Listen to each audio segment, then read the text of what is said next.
Good morning, ladies and gentlemen. Welcome.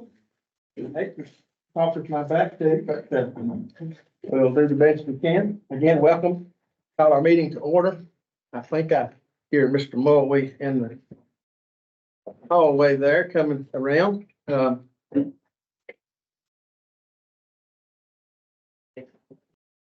me ask you to silence your mobile devices if you haven't already done that. And but again, we appreciate our state park and Nora Coffee superintendent here for the use of this great facility. It is a beautiful facility. We always enjoy coming, and room set up nicely this morning. Appreciate all of our IT folks for what they do for us and keeping us going and getting us going here. Wait just one more second before I take a motion.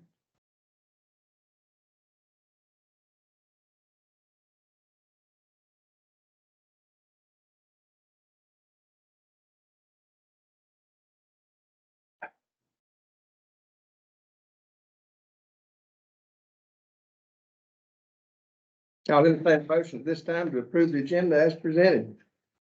I'll make that motion, Mr. Chairman, to approve the agenda. Thank you, Mr. Carswell. All those in favor say aye. Aye.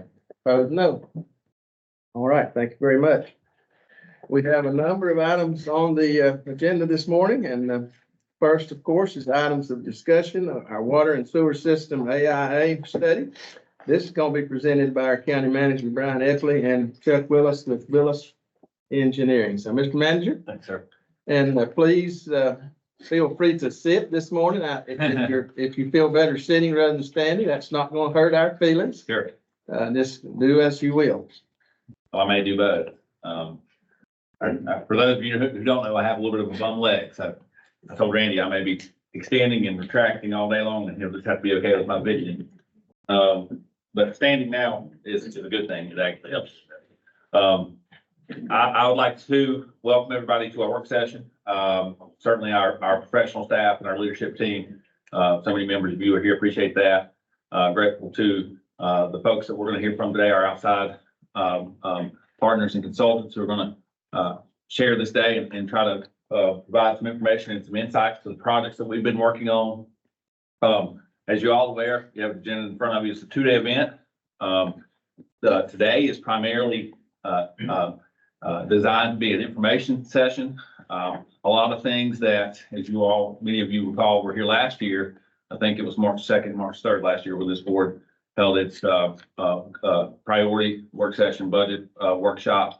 And the goal there was to create this dynamic long-term strategic plan. What are the things and the items that have the top priority that up to the board that we can start working on from a policy perspective that leads into the budget process, so we can assign resources to accomplish those goals and make the impact on the community that we want to have, make our community make the enhancements and the improvements that we all are here to do.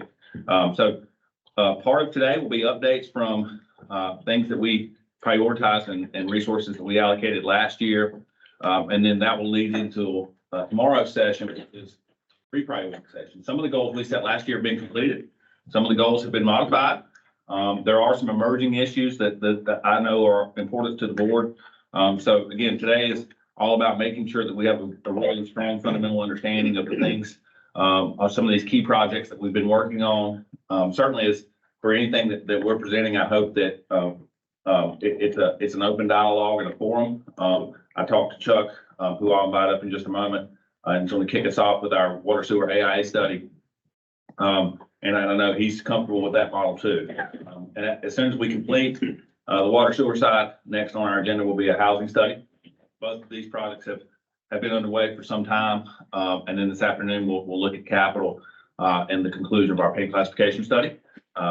So excited, a ton of good information.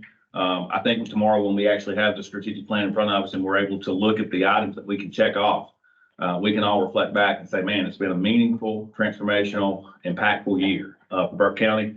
The foundation is strong, the momentum is real, and we have every reason to be optimistic that we can continue that moving into next year. So with that, again, I'll just say thank you for being here. Thank you for prioritizing Burke County. I appreciate the leadership of our commissioners for supporting and prioritizing these things. I want to start here with this water sewer AIA study. In essence, an AIA study is a comprehensive review of our water sewer system, of our assets. Last year, this was prioritized on the board's strategic plan under the focus area of economic growth and sustainment. We all know that there's some very, very clear objectives that are tied directly to water sewer, housing infrastructure for certain. Multifamily housing, higher density development is only possible when you have municipal water and sewer. We know that there are people in our community right now that desire to have access to public water and to sewer and to move away from on-site. And lastly, I think economic development. So the goal for us to improve our water sewer system is ultimately aimed at being able to impact the housing shortage, which we'll hear about in about an hour from Patrick Bowen and his team. For the folks that are in the community that desire to have access to water sewer infrastructure, and then lastly, economic development. Those are the goals that we're trying to really impact. And the commonality across all three goals, that requires system expansion. We're a purchased water system and a sewer system. We don't process our own. We don't treat our own. I mean, we buy water from a provider and sell it to our customer base. On the sewer side, we send that to a different treatment facility. But expansion for a system that's already small has been prohibited in the past because of the financial performance of the fund. Our water sewer fund is an enterprise fund. And by definition in North Carolina, that means it's supposed to be supported by user fees. So the rates that we charge our customers should support all the costs, our people, our operations, our capital expansion. We should be operating in a surplus that allows for system maintenance and system development. And as you can see here on this chart, when we go back over history, the blue bar there is our system revenues. That's the revenue coming from our revenue generation from fees. And the orange is our expenditures. And what you can see is a deficit each year. Instead of operating in a surplus to advance the fund and to accomplish our goals of housing, economic development, and access to our existing citizens, we've actually been requiring a subsidy from the general fund. So applying additional pressure to our governmental revenues, including sales tax and property tax. Very pleased to report last year this board prioritized the water sewer fund, that we prioritized this asset inventory analysis. And we've been managing that with a different lens this year. And so far, based on performance in this fiscal year, you can see on the far right, we're projecting to operate in a surplus pretty significant for the first time in some time.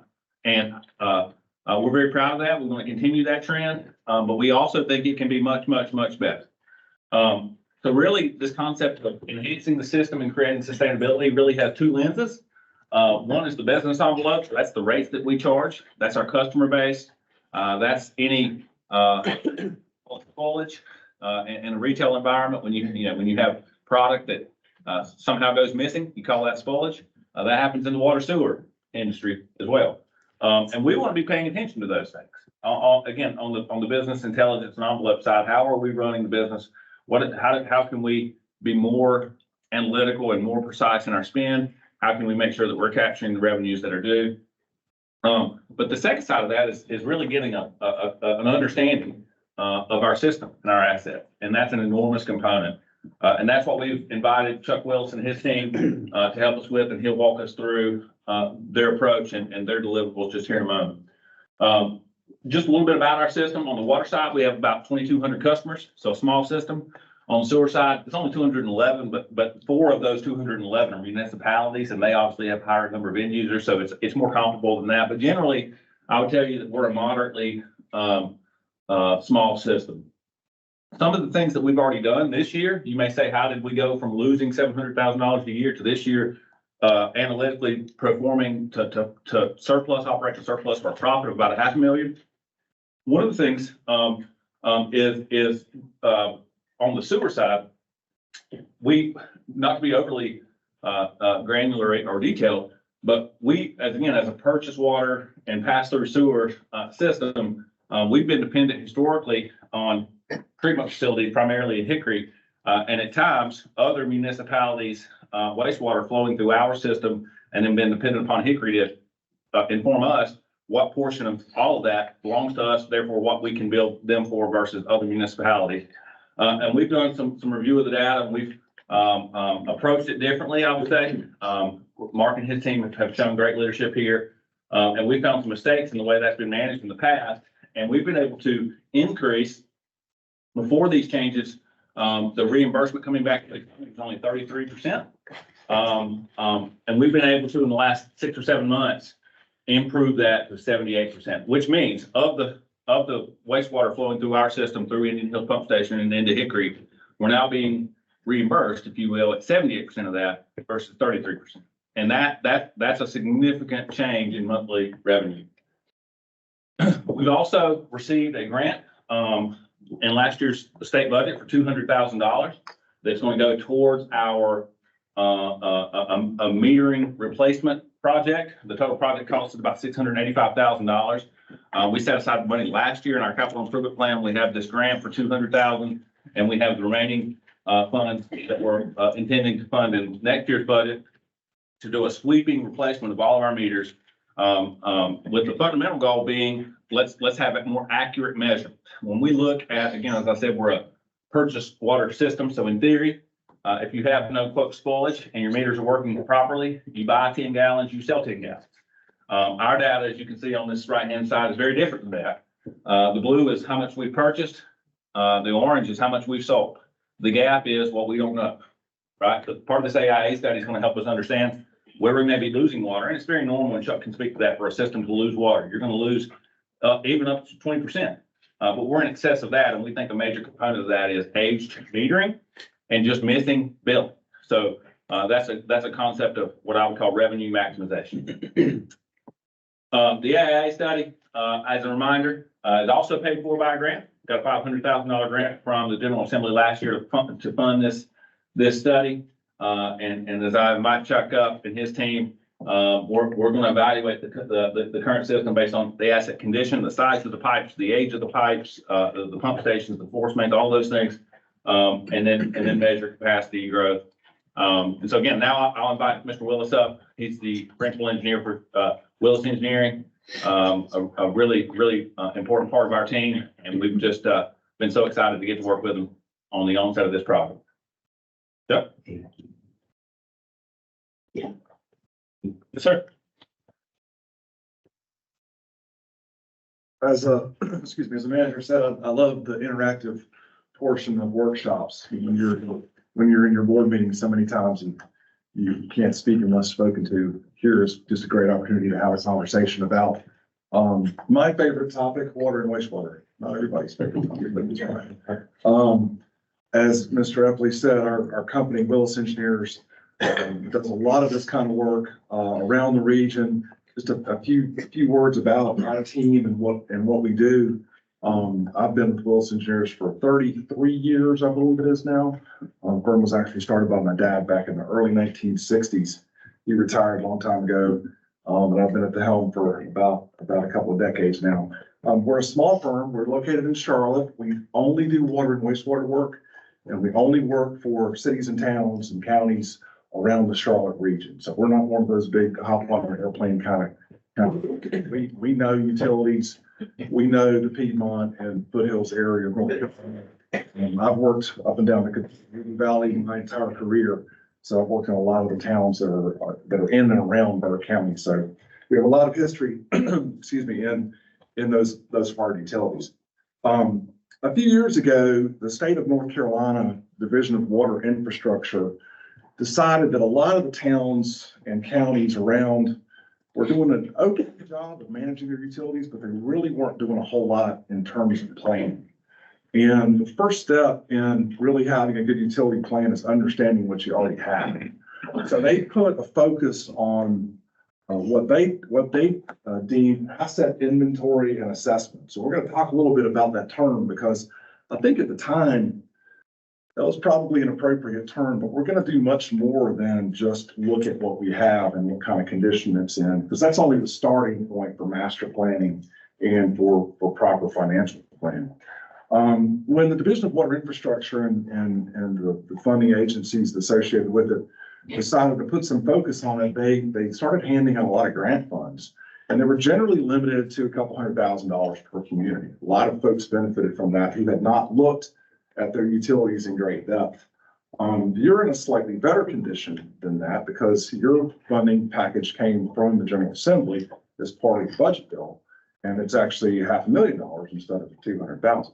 And that opens up some opportunities for you to do more than just assess inventory and assess your utility. So what we do know about this system is some basic facts and figures. Some of them are numbers that are so big they're hard to comprehend. When you start talking about hundreds of thousands of feet or tens of miles or hundreds of miles of pipe, it kind of blows your mind a little bit. My favorite slide of the day already was the first slide that Mr. Epley put up that showed a staff of 3. So this entire system that we're going to talk about today is maintained by 3 people. And that's a lot for 3 people to look after. So we look at them, the water system and the sewer system, separately and somewhat differently as we go through the evaluation process.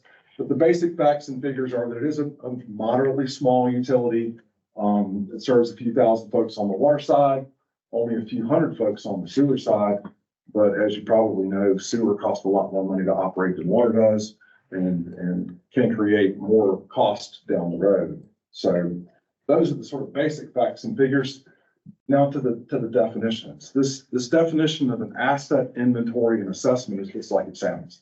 So that was really what the state intended when they first started funding these programs, was go out there and count all your stuff, figure out what kind of condition it's in, because a lot of the utilities in North Carolina built most of their facilities a long time ago, and they've really lost track of how many feet, how many miles, and how many fire hydrants and all that kind of stuff, and how old they are. So the first step in planning for management and improvement of the system is to understand what you have. You've probably heard the term in utilities of a master plan. The master plan really is some long-term plan for how you're going to improve or expand your system, which usually builds into your capital budget process and your funding plan. We're going to take that even a step further, and we're going to use this term asset management plan, because that's really what we're all about. We don't want to just look at what we have. We want to look at what kind of condition it's in. What do we need to do to fix it? How are we going to maintain it? How are we going to pay for it? And so we're going to go a good bit further than the AIA definition that was in the state's language when they first started funding these things. So we're really talking about an asset management plan, which is a global view of the water and wastewater system, all of the assets, how do we maintain them, and how do we pay for them going forward. So to do this, we break it up into a couple of different phases. And it depends on the utility as to how we structure this. But the first phase is generally related to that data collection and gathering information. That would be essentially the AIA portion of it. But the subsequent phase is all of the field work and whatnot, and the financial planning being more of an asset management function beyond just inventory and assessment. We've developed this framework that we use to help keep us organized. It's somewhat sequential.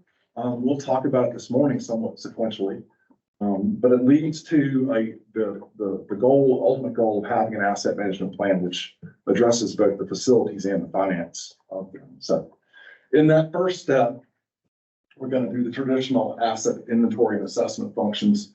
We're going to do a little research, and staff has already been great. They've given us all kinds of information about the facilities, where they can find it. Some of the utilities or facilities are not that well documented. And that's part of our job is to document them. So they've already fed us all kinds of maps and facts and figures and reports and things like that. And what we're really trying to do is answer the question, what do we own and where are they located? And then ultimately, what kind of condition are they in and what's the useful life of it? And there's a very powerful tool that we're going to use to do this. And skip over my map here. It's called a Geographical Information System, GIS. You've probably seen the term GIS on the website, the mapping tool, right? It's the mapping tool. But the mapping tool is way more than just maps. my project manager, Sydney Potter, is not with us today. She loves to use this illustration, that pen. And this is, in GIS, this is just a pen. But what do we know about this pen? Well, first off, we know where it is. It's right here. We can give it a street address. And if we put it on the map, right here, it has a street address and it has a latitude and longitude. So we know where it is. And if we collect some more information about it in GIS, we're going to pop up the little data set that goes along with it. We know things like, what color is the pen? How long have I had the pen? When did I buy it? How much did I pay for it? How much ink's left in it? You know, things like that. And it may seem like a silly example, but if I have 50 pens and they're all over the place, I want to know, where are my pens? How much ink's left globally in all of my pens? Apply that analogy then to manholes or fire hydrants or pipelines. How many pipelines do I have? Where are they? What kind of condition are they in? How many fire hydrants are in the system? What kind of condition are they in? You mentioned a minute ago about a meter replacement program. And you think about water meters as just this little thing out in the yard, but when you add them all up, they cost $700,000 to replace them. So those kinds of questions are big questions. And GIS allows us to put all of that information in one place so that when staff asks a question like, how many customers are on that pipeline? If I close this valve, how many people are affected by it? If I have to go through and replace all the fire hydrants, how many of them are there, and how many of them are more than 25 years old? You can ask all of those kinds of questions. If you put all of your information in this powerful repository where we've got everything stored, and that is GIS, and that becomes the heart of the asset inventory and assessment part of what we're doing. And there's a lot to be learned, and we won't be able to answer all the questions just by looking at the maps. In fact, we won't be able to answer most of the questions by looking at the maps. And that will lead us to a more investigative approach as we go forward. So we start off with a water map and a sewer map, and we've had some great assistance from West Consultants. Benji Collins is a friend of mine, and he's given us all of the maps that they have. We plunked them all into GIS and started looking at them in the ways that we want to look at them for AIA and for mapping and for modeling of these systems. So some of the challenges that we face, we know some attributes related to these utilities, and we have some great maps for hanging on the wall, but they're not detailed enough to do hydraulic analysis for. So both on the water side and the sewer side, we have to go through those maps and those old plans and clean them up. Just make sure that the pipes that are on the map actually touch each other in the model. So when we're doing a hydraulic analysis, we have an accurate representation of what's going on. So that detection process is one of those things. If you've ever worked with mapping before, you'll know that you can't just make a map. There's always an error somewhere in the map or a gap in there someplace or something missing. And so we need to get information from staff. They need to help us sort of correct our errors, if you will. And one of the ways we do that is on those maps, and we put them on pretty map books like this that have all the photos in the background, have all the attributes or all the utilities drawn on them. And we make 3 or 4 of these and we give them to staff. And each pickup truck's got one of these in it. Each one of the guys out in the field's got one of these in it. And we tell them, just take a Sharpie. When you find something, just write it on there and give it back to us. And then we update the mapping system. And this iterative process continues over and over again. And as you do that, you get better and better. The example I brought today was from the town of Knoxville over in Dade County. This was map book issue number 2, 2nd edition, a couple years old. I think they're on issue number 3 right now. But every time we go through it, they find more and more stuff, and the maps get better, and the models become more accurate, and the questions that staff asks, they get better answers to as we go along. So that process is something that we're already getting going. And it will continue with staff over time, certainly over the course of this work that we're doing. And thing that we're gonna talk about in a minute, none of that stuff is proprietary software. It's all stuff that you have, can keep, can update. You don't need me to update it. You can get anybody you want to update it, or do it in-house with the mapping staff. So this is all common tools that we use in the water and wastewater utility business. So, okay, so we have this map book.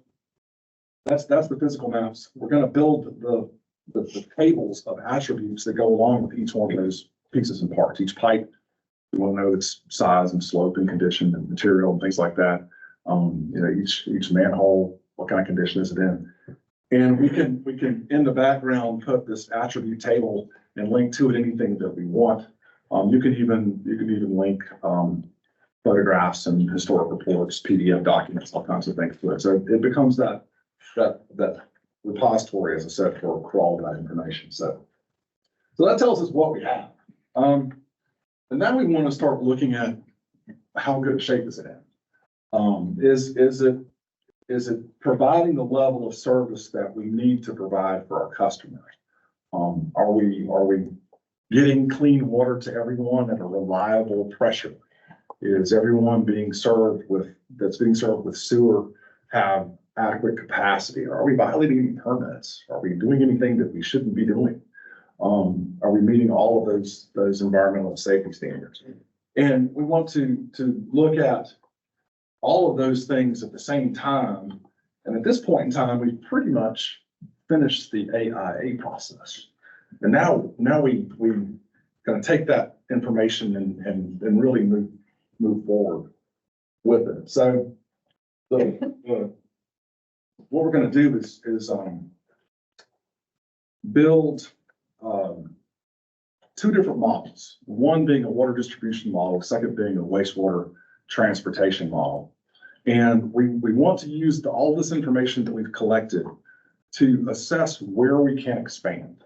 That's one of the key elements for the continued financial health of the utility is being able to grow at least somewhat and provide those services from a utility standpoint. Obviously, it has much greater effect from an economic development standpoint, but just from the utility standpoint, how do we provide additional services? On the water side, we use a software called Water Gems. It's a licensed software that you will have license to, and it allows us to simulate different scenarios. It's really easy to just go out and take a pressure reading, but what happens when we have a fire flow, or what happens if we want to add new customers to a particular part of the system? And that Water Gems model allows us to simulate all of those scenarios. It has a little bit of field work associated with it, and then once we build the model, we have to go out and calibrate it. So we'll be out there flowing some fire hydrants and making a little bit of a mess, but it won't really affect anybody. But it's a very, very powerful tool. This system should be fairly easy to model because it's not that big.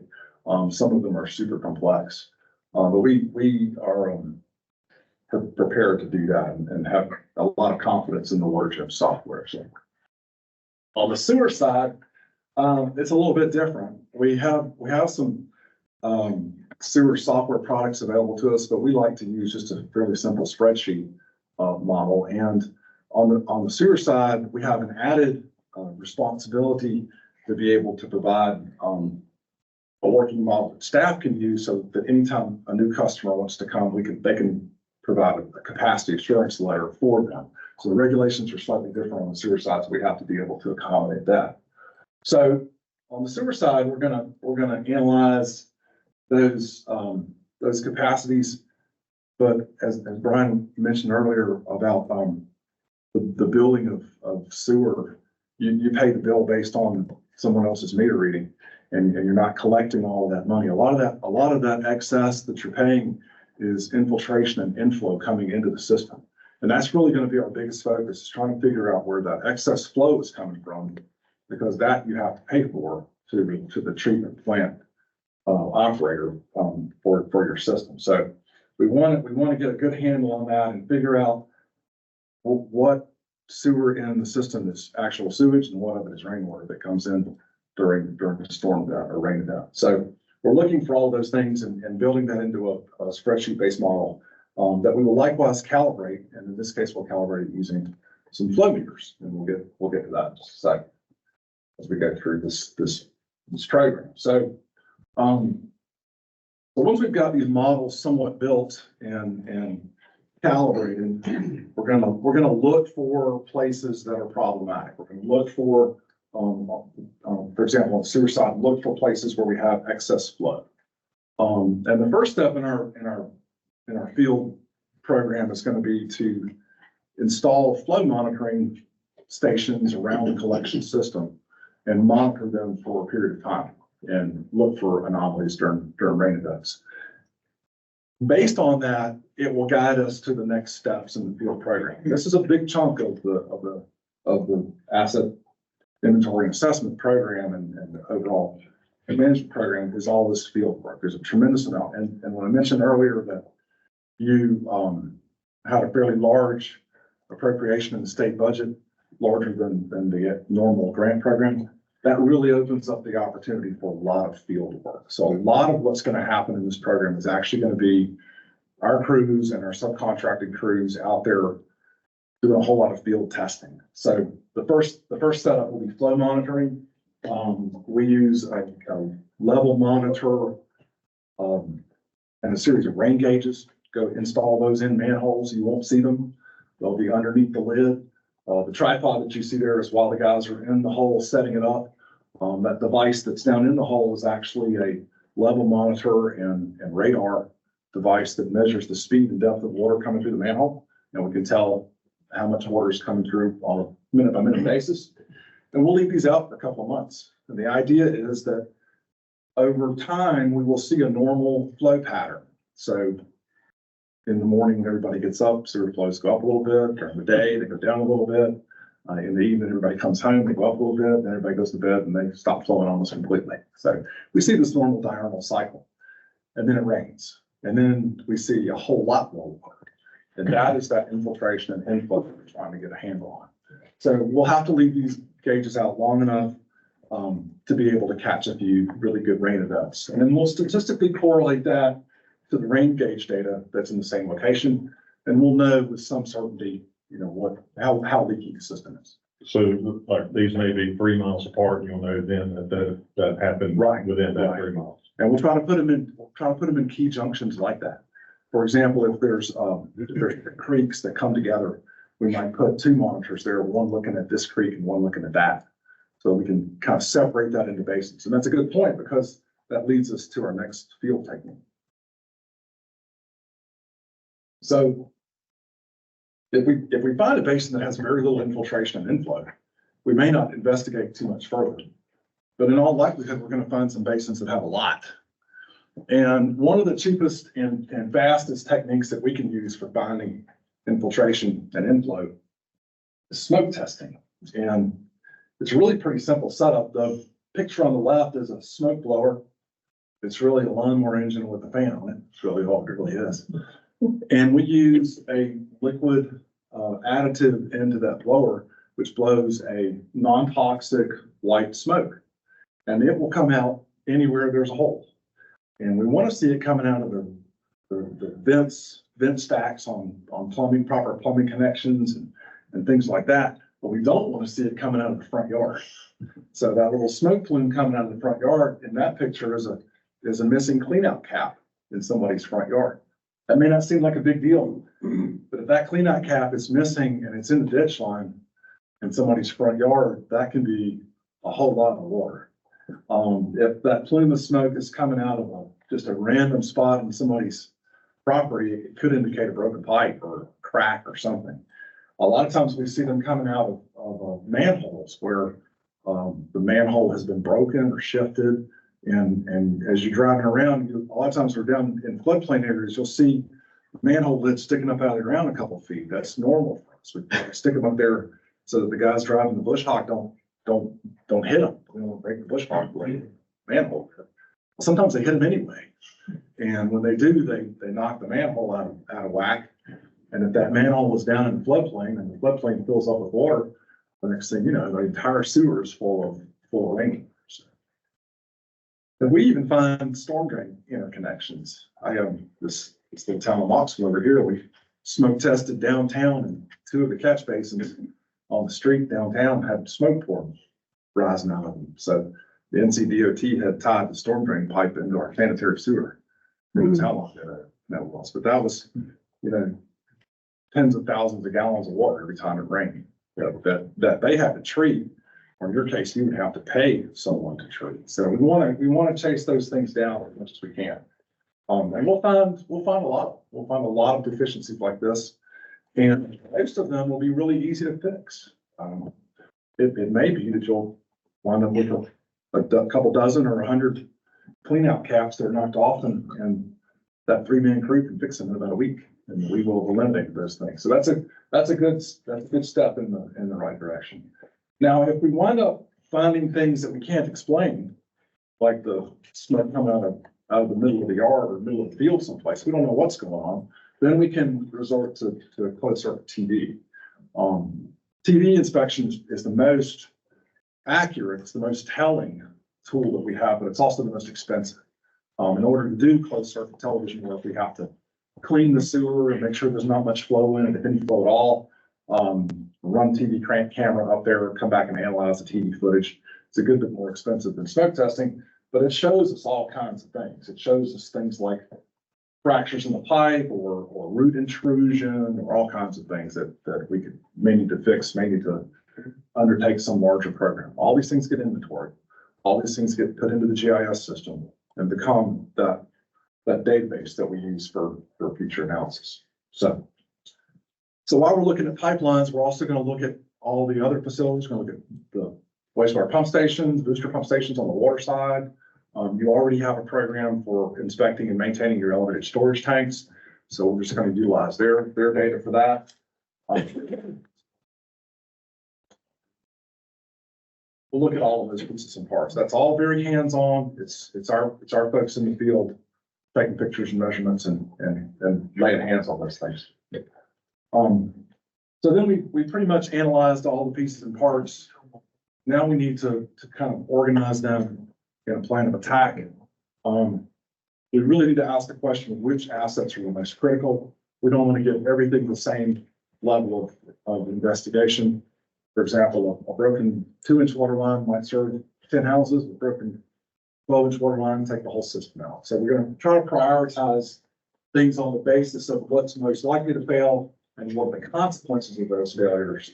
And then that becomes the basis moving forward for a program of improvement and replacement as necessary. So some things, as I said, some things don't fail very often and have very little consequence. Some things will maybe not be the most likely to fail, but will rise to the top and as far as maintenance goes because of their consequence.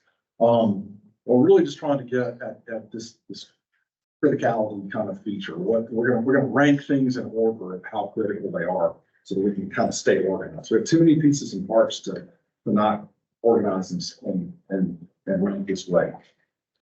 So then we want to look at the life cycle cost of each of these components. In asset management planning for utilities, most components have a normal life cycle. For example, a pipeline might be expected to last 50 years, and a pump station might be expected to last 25. A computer component might only last 10. So we're going to kind of build these components in their life cycle depreciated scale, and begin to build a financial model that goes along with all of those components to help us predict how much money is necessary for the maintenance of those components through their life cycle. So the other components of the system, we talked about staffing and other elements to it, really lead us to the overall life cycle of the system. In your case, purchasing treated water or treatment of wastewater, you have the operating costs that go along with it, the capital costs, the personnel, and we're going to take a deep dive also into the one minus sign up here, which is the money that comes in from sales, from fees for those services. And ultimately, the goal is to have a system life cycle that is balanced. As the manager mentioned a minute ago, you've had for some number of years a deficit in your operations, in your enterprise fund, that is strongly frowned upon by the state. In addition to being a drain on your general fund, it diminishes your capacity to take out loans and to receive grant money. The state very much does not like to give out money in the form of grants and loans to utilities that are not operating in the black. So that's something that we at least want to get where we have an operating ratio of 1 or better. So, and then that all leads to this long-term funding plan component. We take all of these asset replacement and maintenance costs, and they become really the input for our financial advisors. You have a rate study that's done periodically, and that can be a very simplified. It costs this divided by that common model. That really doesn't capture the overall life cycle cost. But the overall calculation of that is a good bit more complex. And in North Carolina, in particular, most engineering firms that used to do that don't do that anymore. In fact, I'm really not supposed to do that anymore as a financial advisor, fiduciary. So we worked with another company called Raftellus out of Charlotte. And Raftellus, George Raftellus began the company some 34 years ago.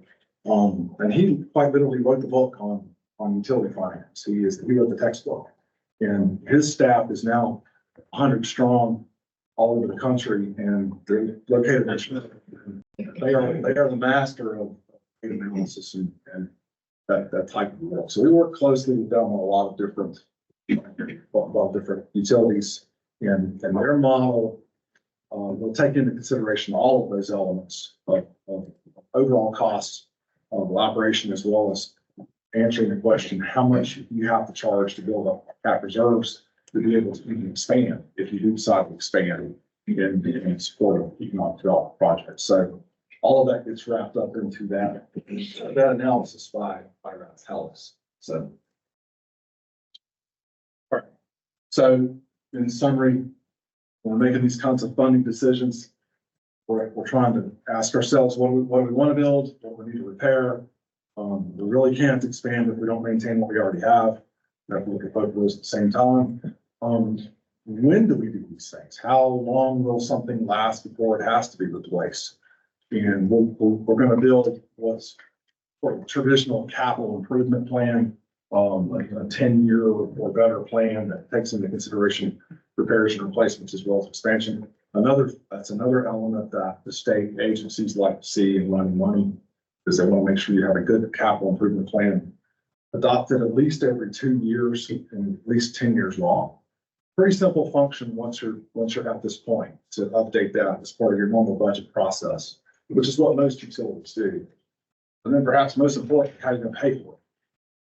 Part of it is, most of it is going to be rates, but part of it might be grant funding. If you're talking about expansion for economic development, then you're probably going to have some assistance with the grants for economic development that can be applied to utilities, but you got to have a plan for it.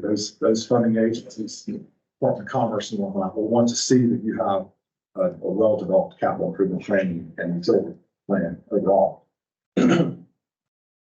So you build a plan, you create this asset management plan as a whole, and you put it into place. We are strongly opposed to big, thick report binders that go on the shelf.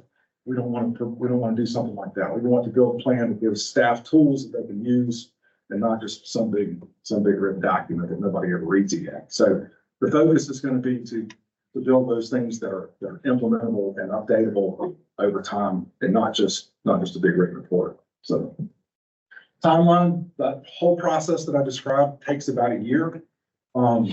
Some of the things that we're going to do can be undertaken concurrently, but some of them are very sequential, as you can imagine from the field work.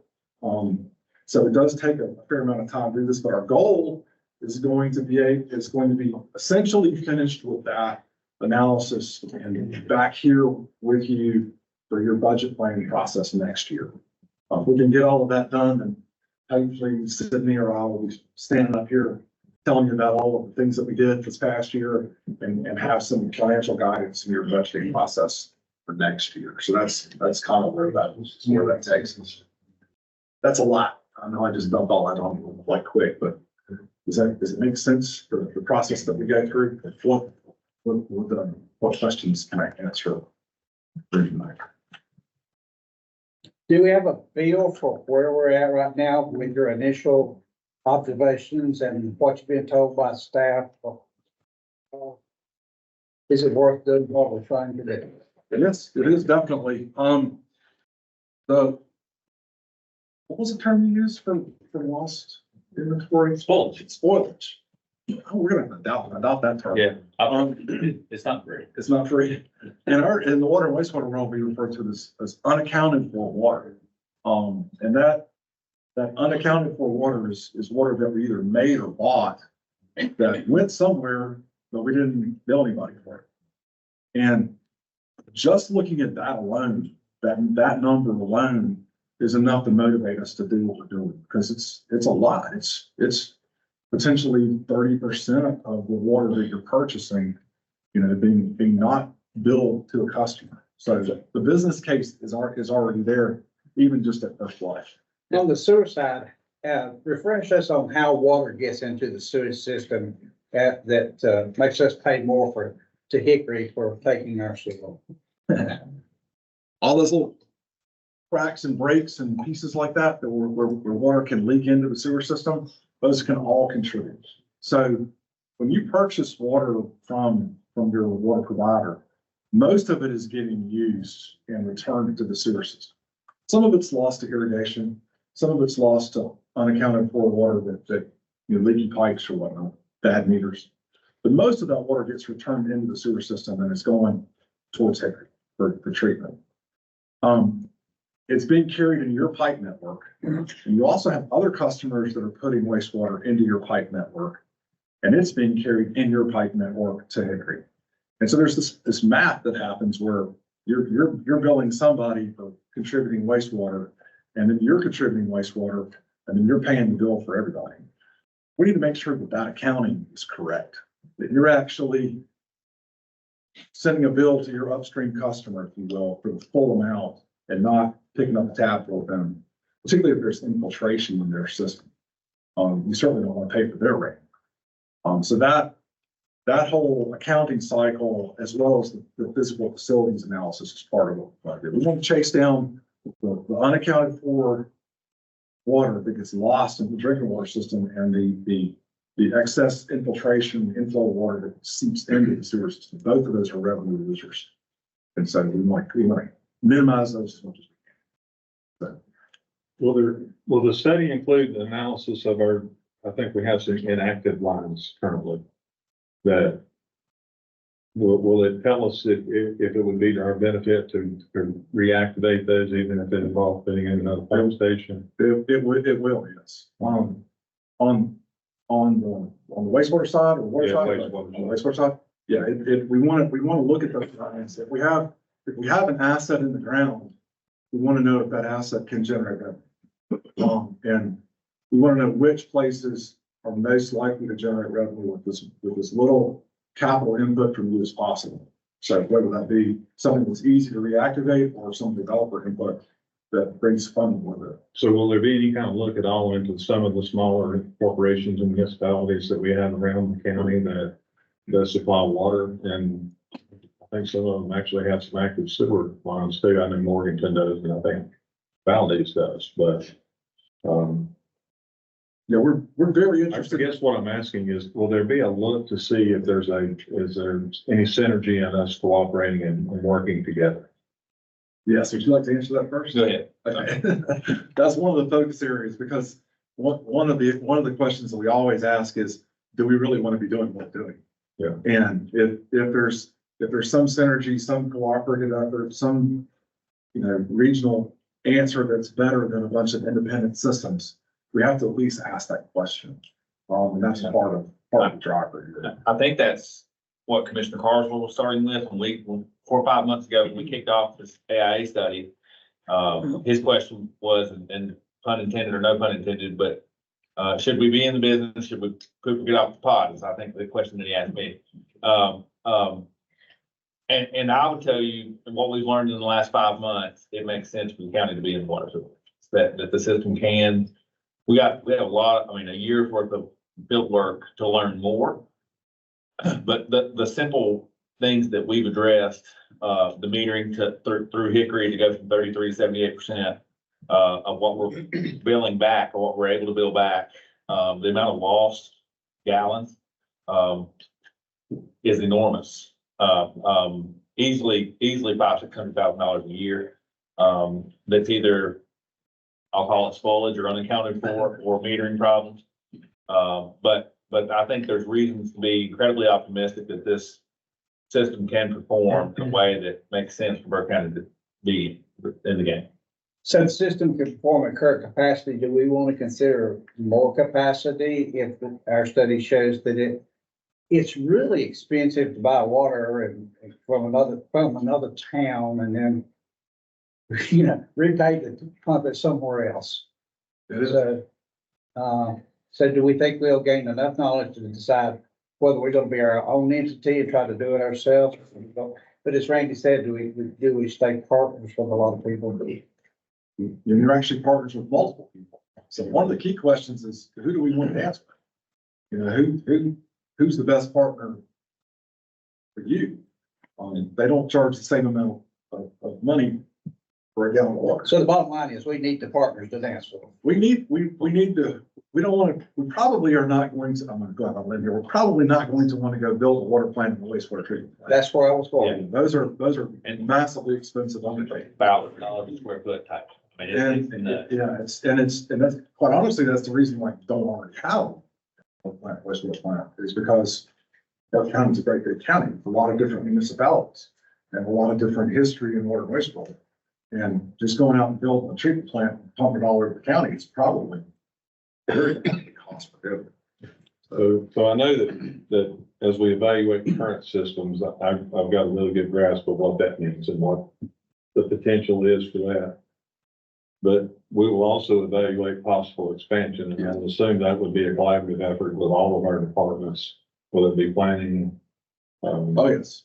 And I know population density is gonna have a lot to do with that. Most of the folks who come to me and ask for county water, unfortunately, I sit down and do some simple math at roughly $200 a foot, and there's 16 houses on the road, and the ROI is $48,000 a year, and they know they can't do that. That's not gonna happen. So do you predict that through this study, we can get to a place where that might be feasible one day? Yes. Yeah, I mean, it's gonna be more feasible in some locations than others. Planning, as an engineer, it pains me to say this, but planning departments are best friends. Because we have a love-hate relationship with planning departments, but they need to guide us. And you're gonna have a discussion like this morning about housing needs. That kind of analysis guides planning to know where things should happen. Where that population And density then may. hopefully they're asking us, how much would it take to serve water and sewer to this area? And we built water and sewer models that allow us to answer this question quickly, as opposed to having to go through a long drawn out analysis. Real life example, developer comes to Island Vines and the development team, and they want to do some higher density development, single family homes. Maybe there's a 50-acre tract, and I think there is, I don't know exactly where it is. And they want to put 150 homes on it. But they can't do that with septic. Where's our closest sewer asset? What's the cost to get to that parcel? And if we all agree that system sustainability is goal 1, system enhancement, meaning expansion is goal 2, with the focus on housing infrastructure, because we know we need it, with the focus on, to the 16 people, if we're running it 4 miles to do this housing development, maybe we catch the 16 people on that road. And then lastly, maybe there's an opportunity for economic development area that again may need municipal water or sewer. And to his point, it starts with the planning department and land use plan and zoning or codes and knowing where the assets need to end up. This tool, first, we fix the business model so we can afford to do it. Secondly, we know where we're at, what's the cost of doing it. And it all kind of blends together. No. Are there any funds available or specialty exceptions available for people who live in neighborhoods that have extremely failing wells? Yes, there are. They do have to be very well documented. That's one of the limitations in those funds, is that they have to be extremely well documented by the controlling agency. And unfortunately, that can be a double-edged sword. We've had this exact scenario where we have people with failing septic systems and no access to a repair area for a septic system. And they really desperately want to be on municipal sewer. Well, in order to get grant fundings for the municipal sewer, the health department has to document the failed septic system. And if they don't get sewer, then they're evicted. Yeah. So there's a hesitancy on the part of the sanitary, but the health department folks to document that. You have to sort of tiptoe on that line. Similar condition with wells, not quite as extreme, but yes. Well, we have a few neighborhoods in the county that have a central septic holding system. Are those still permissible? Some of them, it's how they originally permitted. If it was permitted appropriately, perhaps, a lot of times not. So yes. So when you do these studies, you've been doing this, you and your dad for, what'd you say, 40 years? What percentage would you say you see systems that are running at a deficit? And after doing those studies of that percentage that's running at a deficit, how many recover and get back in the black? Very few of them run in a true deficit. Almost all of them get back in the black. The ones that weren't going to recover anyway. And there's now a pretty strong push in state government, the creation of a new viable utility reserve fund, and a lot more participation by the local government commission in making sure that those utilities remain viable. And if they don't, then several of them have already been taken over by the LGC. That's an extreme circumstance, and they're places that have a long history of full economic development. Getting back in the black is a straightforward process. It just hurts. So I mean, it's raising rates and cutting costs and things like that weren't easy to do, but it wasn't. So we're hoping that some of getting back in the black is fixing meters, fixing building discrepancies, things like that don't work.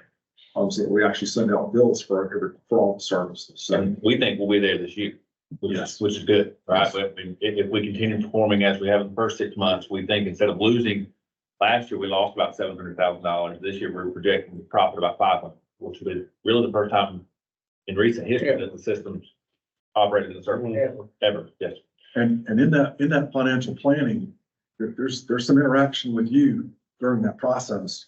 And one of the key questions that we're going to ask is, how much do you want to be in the black? If you have a surplus of a few $100,000 this year, do we want to continue that? And where do you feel comfortable with a capital reserve fund relative to the liabilities that you hold?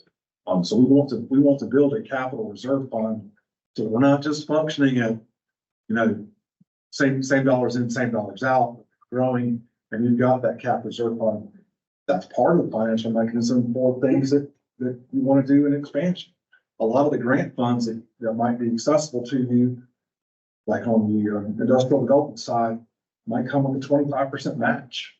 And you have to have that 25% on day one in order to make that happen. So like the old expression, money makes money. And that's true in utility finance as well. At one point in time, the LGC had about 17 towns that they took over because of water sewer.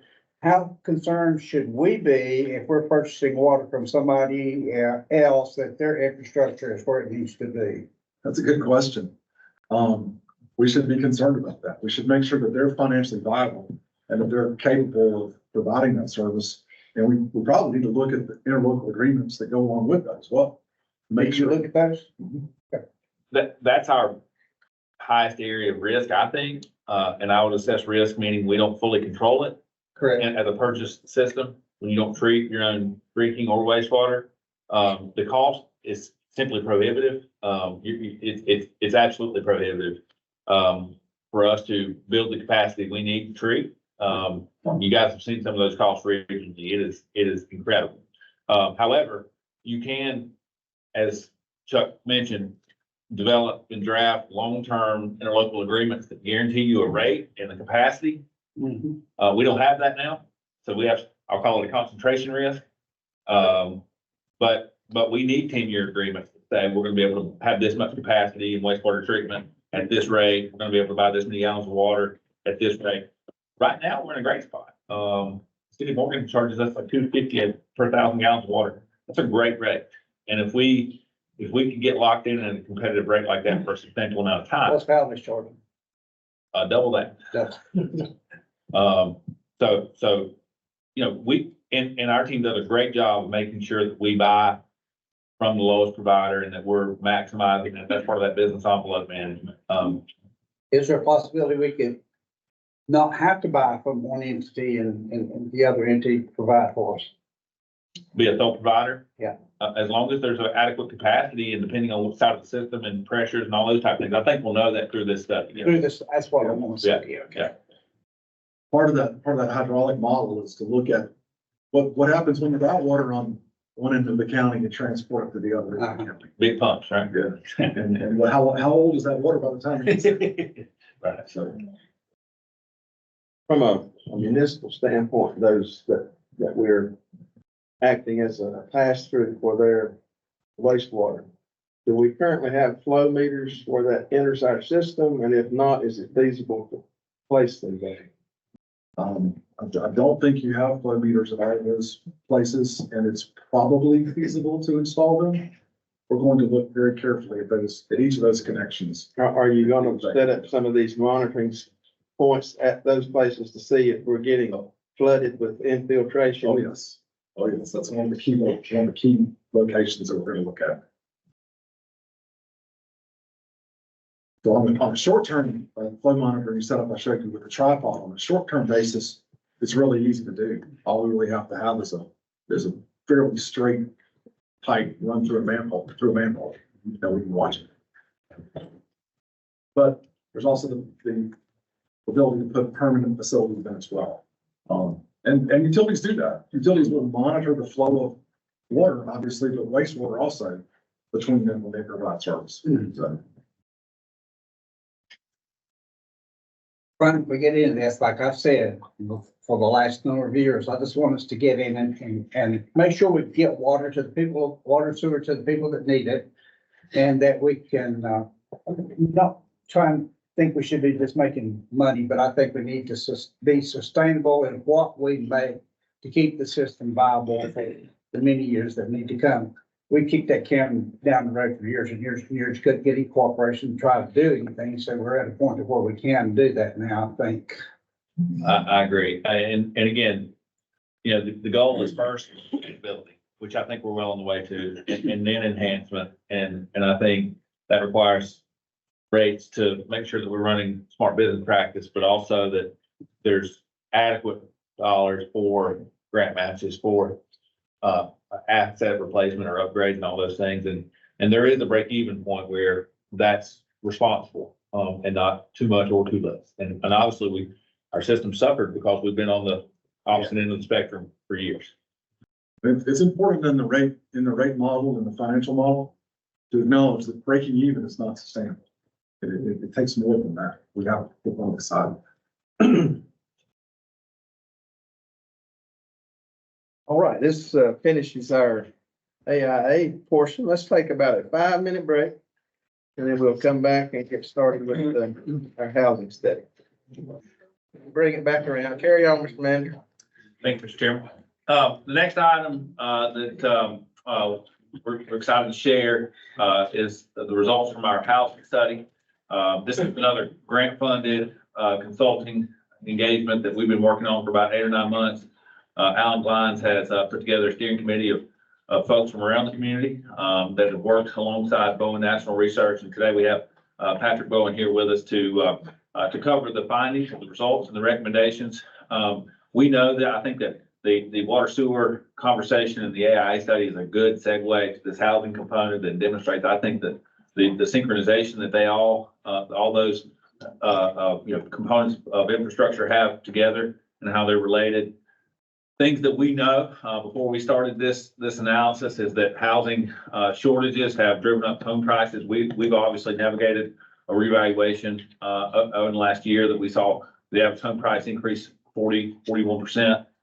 Thankfully, the taxing burden was abated by this board by lowering your rate. But I think that was the eye-opening component. And we know that housing has an impact on workforce and economic development, and really the long-term sustainability of our community. You've all heard me share that, one thing, just a data point that I think is eye-opening, to our challenge here in Burke County is that back in, October of 2023, the average home price in Burke County, the average sales price was $341,000. And when you just evaluate a $341,000 mortgage at a 6% interest rate, the affordability for the average wage earner and average household wage earner in Burke County, the math simply doesn't work. So I think it's an accurate statement to say the average person in Burke County can't afford to buy a house here. And I think that's primarily driven by supply and demand. So again, trying to take those assumptions and that framework and put it into more of an analytical approach is what Patrick and his team have helped us do. Validating a lot of things we know about our population, about the aging, about the shortage and all those type of things. So, Mr. Chairman, with your permission, I'll invite Patrick up and let him through their report, which I believe is available in your packet electronically. All right, well, good morning to everybody. Thanks for having me here. As Brian said, I'm Patrick Bowen, president of Bowen National Research. We are an Ohio-based real estate research firm that does work all over the United States, but we actually do more work here in North Carolina than anywhere in the country.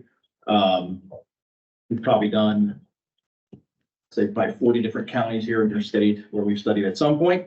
We were here 5 years ago. I didn't get to present to you all, but we did a study for you all 5 years ago. So you'll see some of that data here today, where you were 5 years ago and where you are today, and then where are you heading, so it can help you kind of plan for the future. One of the things I want to mention, before everybody got back in here, I was flipping through the slides. It does look like some of my slides got corrupted. So some of the tables look off. It wasn't that way when I did the presentation with Mr. Glein's task force or steering committee a couple weeks ago. But nonetheless, I'll walk you through everything. This is a couple slides that are distorted. All right. So we had a scope of work that we were asked to cover. A lot of different demographics, economic information, housing stock. So whether it was your rental, your for sale stock, seasonal housing, senior care facilities, your nursing home, assisted living. We looked at all that. We looked at these other things. I'll cover some of this here today in terms of public transit, community services, residential blight, development opportunities, meaning sites. We identified sites here in the county, and I know that's probably a good segue from the previous presenter talking about infrastructure, development costs and regulations, development or developer and investor identification. Then we looked at housing gap estimates. So in the end, right, one of the biggest takeaways of the study is what housing is needed here, whether it's rental or for sale, and at different price points. We got a lot of good community input. So again, thanks to Alan Glines for his efforts, because he did reach out to a lot of folks and get us in contact with people. So we got some good community input. About 280 points of contact were made as part of the study. And then we close out with some recommendations. All right, so the study was the county as a whole, but we also were asked to look at Morganton itself. So you'll see, and this I'll show you the first example.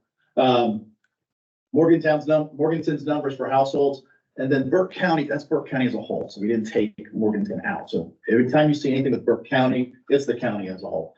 So while we have a ton of population and population information in the study, I'm going to focus on households because households drive housing needs. So this is your household trends from 2010, 2020, so the graph here, 2010, 2020, currently where you're at, and then where are you expected to head?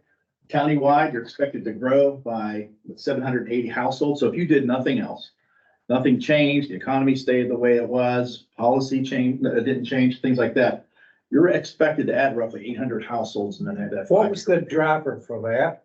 Well, there's a lot of stuff behind that. Again, demographers are providing these as a national firm that provides these estimates. Okay. So a lot of it's going to be people that are commuting in and then making a choice to live here.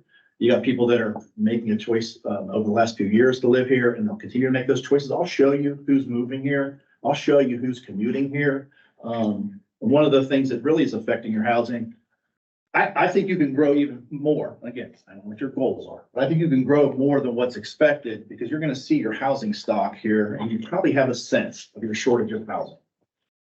You may not have a sense of how limited your housing inventory is, both rentals and for sale. And so as jobs come here, businesses are already here, expand, where are the workers going to work? That's a major conversation for you all to have. All right, so projected to grow. Morganton, not so much, 53 households. But again, some of that's going to be what housing you have available for them. All right, this is one of the slides that got a little messed up, but nonetheless, this is households for the county versus the state of North Carolina. And again, this got pushed up since you guys had it.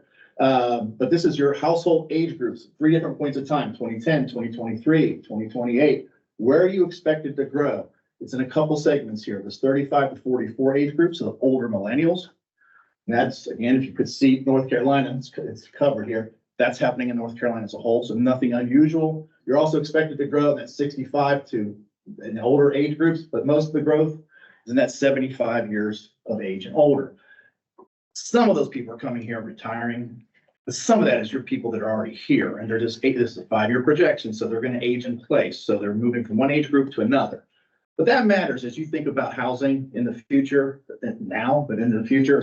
How do we deal with these seniors that are aging in place? Some of them are in housing that they cannot maintain, whether it's financially or physically, or they just don't want to. They want to downsize. You're going to see, where would they downsize to? You don't have the housing stock for them to even make that transition. So that's a major concern for this area. But even this group here, obviously, in theory, at 35 to age 44, you should be getting married, you should be having kids, but millennials have a different mindset. But nonetheless, this is going to change, obviously affect who's here and what kind of housing you need. This is the other thing to pay attention to. Those that are under the age of 35, you're having a tough time holding on to them. North Carolina as a state as a whole is not. You're attracting a lot of younger people now, but as well in the next few years. This is not unusual though. If you're not in a metro area, like Charlotte or Raleigh's, places like that, this is not unusual. A lot of smaller communities, rural communities, places like that, we're having a tough time holding on to young people. And part of it's housing, does play a role. Some of it's jobs, but some of it's just culture, social opportunities, higher education opportunities, and things like that. But as you all think about what you want to be, what you want to have, what do you want to identify in terms of a community, are the young people a goal? What do we do about our seniors? So think about these things. Housing can play a role on attracting younger people. This is renter households by income. Again, some stuff got messed up since you guys had this, but most of your renter households in 2023 earn less than $30,000 a year. Where's all your growth expected? Much of it in those that make over $50,000. So then you have some growth here in those that make $30,000 to almost $40,000 a year. So one of the things I point out to people when they see this is, we're losing people that are lower income. Do we need more affordable housing? You do. I'm going to show you what people are currently living in, the challenges they face, the wait list to get into some of the affordable housing projects you have, rental projects. But nonetheless, this is a big bulk. They need housing. But look, here's where your growth is expected. You're going to need higher end product to accommodate that growth. Is there a difference in the definition of affordable housing and housing that is affordable?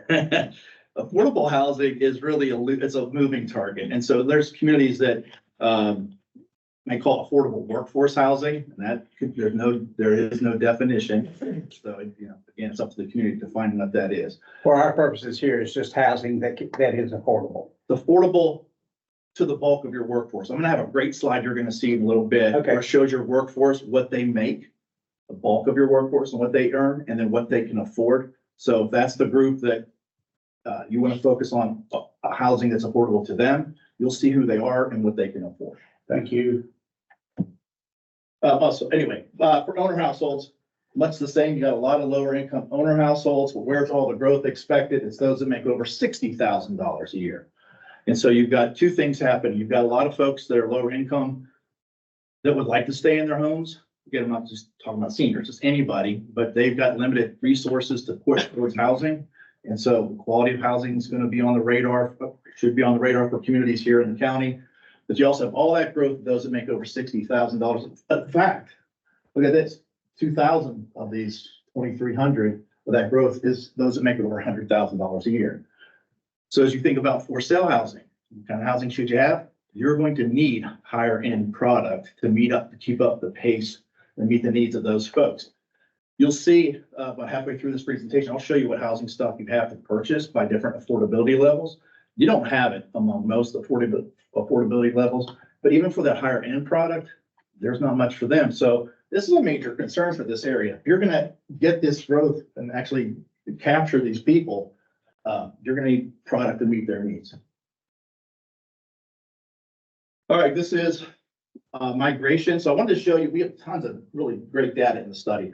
This is the one I thought I would share with you. So this is showing you, these are the counties around you where you're either gaining or losing people. So just focus on this far right-hand side. This is net migration. Are you gaining or losing to these areas? And so anything in the red, by the way, these are your adjacent counties, just so you get a perspective. You're losing a lot of folks to Catawba County, losing a lot of folks to McDowell, but you're gaining from Caldwell. You're gaining from Buncombe, places like that. So you're gaining from some places, but you're really hemorrhaging a lot of folks over here. We're actually studying, I think, 3 counties, not Mecklenburg, but we're studying 3 counties right here. And we just got contacted by Caldwell County this week about studying there. So we're studying a lot in the area. Nonetheless, you have some challenges of losing some folks to some of the counties, but you're also gaining from some of the other counties. So who moves here? Again, this got moved a little bit, but this box should be down a little bit. Nonetheless, the people that are moving here generally, whether they're coming from other North Carolina counties or they're coming from out of state, those last 4 columns, most of those people make less than $50,000 a year. So that's when they come here, what jobs do they take? They're taking a lot of these lower wage paying jobs. So again, you saw some of the projected growth of lower income rental households, but you still got a lot of lower income people coming here and taking probably a lot of your service industry jobs and things like that. So as you think about housing needs, these folks are going to need housing, and I'll show you in just a moment. There is no housing available for some of these lower income households. So it's a significant challenge for the area. And by the way, most of these tables I've been showing you is county as a whole, even though we do have, for those that are interested, we have Morganton's numbers as well. All right, this one you may not know. You have about 14,000 people that commute into the county every day for work, every day. That makes up a little over half of your workforce here are people that work in Burke County. We lose about 22,000 people a day working elsewhere. We have data to show you where they're going to, where they're coming from. I'm going to show you where they're coming from, because that's probably a more important story. 14,000 coming in. Who are these people that commute in? And keep in mind, I showed you who's moving here. Those were those preceding slides. A lot of lower wage earning people move here. This is an important distinction. These are the people that come here. They'll earn the wages in your county. They don't stay.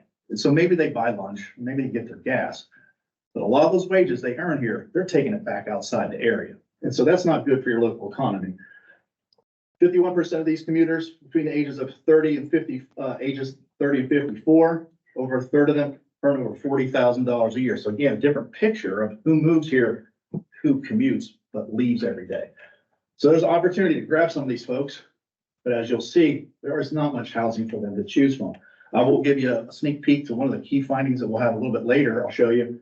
We surveyed people that are not just your residents, but we surveyed people that are commuting in. It wasn't a big number, a few dozen, but nonetheless, we had 60% of those people that were commuting in here said, I'd live here if I could find the housing. So you're missing out on an opportunity to grab some of these folks that are earning wages already in your county, but they're just not spending much of it here.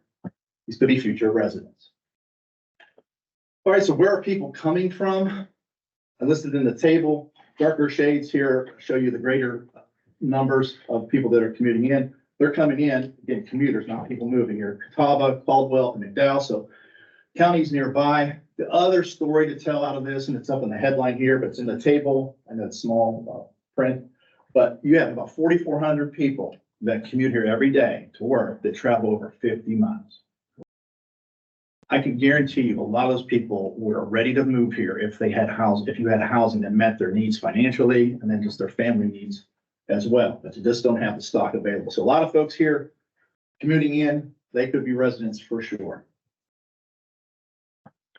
All right, so I'm gonna get into housing again. The table got a little messed up since we sent it. Morganton's on the top. Burke County is on the bottom. Again, Burke County as a whole. These are your multifamily apartments. So our staff actually called all these apartments.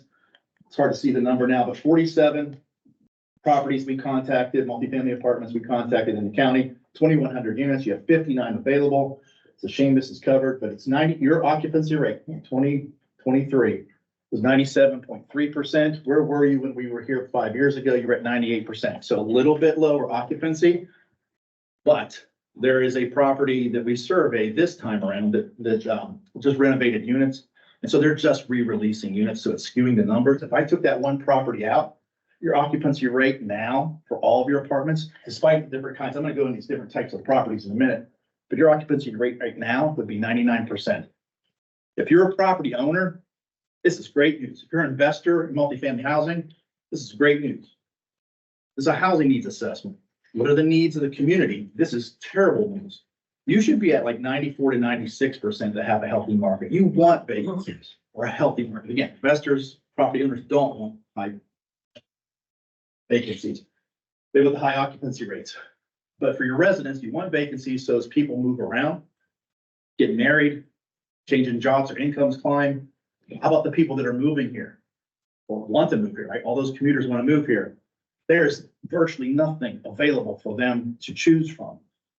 I'll talk about these different program types, market rate versus tax credit and government subsidized, but basically this is unrestricted. You can charge whatever you want as a property owner. And as you move down this list, it becomes more restrictive. It's for lower incomes. Regardless, though, again, both of these for the market rate, we're at that property that's just reopening units after they rehab them. So you still have you had a 94.3%. Again, that's probably closer to 98, 99%. But look at these other ones, the affordable rentals. There's virtually nothing available to those folks. About weight, so again, same properties. Let's talk about Burke County down here at the bottom. Pent-up demand. You got wait list at any property. So whether it's the market rate, the tax credit, just a quick understanding what tax credit. The tax credit generally for your area serves households who make between $35,000 and $57,000 a year. So it's not low income. It's not government subsidized. It's moderate income. So $35,000 to $57,000 a year. You have households, depending on which property you survey, up to 200 households waiting to get into that property type. How about government subsidized? 120 households or an 18-month wait. These will be the numbers that developers are going to look for. They'll look at tons of different things. We do over 500 site-specific studies a year around the country for developers. They're going to look at this. They'll know that this is a market for opportunity, not just the occupancy rates. They'll look at the rental rates and things like that. But they're going to look at these wait lists. We have a huge pent-up demand for housing for all types. All right, this table also got skewed a little bit. So this is your market rate rentals by bedroom type. Again, this is off a little bit. Different bedroom, bathroom combinations. Couple observations from this. Again, this is just the market rate supply. Most of your market rate product is 2 bedrooms. That's a little out of whack. So over 70% of your market, that should be about 60, 55. So you have a disproportionately high share of 2 bedrooms. What that means is you have a disproportionately low share of 1 bedroom and 3 bedrooms. So that's item one. The other one, the big thing. These are your rents now, median rents for market rate units. 1,300, almost 1,200, 1,200, 1,400, 1,100, 1,400, depending on the bedroom bathroom combination. Where were you 5 years ago? Look at this. 615, 650, 670, 570, 625. 70 to 125% rent increase in 5 years. The country has gone through a significant increase in terms of rental rates. Folks, this is rapid. This is incredibly high. Why is this happening? Part of it's your growth, that you have households wanting to be here, you're driving up demand, and you have very few rentals available. So managers can push these rents up. Plus you have a new project, I think it was built here in the last 2 years, that's propped these up. And nonetheless, all the properties are raising the rent. So you've got escalating rents that pose a challenge for your residents or prospective residents. And I would say communities that we've studied where we look back 5 years, it's a handful, they're nowhere near this. I would say like 40 to 50% is what we're seeing. You're double at least what we're seeing in other markets. Really rapid rental increases. Again, great news for developers. It's not good news for your citizens. And then this just compares the most common bedroom types you had. Again, it's more easier to visually digest this, where the rents were versus where they are today. You can see significant increases in rents. All right, these are the tax credit units. So these are, again, anything that serves households that make about $35,000 to $57,000 a year. What's the takeaway? Again, this slide got a little messed up, but everything is full. Rental rates, where you are today, where you were. Now, these are lower rent increases. Reason for that is these properties are restricted on what they can charge. It's tied to incomes, so they can't charge more. At 100% occupancy, those property owners could raise their rents. They sure as heck would. We just can't because the program doesn't let them. So nonetheless, you're a low to moderate income household making it $37,000 or $35,000 to $57,000 a year. Okay, let me see what I can find to rent. Under this program, nothing. It was 322 units. Nothing is available. I showed you a second ago, a household wait list, 200. That's months, if not probably even a year to get in some of this housing. So Is that like section 8? that's a great question. I'm going to show you section 8 or subsidized housing. Actually, might be the very next slide. So again, think of rental housing in terms of affordability on 3 tiers. It's market rate, which can be like the higher end product. Now, market rate could be anything. You could have a market rate rental and your charge is $500 because it's an older property. You just don't want to charge a lot, whatever. But market rate generally is higher income. Tax credit would be the next tier below that. So again, this serves households that make about $35,000 to $57,000 a year. And then there's government subsidized. So like the section 8, and there's tons of programs. The section 8 is the one probably everybody's familiar with. That would serve households that make $37,000 for less. So this is a tier above. Help me understand what that tax credit, how does the homeowner or the renter, Renters. how does the renter get that tax credit? It's the builder. Yeah, The yeah. builder would qualify, for a program. So the super fast explanation is, if I was a developer and I wanted to get tax credits under the tax credit program, which is managed by your state agency, we do a lot of state studies for them. The state gives out those tax credits. So you're a developer, you want to get these credits so that there's benefits to you. I won't take you through that unless you want me to. There's benefits to you as a developer to do that. You've got to apply for those credits. It's competitive. And so out of North Carolina probably gets 100 of these applications a year. They're probably going to award 30 or 40 of these. So even though this market and markets all across North Carolina have a need for this housing, not everybody's going to get these credits. And so you have a handful of these properties, but it goes to the developer. They're the ones that get the credits. They're the ones that benefit financially on the front end of it. But for the residents of your community, they benefit because those the people that got the credits, the builders that got these credits, they can only charge so much. They cannot charge what they want. The program limits it. So it's the government's way of helping keep affordable housing in markets without offering subsidies, like the Section 8 that you were asking about. That's where the government gets more directly involved. So tax credits, the government's way of saying, we're going to nudge affordable housing by giving credits. That's all we're doing. We're not part of it. We're not buying it. We're not investing in this property. We're just giving credits to the developer. So the developer is committed to some level of rent. Correct. Cannot charge over a certain amount, but and that's why I showed you. Actually, it wasn't a slide. That's why these rents are not going up very much. The market rate, you saw those going up 75 to 125%. These can't go up. They could if they were allowed to, but the property managers, property owner, they're not allowed. There's a cap on the rent. But that's their way of guaranteeing that this stays affordable. And it's a 15-year program. So if you get credits and it's your property for 15 years, you got to keep these rents at a certain level. So it's a way to guarantee affordable housing. Very good program. It's probably the #1 program in the United States now for building affordable housing. The government doesn't do a lot of subsidized housing anymore. Probably the last 2 decades, they try to kind of get away from it. This is their way of trying to secure affordable housing for a community. Good question. All right, so here's the government subsidized. So Section 8 and all kinds of different programs. This is all Burke County. There's different combinations, but in the end, all of this is government subsidized. 831 units. Only 2 are available. This serves households that make up to 37,000, but in many cases, this will be housing that's available. People make, most of the tenants that live in these typically are like, they make 20,000, 18,000. So it's much, much lower. income households, even though they could go higher, 30 up to 35,000 generally. Again, almost nothing available. You also have what's called housing choice vouchers, HCVs, and that's where a housing authority gives a voucher. So I'll just use you as an example again. You get on a wait list, which takes forever, by the way. Yeah.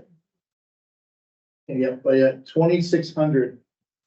I'm sorry, that's something. You got 888 households waiting to get these vouchers. The government can give out a voucher to you if you're lucky enough to get one. You have to wait a year, 2 years to get one. You get this voucher. So again, there's Section 8 properties that somebody could walk into and rent that if they qualify because their income is low enough. But you can also get a voucher. So you get a voucher, you take that voucher, and if anybody will accept it, it could be somebody that owns a house, it could be somebody that owns a market rate apartment, those market rate, the tax credit projects, properties I just showed you. If they'll accept them, they don't have to.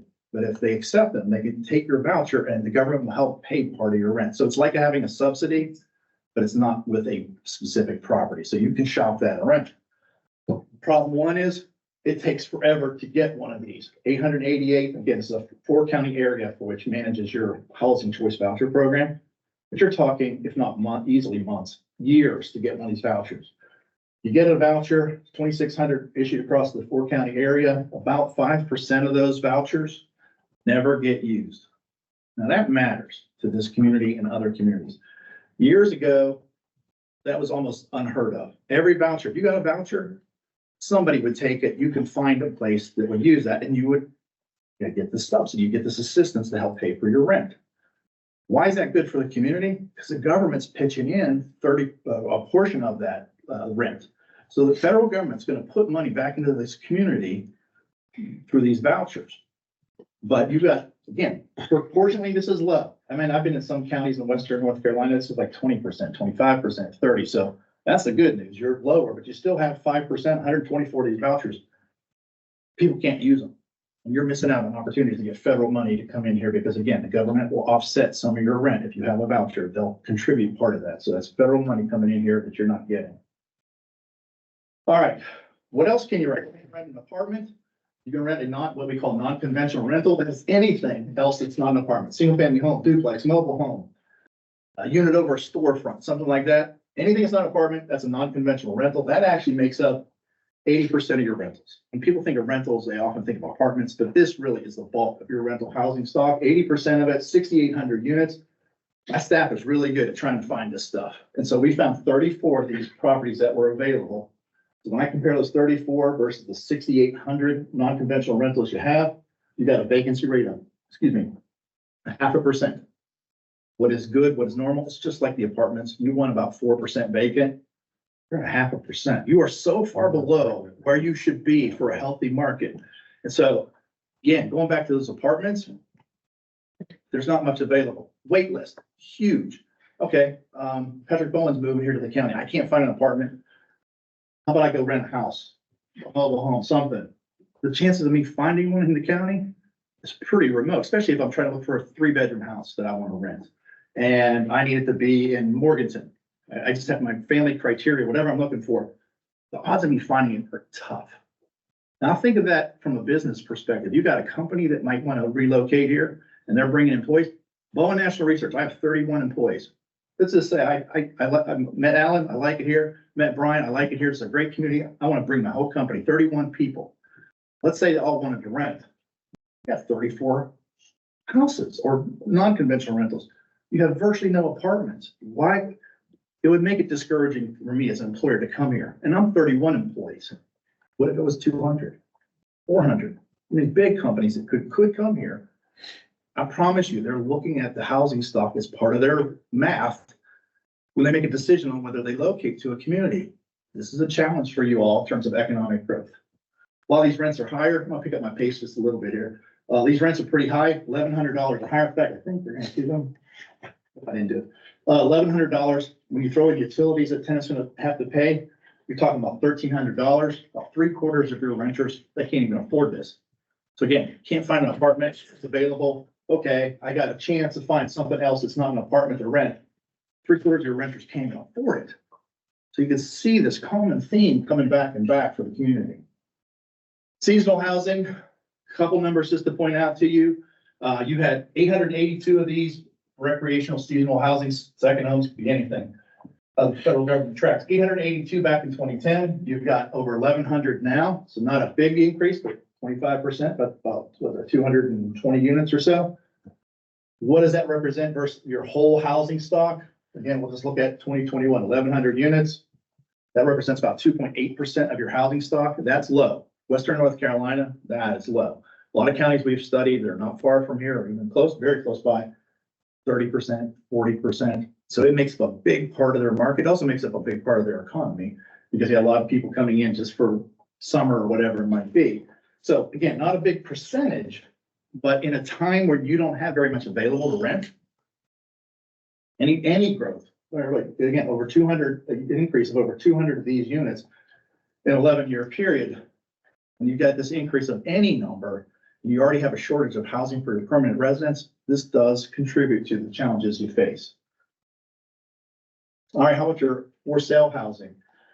So we look at 4 years worth of sales. I'll just focus in on this graph here. The blue bars are how many homes sold each year. The green line is the median sales price. You can see home sales were picking up and then they started to slow down in 2022. And this, by the way, 2023, even though we had, I think, sales up through September, we projected out for the full year. So this will be a full year. So it's all apples to apples comparison. But you can see the number of homes being sold started to slow down. Interest rates, construction costs, land costs, all those things start to deter people from building housing and also putting homes on the market or people trying to buy housing. So this is normal around the country to see this decline in the number of homes sold. Home prices, despite this slowdown, despite interest rates, home prices keep climbing. I would say in the last year, I'd say about half of the markets we've studied, if not more, this green line would be straight across. There'd be almost no increase. Congratulations, Burke County, or not congratulations. You're still climbing in terms of home prices. Again, not good for your residents. If you're a current property owner, your homes keep climbing, that's a good thing. Investors will look at this, developers will look at this, they see that continued climb in terms of pricing. But again, we're talking about housing need of a community. That's not good for a community to continue to see this climb in home prices. $45,000 increase just from 21 to 23, so 22%. Pretty good growth. All right, so this is again, home sales. Morganton in the dark blue, Burke County in the royal blue. Most of the product that has been sold has been outside of Morganton, essentially, by these different prices. And I don't know if you can see the prices, but less than 100, 100 to 200, 200 to 300, 300 to 400, and $400,000. So again, this graph got messed up. But most of the product here has been that $100,000 to $300,000 range that's been sold. Again, most of it outside of Morganton. Look at this. This is interesting. This is how many days on market. So how long does it take a home to typically sell? Back in 2018 in Morganton, almost 180 days. It's down to 80. Burke County, 172 back in 2018. It's down to 83. So it's selling in half the time it used to. That's a national trend. That's a national challenge.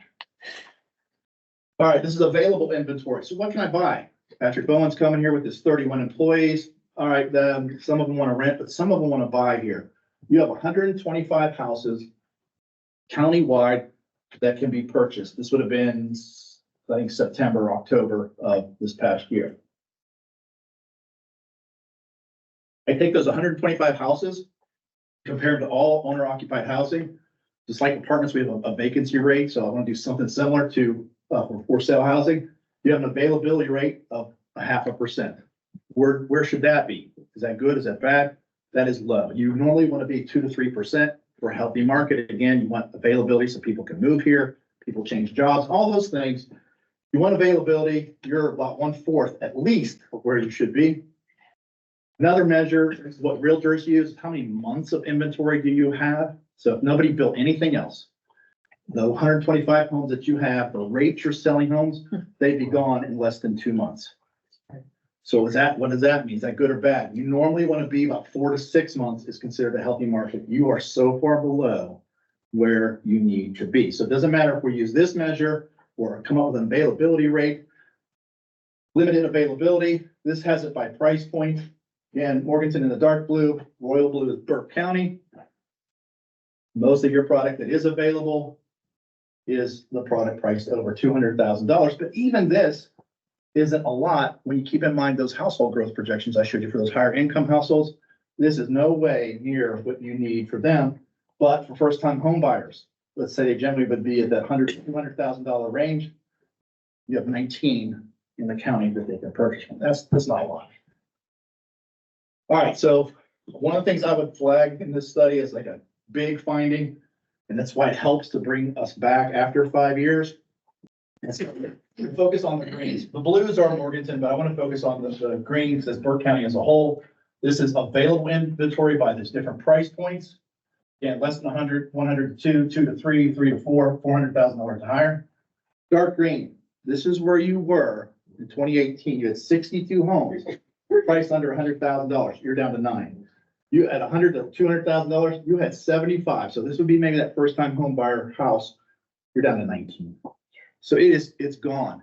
And when we go into markets where we've been to 5 years earlier and come back, this is happening everywhere in the country. Now, one of the things happened, not happening here yet, but if you brought me back in 5 years, it's going to happen. This inventory will be gone unless some way you can encourage this kind of development.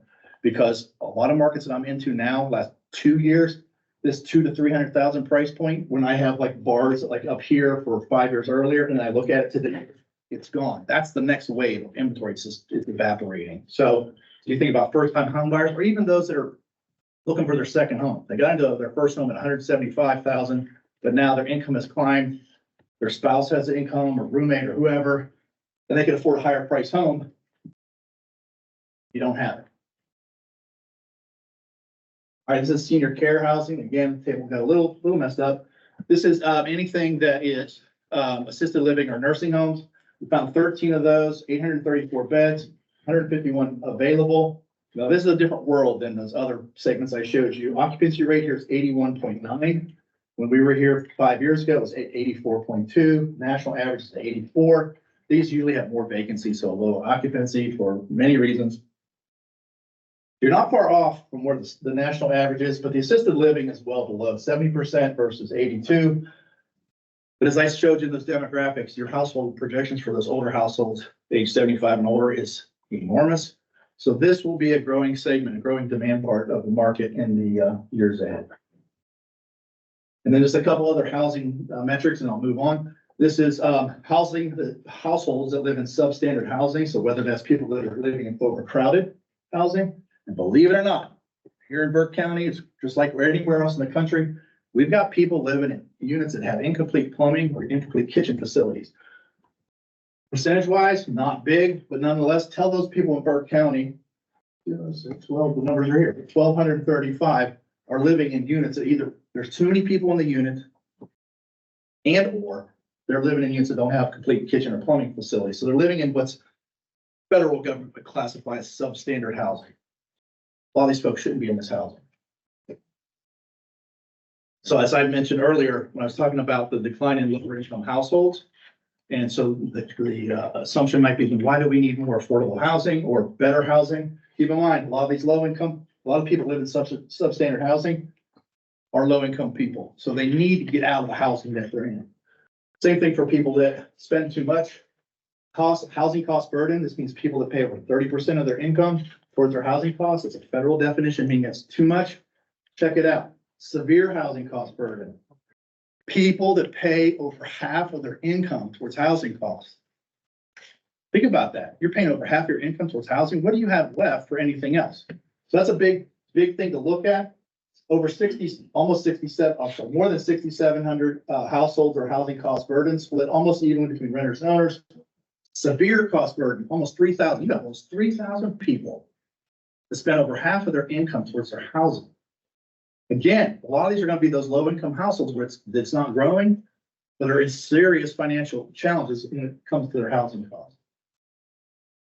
All right, so beyond the housing inventory that we did, we looked at, and I know you had the previous session with the gentleman talking about infrastructure. So we looked at sites. These were sites that were advertised. So there could be other sites that somebody would put on the market or rezone it and put it on the market. These are residential sites that are potential development sites for projects, 38 countywide, 777 total acres, 101,000 square feet, because some of them are existing buildings that we found, old warehouse, old school, old church, something like that. 38 total. 30 of these are vacant parcels. 13 of those are 10 acres or more. And Brian was mentioning, you say, Brian, you had one parcel you were talking about earlier. 50, right? So you've got some really big ones. That's good in terms of accommodating potential development.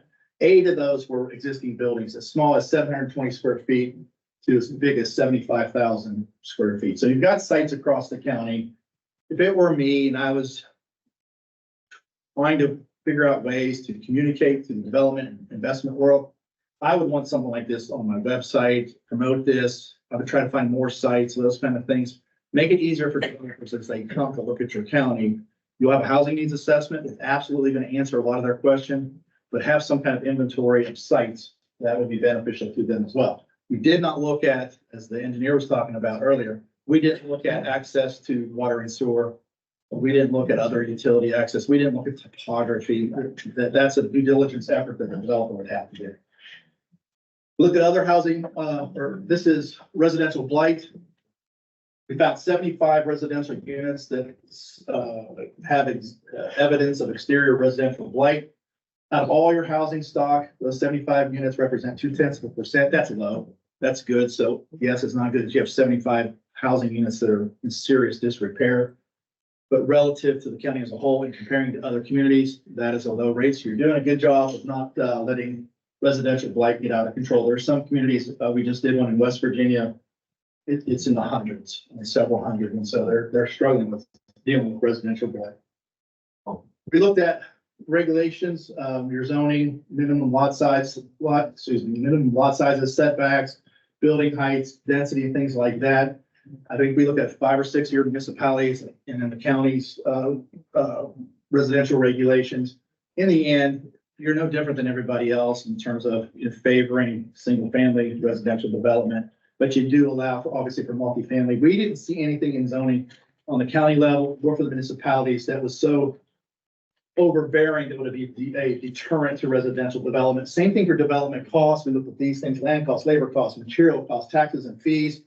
We compared you with other counties in the area. Your cost to develop here is no different than anybody else. You're in line with everybody, so that's not a deterrent to residential development. All right, if anybody in this room can read this, you have the best eyesight ever. You're not intended to see the data in the report. You can clearly see it, but I'm going to walk you through this really fast because I think there was another key finding to this study. This is it. So this is your top 35 jobs, occupations for the area. And so I'm going to take the very top row, sales related occupations, cashiers. If you're at the bottom fourth, lower quartile, bottom fourth of wage earners, you make about $21,000 a year. If you're at the medians, the midpoint, you make about $22,000 a year. What can you afford to rent? What can you afford to rent? At the lower quartile, it's 526. The median is 572. About if you want to buy a home, it's a home about $70,000 or $76,000 a year. Anything in red that you see on this? Anything in red on here, rentals versus for sale, means that those workers. He was looking for a home. He was looking for a home. That's the second weirdest thing I've had happen. I actually did a presentation once at a very old city hall. And it was summertime and I'm speaking and you could hear the rain hitting the ceiling. And this building the roof must not have been done in a long time. So all of a sudden, water is dripping down and then another spot and another spot. And it's like all of a sudden the ceiling everywhere. So these city council members jump up and just run around buckets and one this is on public access television. So I'm on TV, right? He just runs past me and knees down, puts a bucket and just keep talking, you're fine. It was just the weirdest thing to have rainwater falling in front of me. All right. So again, before the mouse interrupted me, these are common occupations, cashier, wages, $21,000 to $22,000, depending on what I'm looking at. What can they afford to rent or buy? Rentals, 526 to 572. How about if they want to buy $70,000 to $76,000 a year? Anything in red means these workers cannot afford it because you don't have it. I can't see it here. The median list price for a home is $289,000. Again, to get to $289,000, you'd have to make about $80,000 a year. Actually, more than that, about $90,000 a year. None of these jobs, this is the bulk of your workforce. Okay, I didn't pre-select these. I just took the top 35. These are the people that we all get to use in some capacity or help us, right? The cashiers, the person working at the restaurant, the hotel, whatever it might be. People changing your tires, changing your oil in your car, whatever it might be. This is the bulk of your workforce. Most of them cannot rent and virtually no one can afford to buy. And this is just one occupation, so I'll give you that. Let's take that cashier at $22,000 a year. They have a significant other, so double it, $44,000 a year.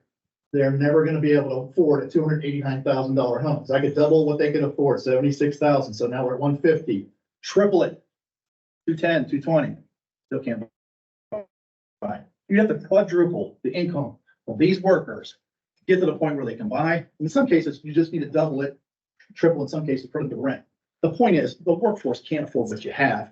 And what did I show you earlier? There's not much available, period. But if it was, the workforce cannot afford to live here. That's an economic challenge for this community. But you're not alone. It's happening everywhere around the country. It's almost 11:15. I don't know the time I started. We're good for 11:30. 11:30. All right. Few more slides.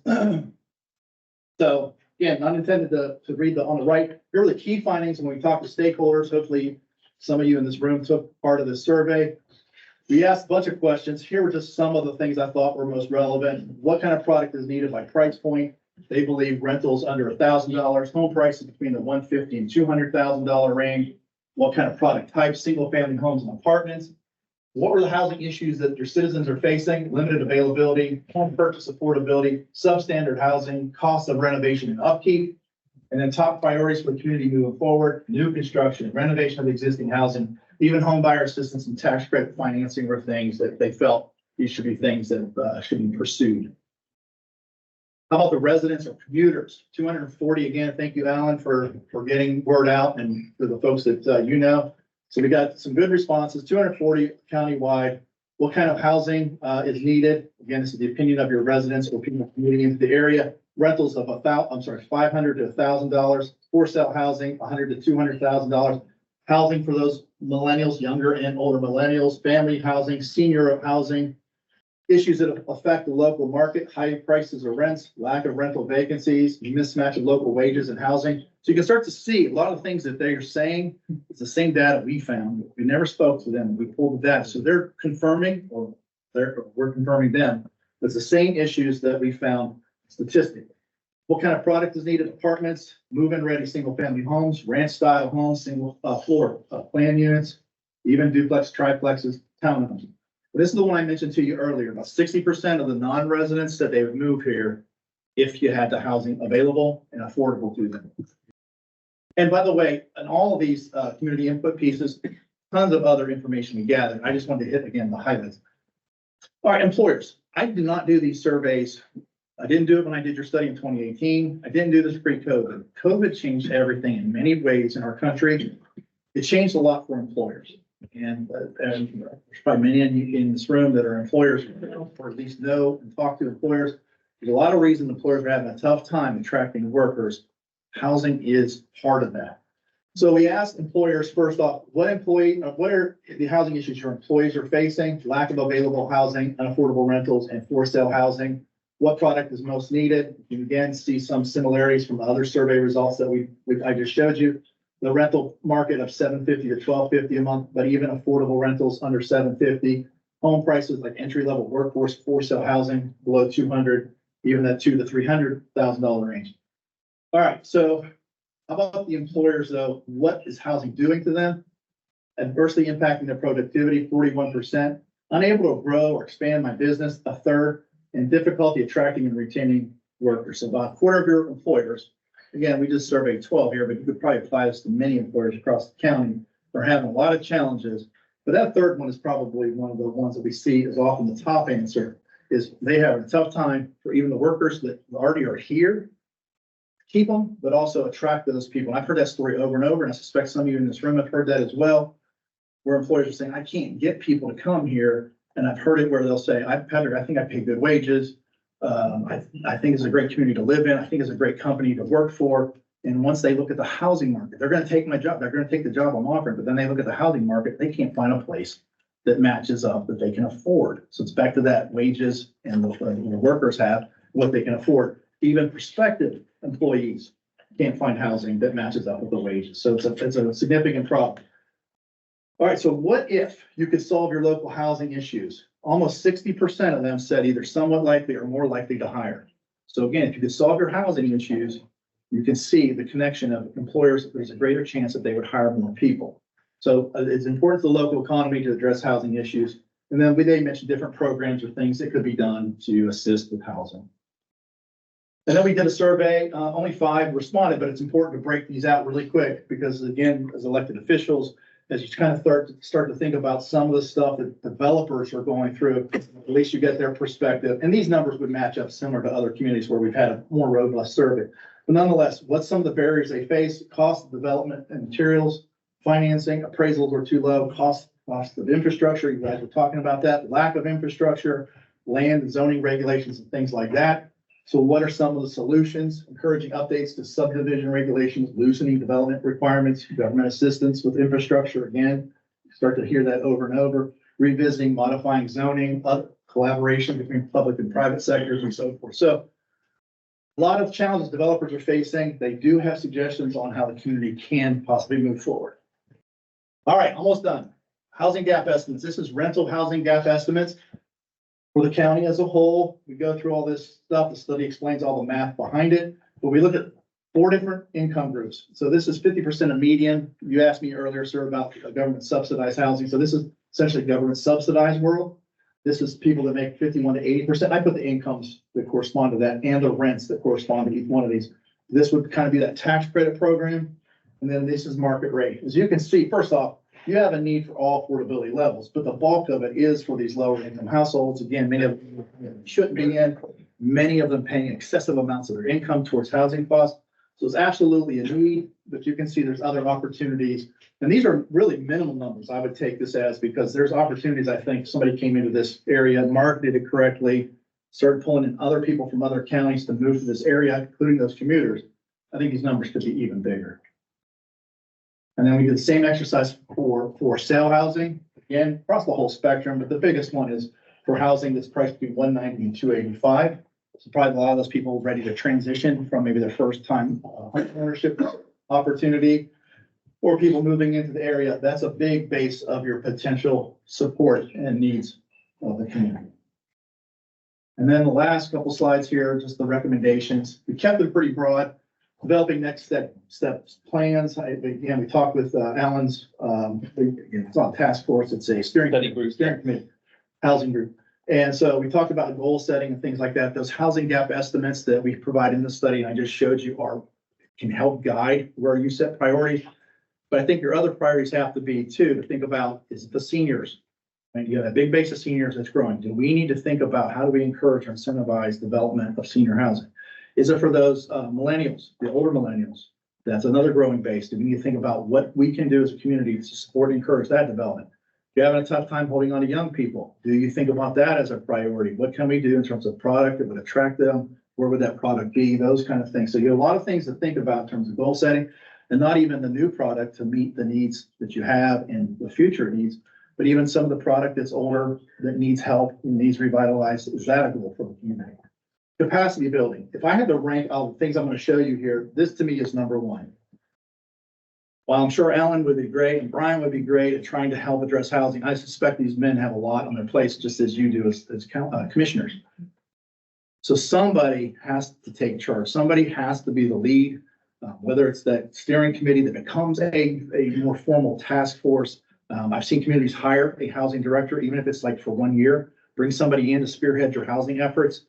You know, whether the commission sets the goals, these are the things we want done and looked at, and have that person do it, or you can do a combination of a task force and a person that you bring in. I've seen communities take somebody that's already internally within their community and say, look, we were going to downsize this position or eliminate it, and this person has a housing background. make sure they have a housing background. You could have somebody that's already here take on that role. It could be an existing organization, the housing authority, Habitat. I mean, it could be somebody else that spearheads housing efforts, but somebody needs to take the lead if you really want to make a difference.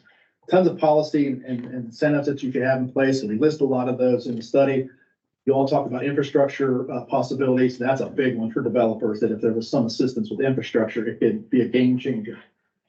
Education outreach, we're doing that right now, right? Not just the commissioners, but the audience members. Continue to educate the public, because I suspect most of you knew housing prices were climbing, and they were climbing fast. Rental rates going up, little available. But to see the degree to which it exists, to see those wait lists, to see how this community is going to change in the next 5 years demographically, you can see the impact on the local employers, what that means to the workforce, their wages and all that stuff.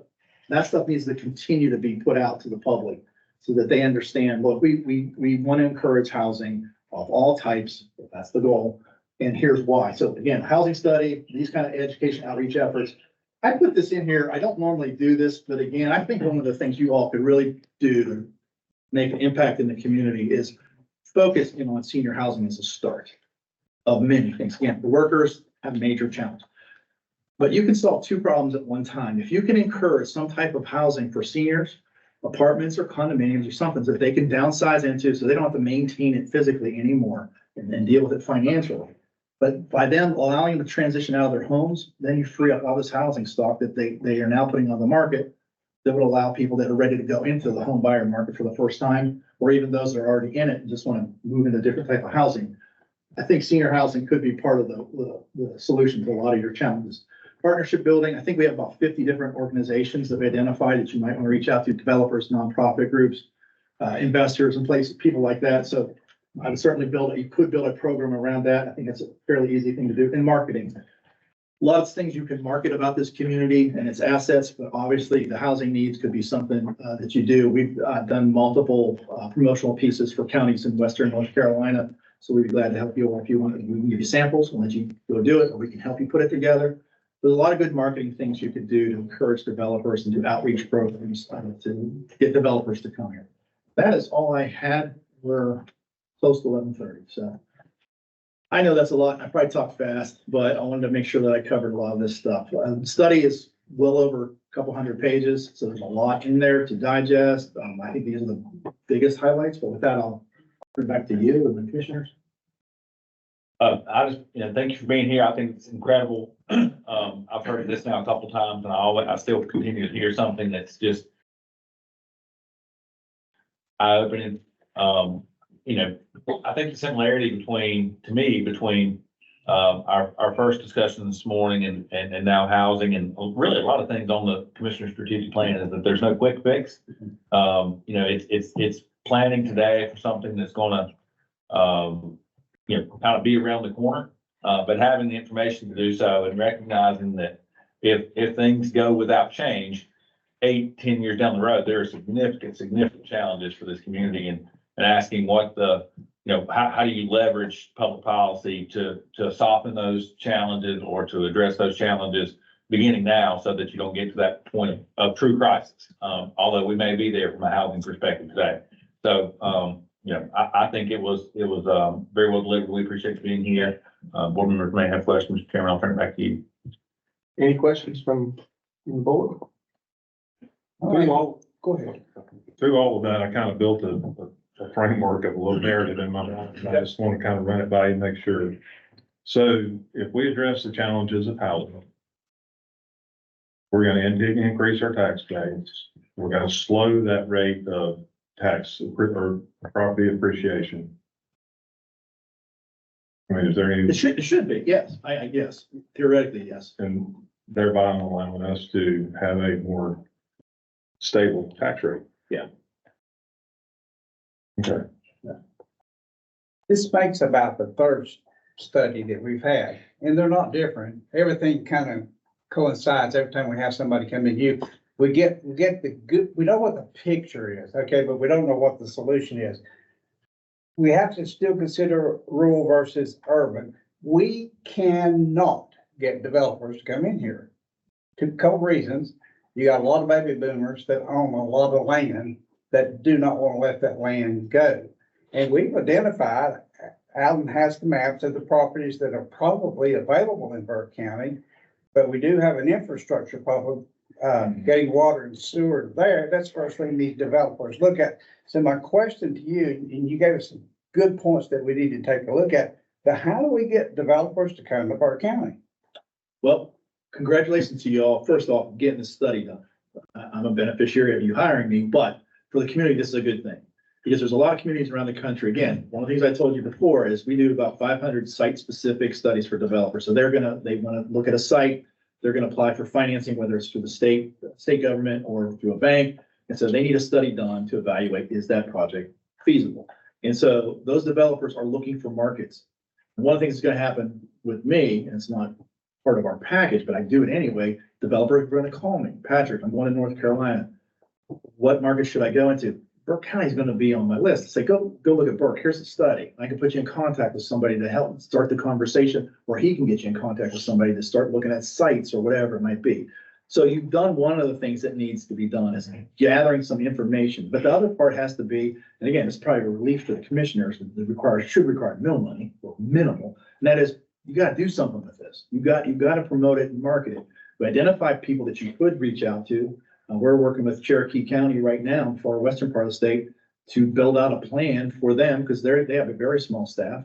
So they don't have the personnel resources to put towards this.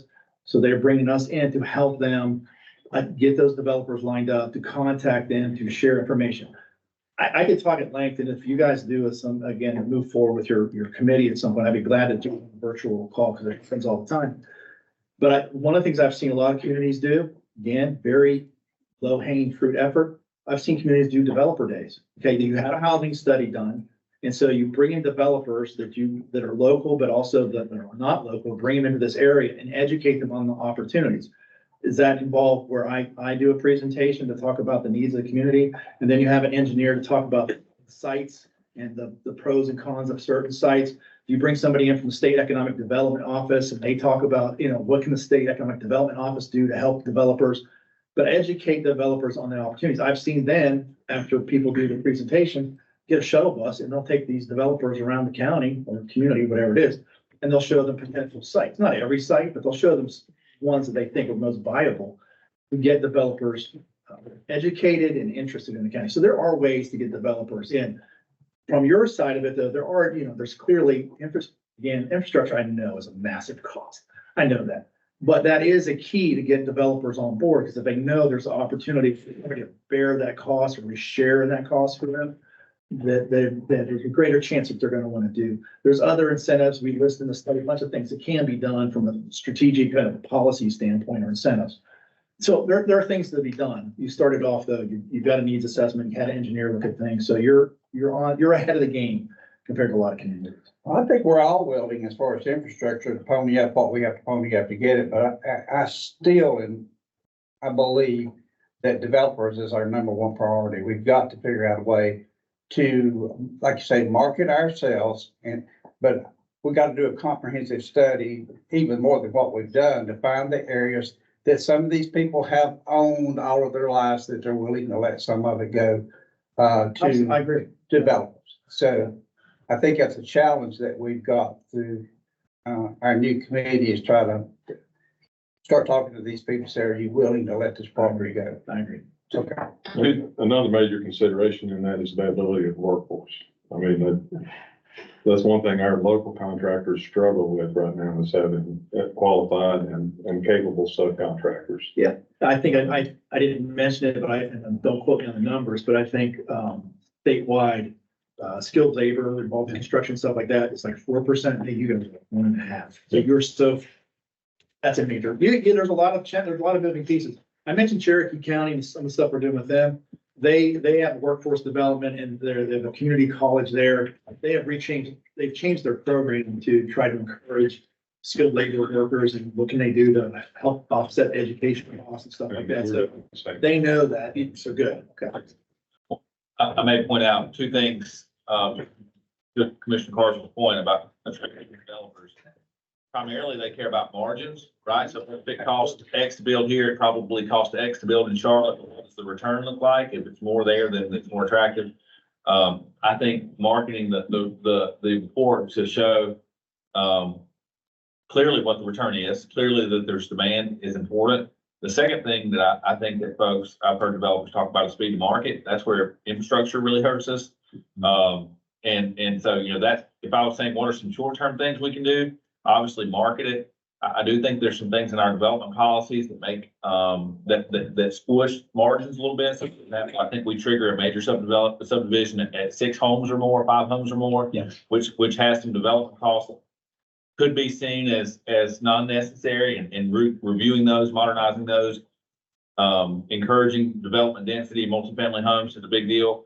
And then the midterm, long-term is infrastructure, but, I mean, there's no way to, you know, just make that part happen. But there are some short-term things that we can do, I think, that make a real difference. Any questions? Bowen, thanks for being with us. Thank you, sir. Great report, a lot of great information for us. We got lunch, 11:30 to 12:15. I hope, please have lunch with us, and, I'll entertain a motion to recess for lunch. Mr. Chairman, I make a motion we recess for lunch. Those in favor say aye. Aye. Those- Nobody's opposed to lunch. Carry on. Back, hope everybody got a little taste of sunshine during the break. It's nice outside. I'll entertain a motion to come back into session. So moved. Thank you very much. All in favor say aye. Aye. That's all of us. Third item on our discussion agenda today is capital improvement plan update. We'll entertain Mr. Epley and Mr. Jackson for that report. Thank you, Mr. Chairman.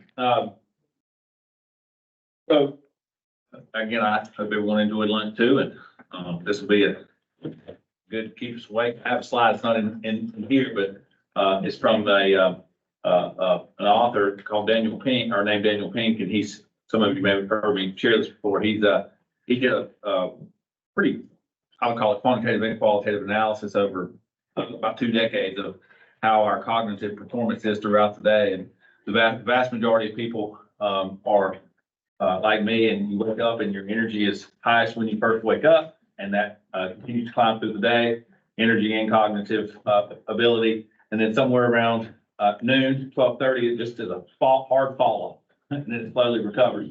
And I have in my slide, I say you are here now. So a difficult thing to do to talk about a capital improvement plan right after fried chicken and mashed potatoes, but I'm gonna give them my best for sure. So one of the deliverables from last year's strategic planning process and work session was the board prioritized creating a comprehensive 5-year capital outlook. And the goal of the capital improvement plan was to identify the top priorities. We all acknowledge that we can do all things, we just can't do all things at one time. So we have this filtration prioritization process of assigning available resources to projects based on need. And we were able to deliver that last April. The board approved it. It was roughly $64 million at that time.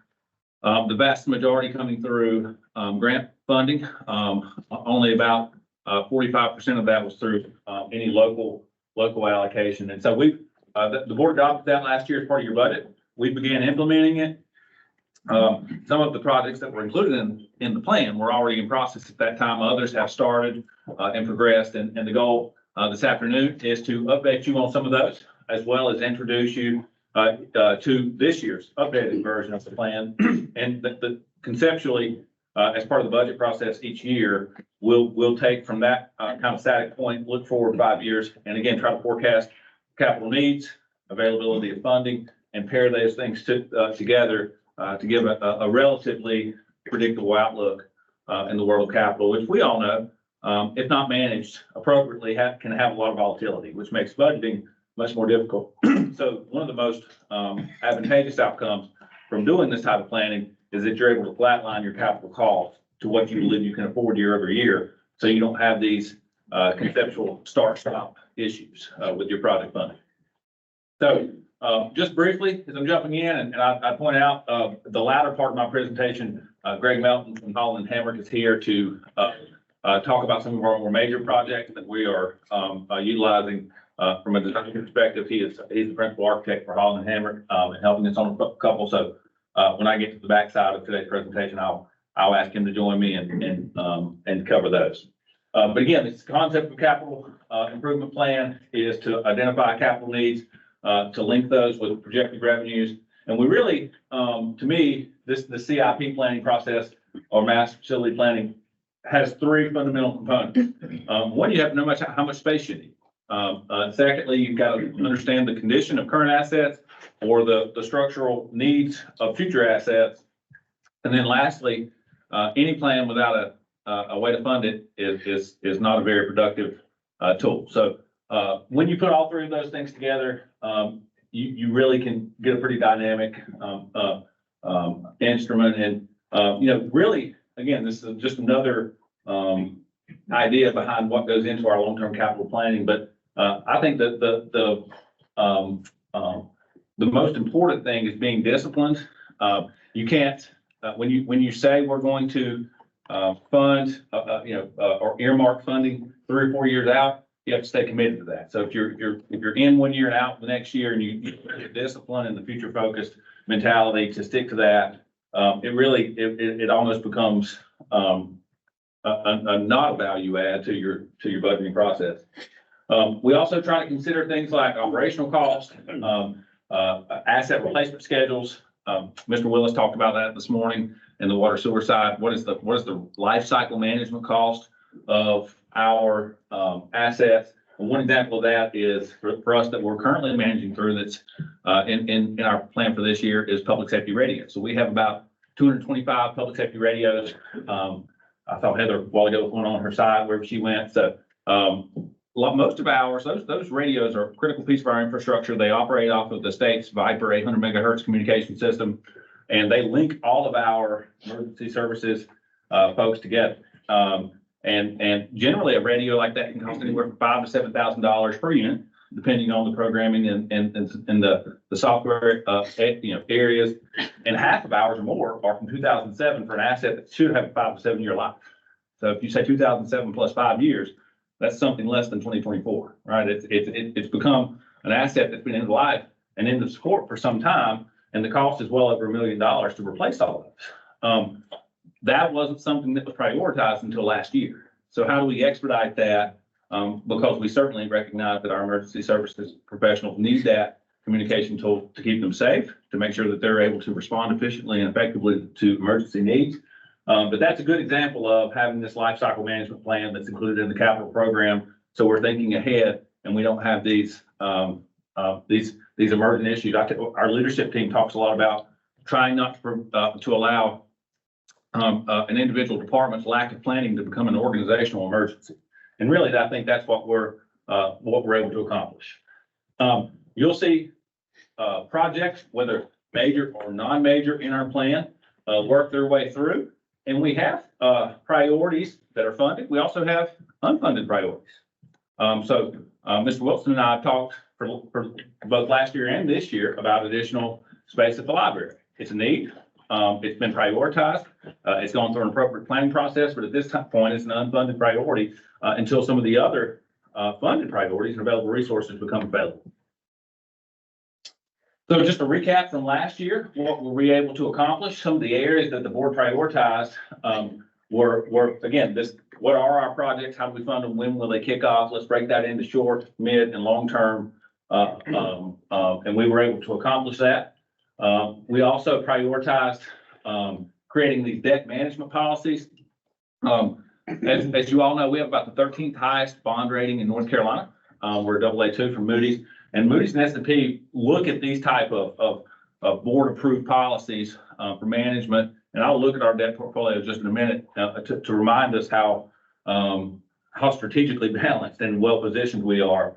But we put some very common industry standards into our debt management policies. 10-year payout, for example, being lower than 50%, or excuse me, higher than 50%. 10-year payout means if I look at our debt balance today, what percentage of that will I pay off over the next 10 years? And the goal is to have higher than 50% payoff over a 10-year period. And currently we're about 76%, which is really not only state leading, but nationally compares very, very, very well for an organization our size too. We also set a policy for debt service, so how much is our annual debt expenditures, compared to our total budgeted expenditures. We want it to be below 15%. We're at 5.6. So well below the industry and, standard. And then we want our debt to assessed value to be less than 2.5%, and we're about 0.6%. So no matter how you measure our debt, capacity or affordability, we're simply in, amazing shape. We also set a minimum fund balance policy at 25%, which will be industry leading. And again, these, whether it's the local government commission or these bond rating agencies or banks and financing institutions, they look for those type of floors and ceilings. How much can I borrow? How much will we allow our equity to maintain? And then the board, as I said, directed the staff to put those policies along with those projects and funding sources into a plan that you approved last April. So jumping into this year's plan, again, it's a circular rotation of identifying projects. Some last year that were priority, maybe are less priority now. Maybe we know something different. For example, in the water sewer fund, at this time last year, we didn't know that we needed $685,000 worth of water meters. Maybe Mark knew it, but I didn't. And so that's an example of it's this constant kind of fluid effort to try to make sure that we're thinking ahead and prioritizing things as they come. And then that creates a really a changing of where projects are and may be. Another example that we've seen recently is just the cost escalation when you look at the cost of commercial capital, and Greg's here and he can speak to that too in depth, but significant 35–40% increase in 1 year. That's not normal. It's not something you can typically plan for. So when the cost index goes up, that much, that may require you to reevaluate resources to other projects that may not have the same level of priority. When we look for funding resources, we do it in this order of we starting always looking for grant funds, and more than half of our capital was funded through grant funds.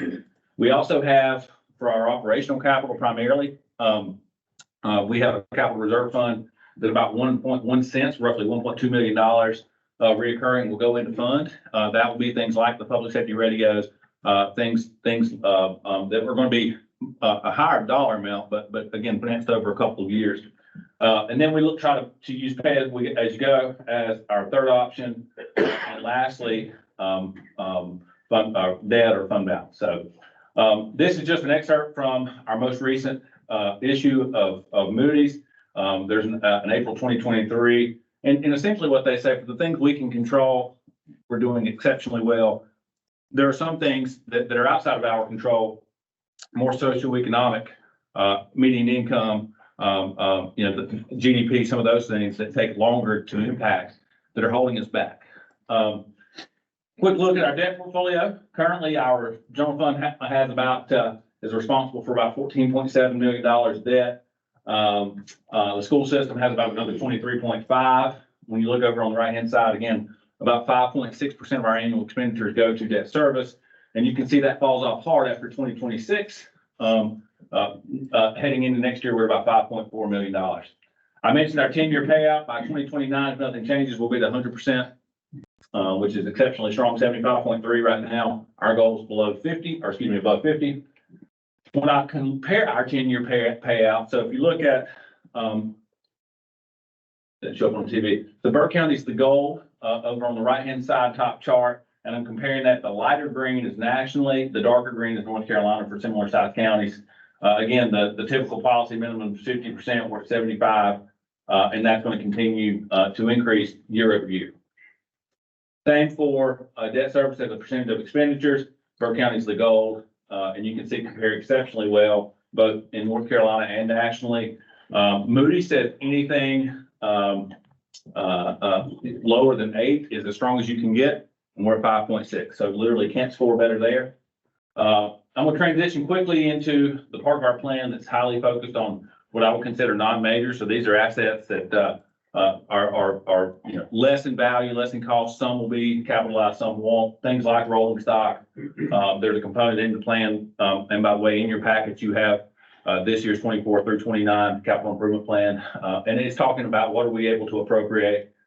This year, one of the things that is an enhancement to our plan is we have drafted a fleet management policy It's very, easy to develop trends on vehicle and rolling stock utilization. So we can look at a vehicle that's 3 or 4 years old and really, pretty clearly predict what the annual mileage is, assess its condition, and we're able to go through and differentiate between general assets, something like a tax assessor vehicle compared to a public safety vehicle. And obviously you need, the mileage requirements for replacement and so forth are going to be a little bit different, but ultimately the goal is we should be able to identify, isolate, and predict our rolling stock replacement schedule 3 to 5 years out. So if you said, how many vehicles will we buy in 2027? Assuming no major mechanical or no collisions, we should be able to tell you that and flatline it so we know we're going to buy X number of vehicles and spend X number of dollars each year on rolling stock, which does a lot of things. It allows us to manage our budget comprehensively better. The more precise we are in areas like this, the more aggressive we can be in other priority areas of the board. But it also removes the pressure from our department heads to try to make that analytic work and forecast when those needs may come up. A couple of other items that are non-major operational. We have a roof that was introduced at the Foothills Higher Education Center until the plan this year. It'll be funded over the next 4 to 5 years. We put about $300,000 roughly into PC replacement. And then I talked about this public safety radio replacement. Here's just an example of what that for the governmental activities, what the out-year non-major looks like. As you can see at the bottom, roughly, at least for the next 2 years, about almost, tick over $1 million. If you remember, one of our first slides said our target is about $1.1 million per year. So other non-major operational priorities that are identified will start at this point at 26, 27, and going out from there. In the water sewer fund, just some highlights included in the plan is the water meter replacement we talked about for some time. In our solid waste fund, starting a life cycle management plan for roll-off trucks. They're about $225,000 a piece, so they're pretty expensive. We started this year with replacing the offices at our collection sites, and we'll continue that. We want to transition into recycling and handling our own cardboard moving forward. Right now, everything that we do is in a solid waste lens is handled with a contract through Republic, and part of that contract was for about $160,000 per year. Republic handled our cardboard management, and they also were able to resell that in the secondary market and retain those revenues. We believe that we can put a 2 or 3 yard recycling compactor at each of our collection sites, and that will only require us to pick that container up once every 3 or 4 months. So we won't have to add new trucks. We won't have to add new personnel. We removed that $160,000 cost from the public contract. And then we have the ability to resell that material in the secondary market and garner some revenue. So it's a real, I think, meaningful reengineering concept for solid waste that doesn't require us to really have any startup cost other than the compactors on site. And then over the next couple of years, we want to add/replace the scale at the landfill, which is in dire need. So just a quick optic of what both water, sewer, and the solid waste out here non-major capital plans look like and how we're setting dollars aside. And again, I would point you to the bottom, and especially on solid waste, and you can see there's roughly a $400,000 allocation each year. So we know what our capital needs are going to be. I'm going to transition into some of these major projects, and I'll get Greg to come up.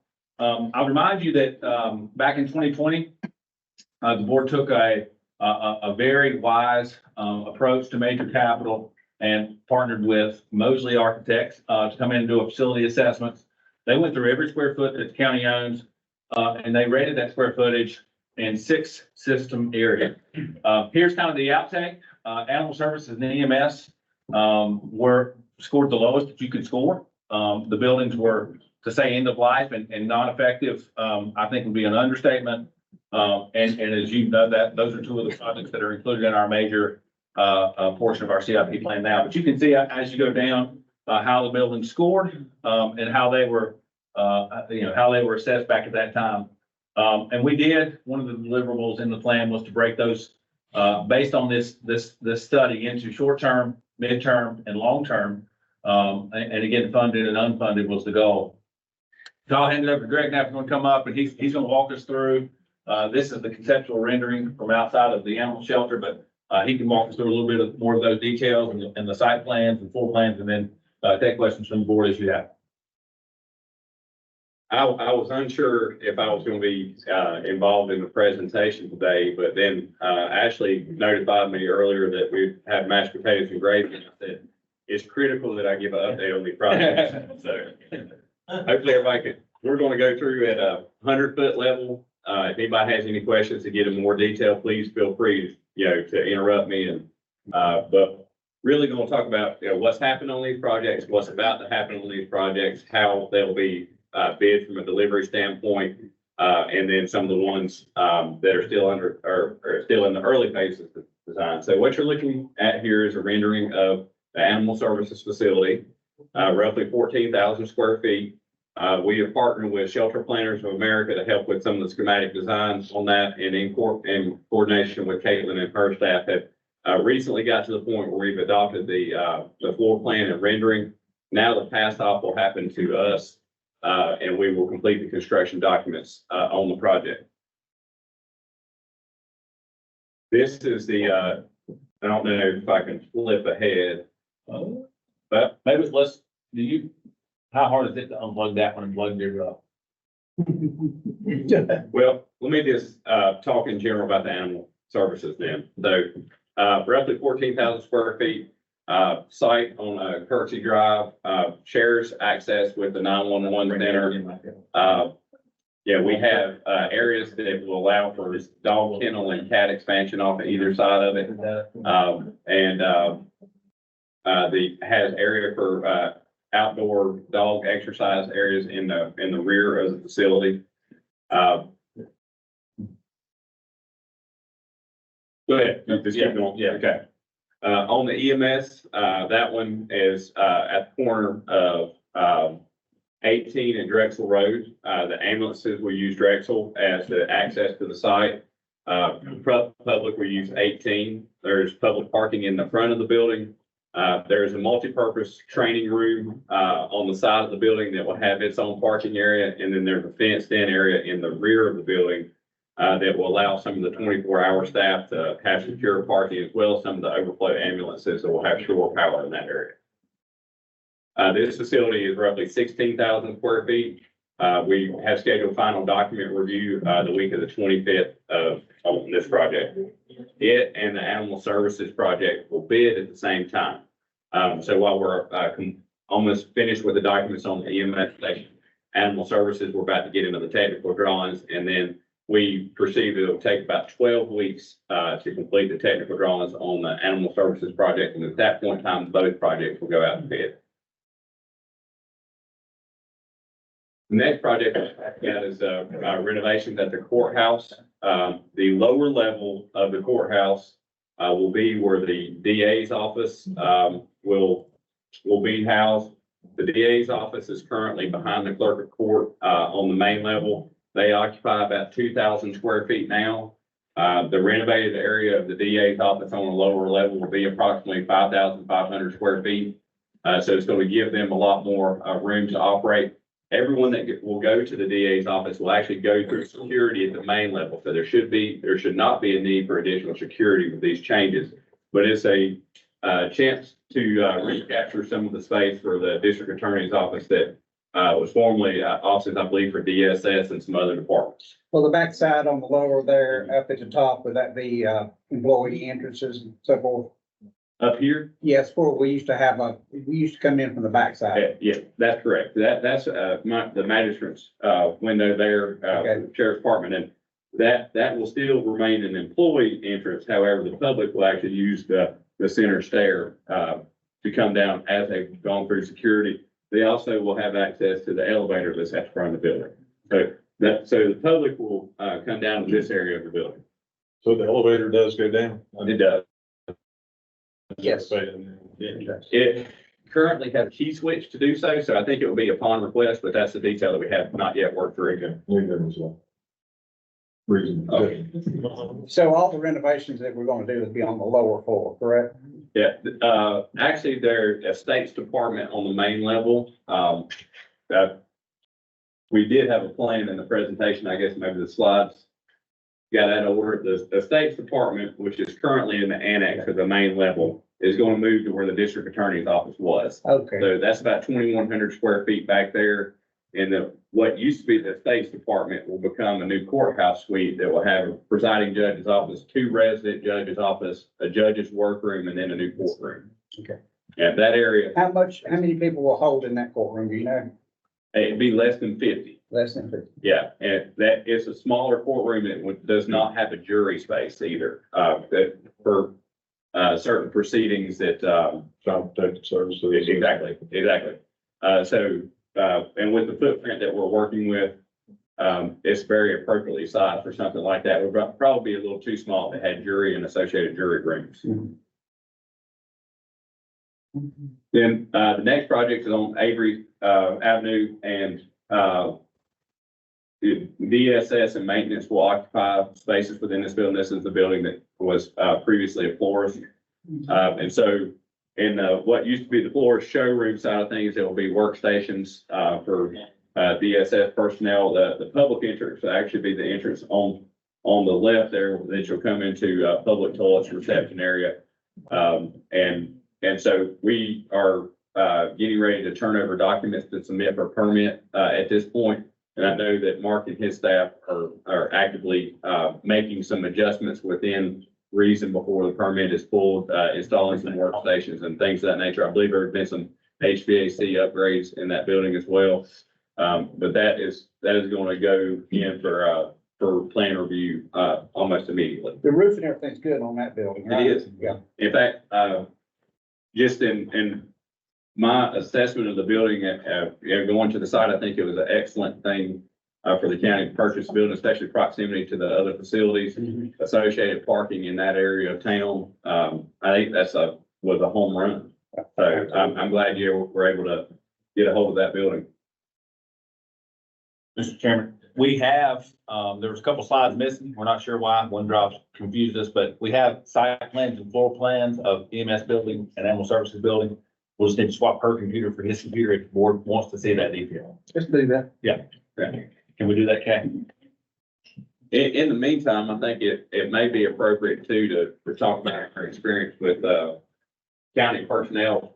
You know, in situations like these, our ability to deliver good projects is, in a lot of cases, is how much, you know, folks on your side of things are willing to come and, you know, participate in the meetings and provide input and things of that nature. And I'll have to say that everybody that we have dealt with, on each of these projects has come with a, you know, high level of enthusiasm, been very prompt on the responses.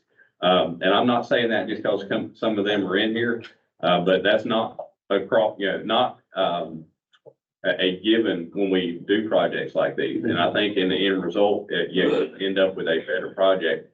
Caitlin, was in a meeting with us for 3.5 hours yesterday.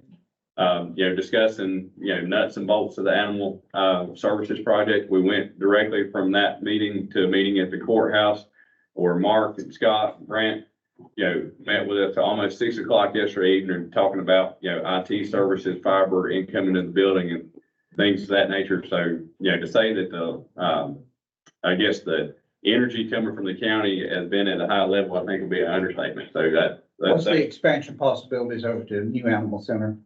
So this is see if I can go back to the site plan. Okay, so the cat expansion is off to the side, that's toward Kirksey. The dog expansion is off to the rear, and there's be open real estate to the rear of the building. This, as you know, is a very significant bank on the site. So as we cut into this bank for parking, we're actually going to be able to create a fair amount of real estate behind the project as you go down that slope, because of the amount of dirt that we're going to have to move on this side of the building. I know you worked in conjunction with Caitlin, but we do have the medical facility on the inside. Is that correct? That's correct. Okay. And it was placed at the front in the event that you get a provider that wants to, sign, you know, enter into an agreement with the county, a low cost provider, I believe, as they've been described. So this portion of the building that houses a clinic would be, is at the front, right off the main waiting room. So if there's a weekend clinic or something where the rest of the facility may not be operational, those folks have easy access to that space. Can you blow that up where we can see it a little bit better? Look like it, look at it. So it's what we need. Running on out there. You mean both? You just make. Hey, I don't, where's your pan at? There we go. Yes. Yeah, if they want to see the clinic, will need to be down here. Is that the area you want to? Is that the area you want to see, Jeff? Yeah, maybe just blow it up and then start there at the front and kind of tell us what's what. So Slide it around. That's, Perfect, thank you. okay. So you'll enter the reception area of the lobby. There are some spaces off the lobby in the, surrender interview spaces and things that would give you some privacy if needed. But essentially the cat area is to the right, the clinic is to the left, and the dog kennels is up the page. So in the event that you did have, you were operating this, on the weekend, and the rest of the facility may not be occupied, folks would come in the front door, and this would be the clinic and the lab down here in the bottom corner would be the areas that would be right off the lobby that you would be using. In the event that you are using the multi-purpose space after hours, we have a separate entrance over here to the right, multi-purpose room with outdoor covered area to the back there, and we've got public toilets right outside there. So that's another space that could be used after hours if the remainder of the facility is not operating or not occupied. And we've got all the new impervious materials or everything we're supposed to have on the floors. Yes, sir. Okay, good. Yes, sir. Yeah, Was there any special consideration given to air quality? there is. So essentially, this area to the back will be served with 100% outside air unit. So it will have its own unit. 100% outside air, basically you're conditioning everything. You're coming in from the outside, you're exhausting 100% that comes to the space, which gives you the best air quality as far as odors and quality. The cat space will be very similar up here in this area. And then the remainder of the spaces will be treated with smaller units that may have ionization. We haven't got to that level of detail on the other spaces to help control odors and that, but the two 100% outside air areas are the cat area and the dog area.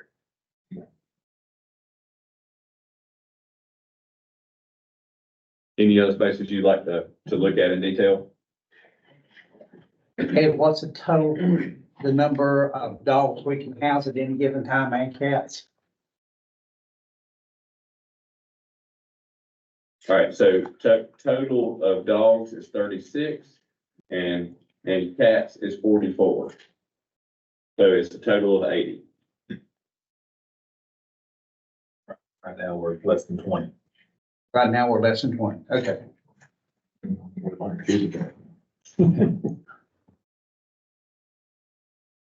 Oh, is that air arrangement you're talking about in the cat and dog area? Is that normal or? Yeah, there are code requirements of a minimum of 12 air changes per hour.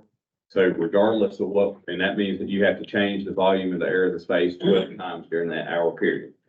So reclaiming some of the energy from the space, we can do that with energy recovery ventilators and things of that nature, but you're going to be exhausting that amount of air regardless of what we do by code. So the 100% outside air unit is a unit that's specifically made to do what this space is asking it to do anyway. That makes sense. Right. I'm Go sorry. ahead. You said less than 20, you mean we have a total of 20 animals on site right now? Can't speak to it, but I think our dog kennels were about 16 and cat was just kind of where we could fit them. Yeah, we have 16 dog kennels and 24 cat cages Okay. currently.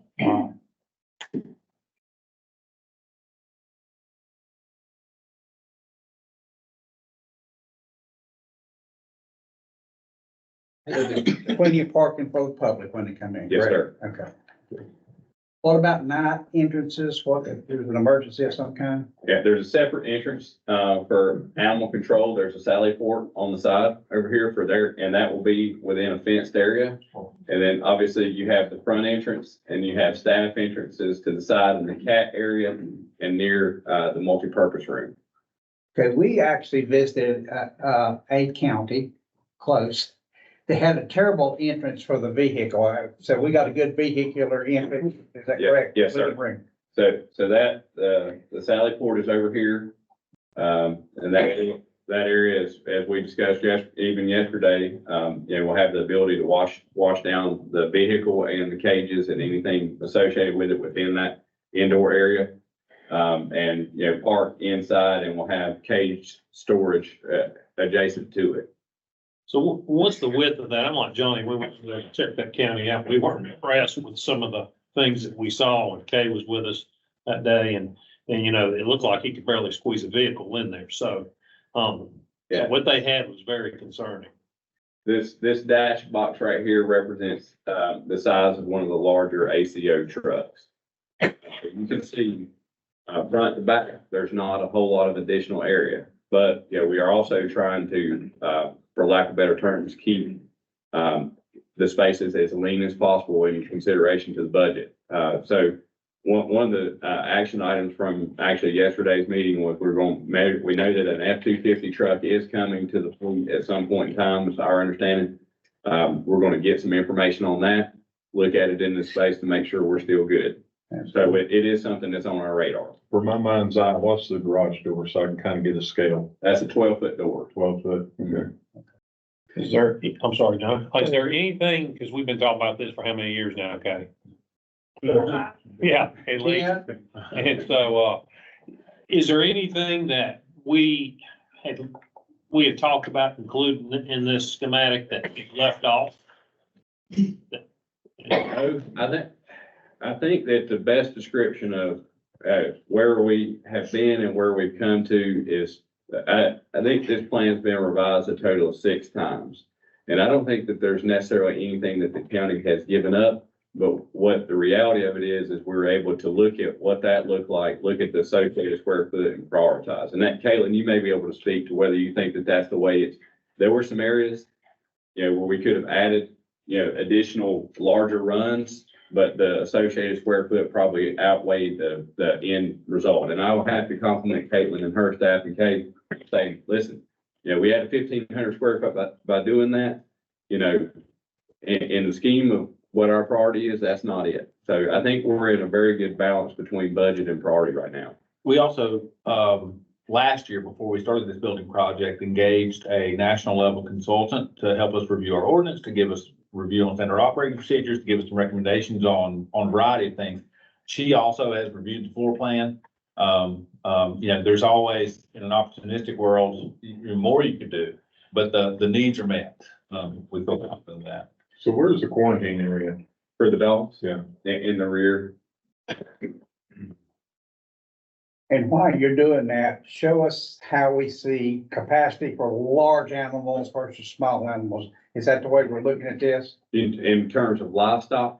Well, larger dogs. Are we putting larger dogs and small dogs in the same areas? Yes. Okay. Yes. Yeah, these kennels, there is a puppy space toward the rear, but the remainder of the kennels are the same size. Okay. But we can't accommodate 50 horses. Remember the miniature horses? There is a plan for a livestock area in the back left of the site. That's not a structure that we've designed yet, but that's coming. Yeah, you asked a question earlier. Quarantine, yeah. There are 3 quarantine dogs and then 2 medical dog areas that have basically partitioned off interior space as well as outdoor runs. And I would assume something similar for cats. Yes, sir. Yeah, that area is down here. Right here. Tell me about the lighting in the facility itself. Okay. In regards, it will all be LED. In the dog spaces, the lighting will be placed toward the front of the cages. Is from the studies that the consultant has given us, illuminating the dog spaces. for in the case that the public is in there looking for adoption. Very similar with the cat where they're looking at, they want you to provide a wall washing fixture that angle into the cages. So it'll be, I guess, a bright environment, non-institutional looking as it can be with the surfaces you have there, but also to invite, potential, adoptions. Forgot to add, also been reviewed by our state inspector. That's right. And signed off on by state folks. How many offices do we have for Caitlin and her staff? So they're over near the clinic. We have a couple offices here that a lot of the offices have multiple seats within them because the staff is so active and is not necessarily sitting in an office all. It's really a landing spot in some cases. Over on the CAT side of things, we've got a group office here as well as a shelter manager, director, and a future space as well. So probably in the situation where, budget and square footage, are coming together with the reality of the total budget. We do have some room for growth, but definitely not abundance of square footage for offices. Okay. One other quick question, as far as noise, particularly in the dog area, I know we have to use impermeable materials. Yes. Is there anything that's being planned to? Yeah, there is a ceiling tile that is available, and I believe the name of it is Ceramagard. But it's one that has been identified by the consultant, and I believe your inspector too, Caitlin, potentially. It's got a pretty high acoustical value as well as it is non-absorptive.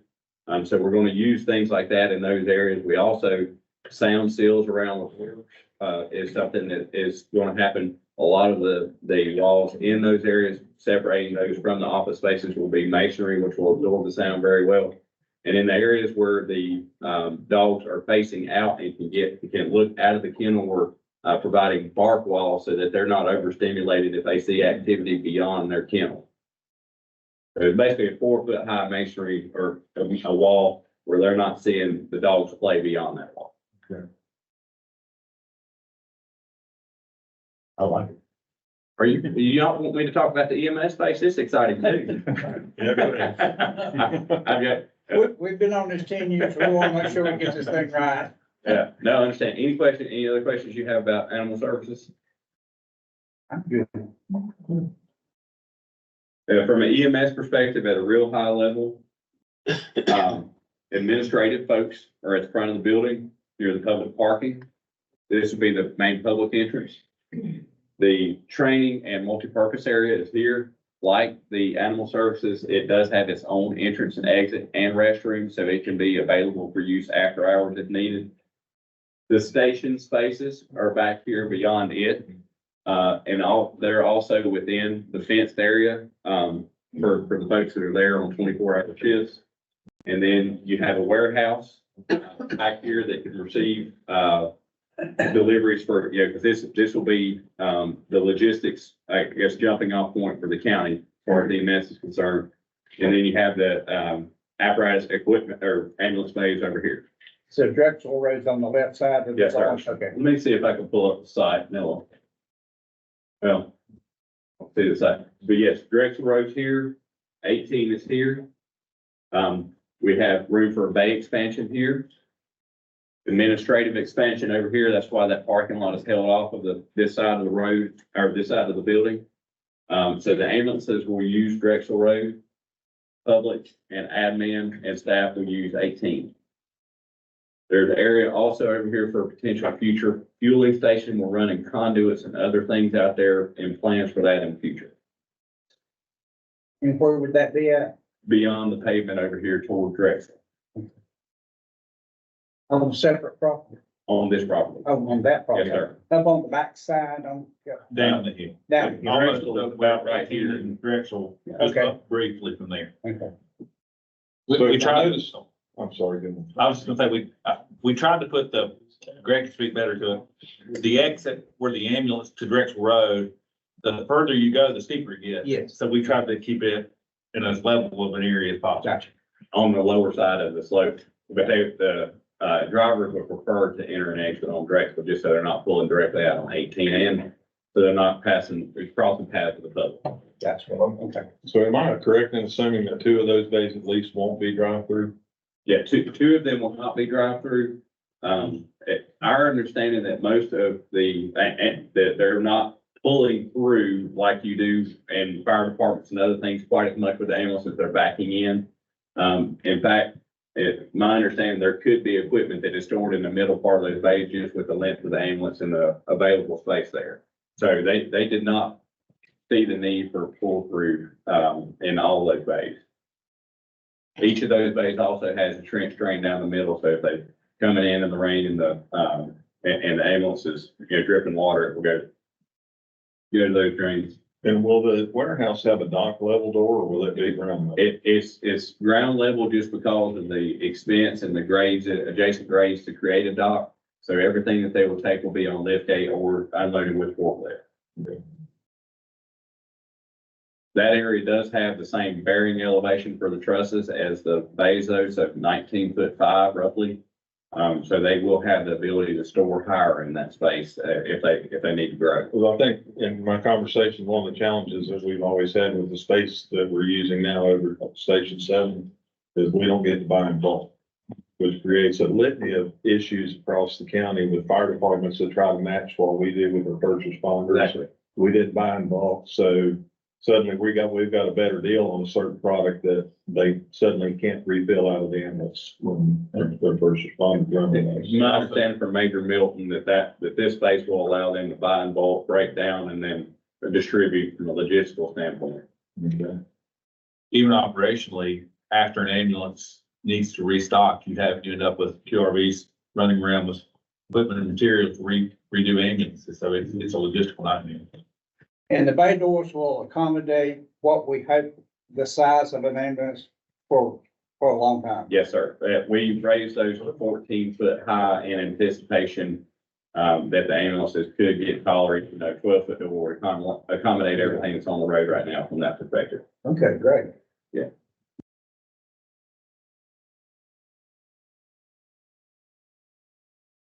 So, Brian, if they come down on the Drexel Road side, we're not gonna put any kind of, do we do signage or anything on Drexel Road saying that the station is there, that ambulances may be entering? Yeah, I'm sure, yeah. Okay. And DOT will have some input on DOT, that. I sort of say what DOT say, anything.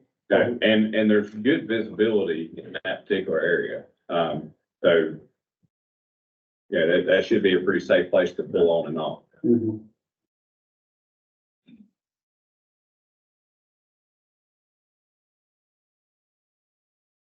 And as I see this is the design with brick and the rock, if that. Yes, sir. The fascia front of it? Yes, Okay. sir. Yeah, you don't mind.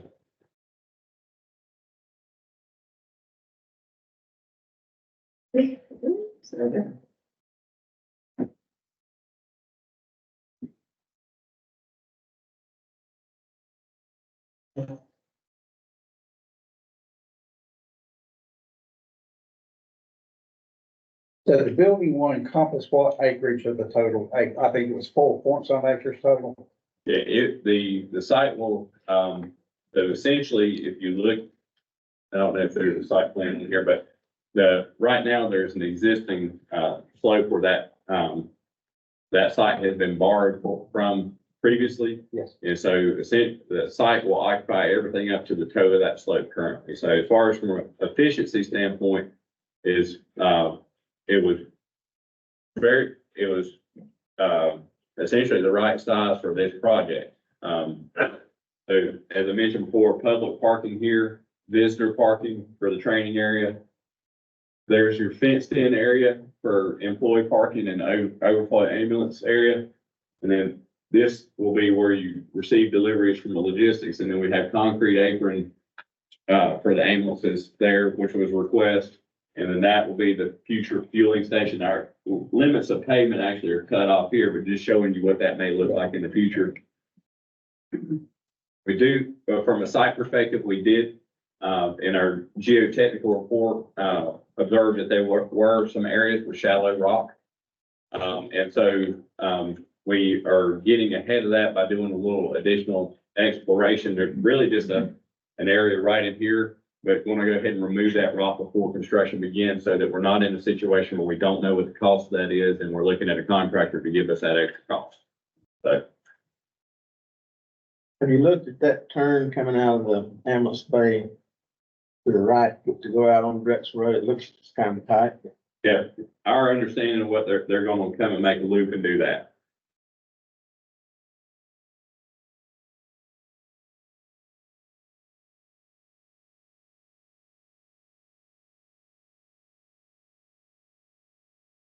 Just to give you a sense of scale, you know, this right here is about 45 feet. So it's, the concrete area itself is pretty large.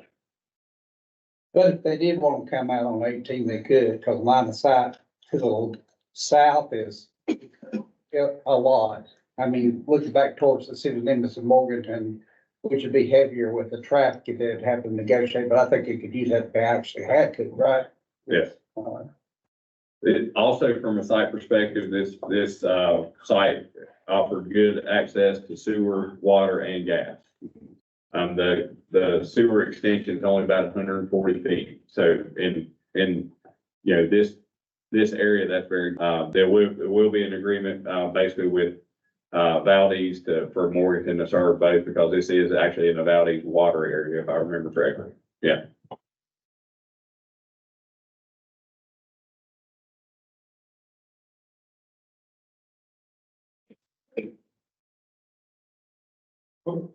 Just a quick question. You know, we've got folks here at 24. Is there a recreation area? I mean, a period of place outside or inside that's designated? We do have a covered outdoor area right off the day room. Okay. That will have a couple ceiling fans in the seating area. And a little bit of concrete back there for them to, you know, set up cornhole. It's my understanding they play a fair amount of cornhole. So there'll be an area for them to do that back there. And that all is, you know, one of the big concerns with, you know, now is, you know, give us an area where we don't have to worry about the public being in our outdoor space, which is why that area is fenced in, which will protect the overflow ambulances and their cars that are there at all times of the evening, as well as, you know, if they're out there, you know, enjoying themselves. Back in the day, I did a few of those shifts, and it's hard to just sit in the building. Yeah.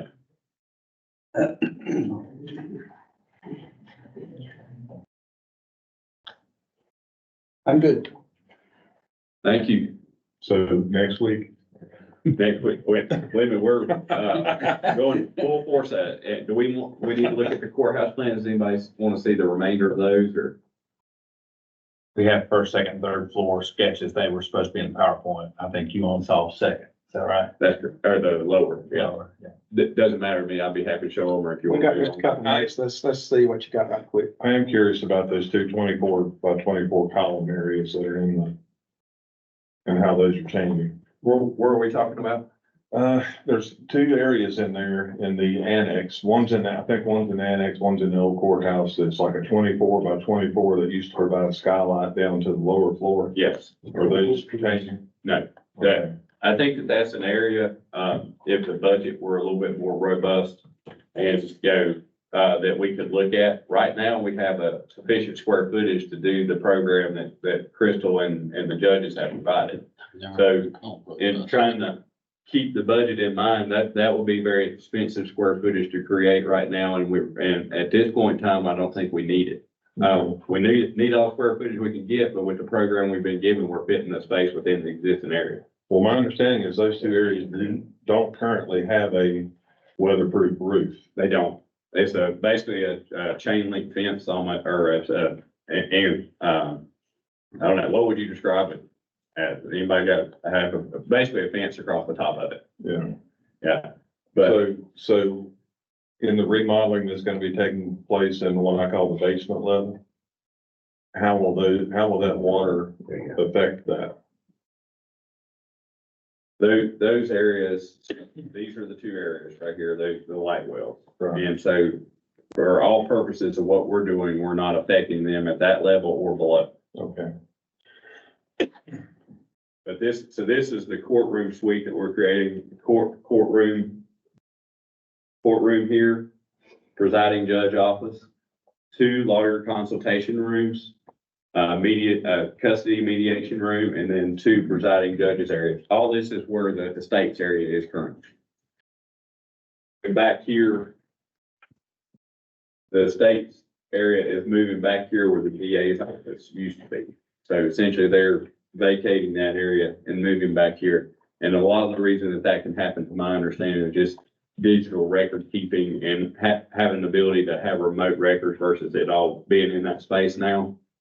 If that makes sense. But if you go into their space currently, this entire area appears, filing and records, which will be on the lower level.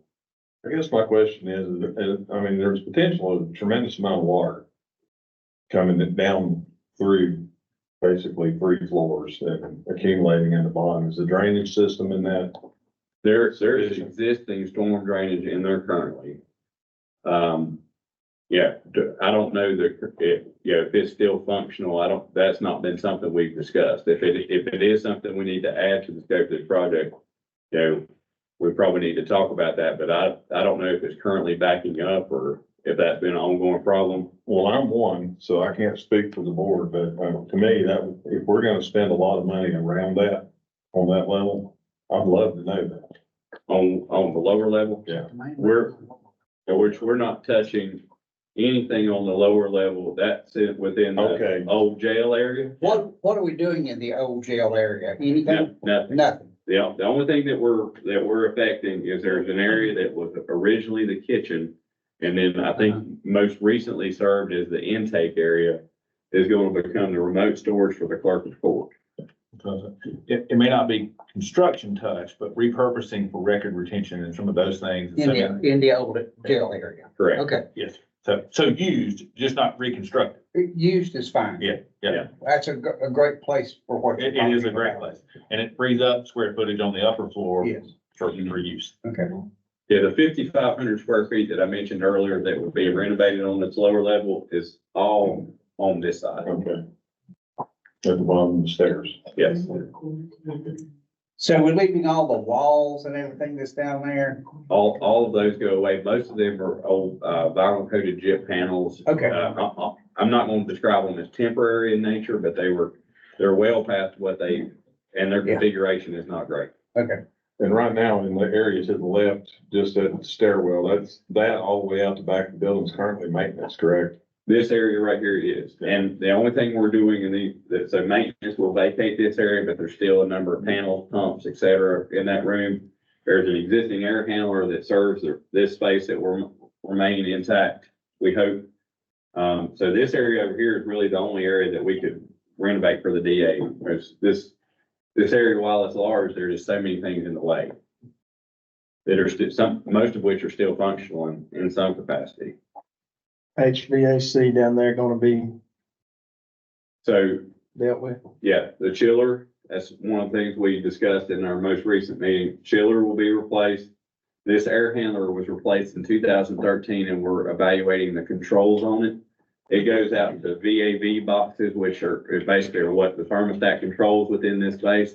We're looking at the condition of those boxes, whether they would need to be replaced with new controls. In all likelihood, they will.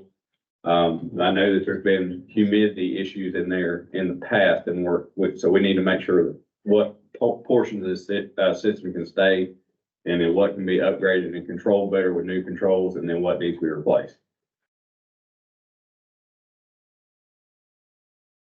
we've got a gated area on the street level upstairs for the clerk court staff and everything. Over here. Yeah, and we've got the Sally Port down there for bringing court inmates over now. So are we going to attempt to close any of this off of the DAs or leave that parking open? I know that, one of the requests that is at a real high level is to fence in that back area. Uh-huh. So where we are with the project is, we started like being shot out of a cannon. As soon as we were awarded the project, Crystal Carpenter was on the phone with our office the next morning. So we've done a lot in a short amount of time and we're at the point where so this is a design, build, delivery with beam construction. Uh-huh. So our most recent meeting was to talk about the plumbing, mechanical and electrical upgrades. Now that we know roughly what the what area we're touching. So our first step is going to be to, establish a preliminary budget to see, what are we within reason with what we have. Then we're going to look at a couple of improvements that are, probably would be a nice to have, but don't have to have, one of which is fencing. The other, which is a new security vestibule up front to free up some space in that lobby. So I guess our first checkpoint is get a preliminary budget, see what kind of money we have, and see if we can even look at some of those areas, or are we already over budget? Because all this has happened in about 3 weeks. So, Yeah.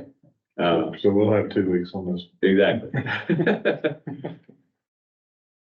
So as far as we know right now, all the plumbing and electrical are satisfactory. The main switch is full at capacity. However, we believe there to be some load by way of the lighting transition into LED that'll be available. So what we've done is we've ordered a study on meter usage over the last couple of months, and we want to see what the building is using versus what is actually, the capacity of that main panel. If we see that the building is under that threshold, we're going to repurpose some of that space in that panel. So a lot of balls in the air right now, and we're going to kind of see them start landing, and we'll know which direction to head. All right, now let's move on to public safety. I got one more question, if that's okay with you, sir. County manager, are we putting a Band-Aid on this issue, or are we looking at this to last for a long, long time? When the board, awarded the $2.1 million, our goal was to, extend the life of the building, ag court, decompress the district attorney, the clerk's office, and ag court space. I think that we checked each of those boxes. The facility study from, Mosley in 2020, was kind of, gray on this building. Okay. Structurally, it's sound. I think its biggest strength is its structural integrity. Also, its biggest weakness is its structural integrity because it's pretty difficult to manipulate. But I think everything we're doing here, and I don't want to put words in Greg's mouth, but one of the first times we were touring the building, he saw a lot of opportunity for expansion and growth with the existing infrastructure. I think everything that we're proposing today would complement that. And this certainly gets us well down the road and meets the needs that we've identified. But even as you go down the road, I think, and it'll be for future, future folks to make those decisions. But I don't think we're doing anything that would be undone or would hinder future, expansion. If that makes sense. That makes sense. Yes, sir. Thank you, Mr. Chairman. I would say that the area that will probably be evaluated if significant dollars became available would likely be the clerk's area. Right now, what we're doing, I think, is very good use of the money. But I could see them potentially needing some expansion space in the future. But I do think that there are some adjacent spaces you could look for that. Okay. But to Mr. Epley's point, I don't think there's anything we're doing right now that if we said the budget has changed, what would you do differently? I can't point to anything specifically we say, we would definitely rethink this. In terms of, and maybe Mr. Chairman, please, in terms of transporting inmates back and forth from court, how and where will they be held? So right now, this is a lower level plan. Back here is the Superior Court. They come in and they use the elevator up to the third floor and attempt to zoom in on that area. And so they are only using the jail. So here's the elevator right here. That goes up to the third floor. There are holding cells on the third floor, and they're using some of the space on the lower level for temporary holding cells when it's a very busy day. And so, only a very small portion of that lower level is being used, and it will continue to be used in the same way, to my understanding. Because right now, without a sprinkler system, it's my understanding that you can't use that space for 24-hour holding at this point.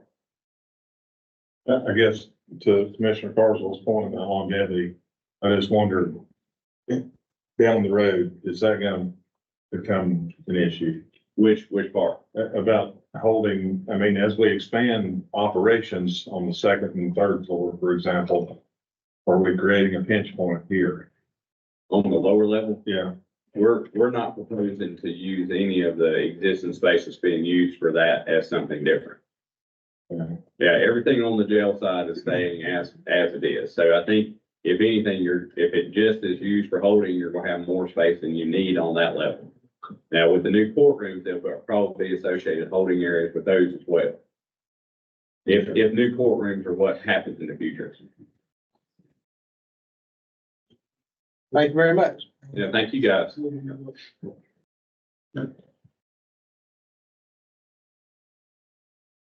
Well, let's switch that back over. Last thing I'd say about our both animal services and EMS, I was reminding the board that are being run on parallel track. Construction documents should be ready to go to public bid by May. And both projects are on time and under budget, or at budget. So feel good about those. Courthouse, same thing. We didn't talk a lot about, health and human services, but, Corey, Danny, and I have been working with a space planner. That's in your capital improvement plan. You can review that. Given the cost escalation of construction, and the fact that the building is so dramatically undersized now with most of their teams being fragmented across the county, we thought the appropriate first step was to work through a space planning exercise. We've done that, started with staff surveys, community demographics, many meetings. And that's about 95% complete. Should be complete in the next 2 to 3 weeks. The preliminary square footage allocation is about 97,000 square feet. They're a tick under 70,000 square feet now. So next steps on that project will be to take that square footage allocation and do some site civil work to see if that building, that square footage footprint will fit on the current campus. Likely it will, and where it's best positioned. But we'll be transitioning away from design into site civil development. And I think that we could be in the timeframe of design, architect retention, probably in the next, 60 to 90 days. But it'll be back to this board soon enough. And there's a full description in your capital improvement plan, so I'd encourage you to read that. Let me know if you have any questions. Sorry about the technology hiccups. Next thing on the agenda today is public safety performance. Mr. Hughes-Hendo is going to come up and walk us through that. Last year, I'll point out at this work session, we spent a tremendous amount of time on our overall budget mechanics, and generally what we saw is that Burke County, on average, compared to other similar sized counties in North Carolina, was able to operate at a lower appropriation level. One of the areas that we highlighted last year was public education. This board, while lowering the tax rate 20%, was still able to provide a 25% increase in public education funding. And we all know the details that went into that.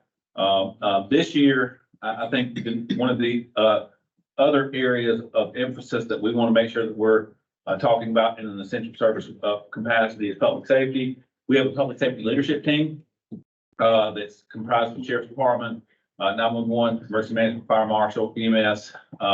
And we meet about every 6 weeks.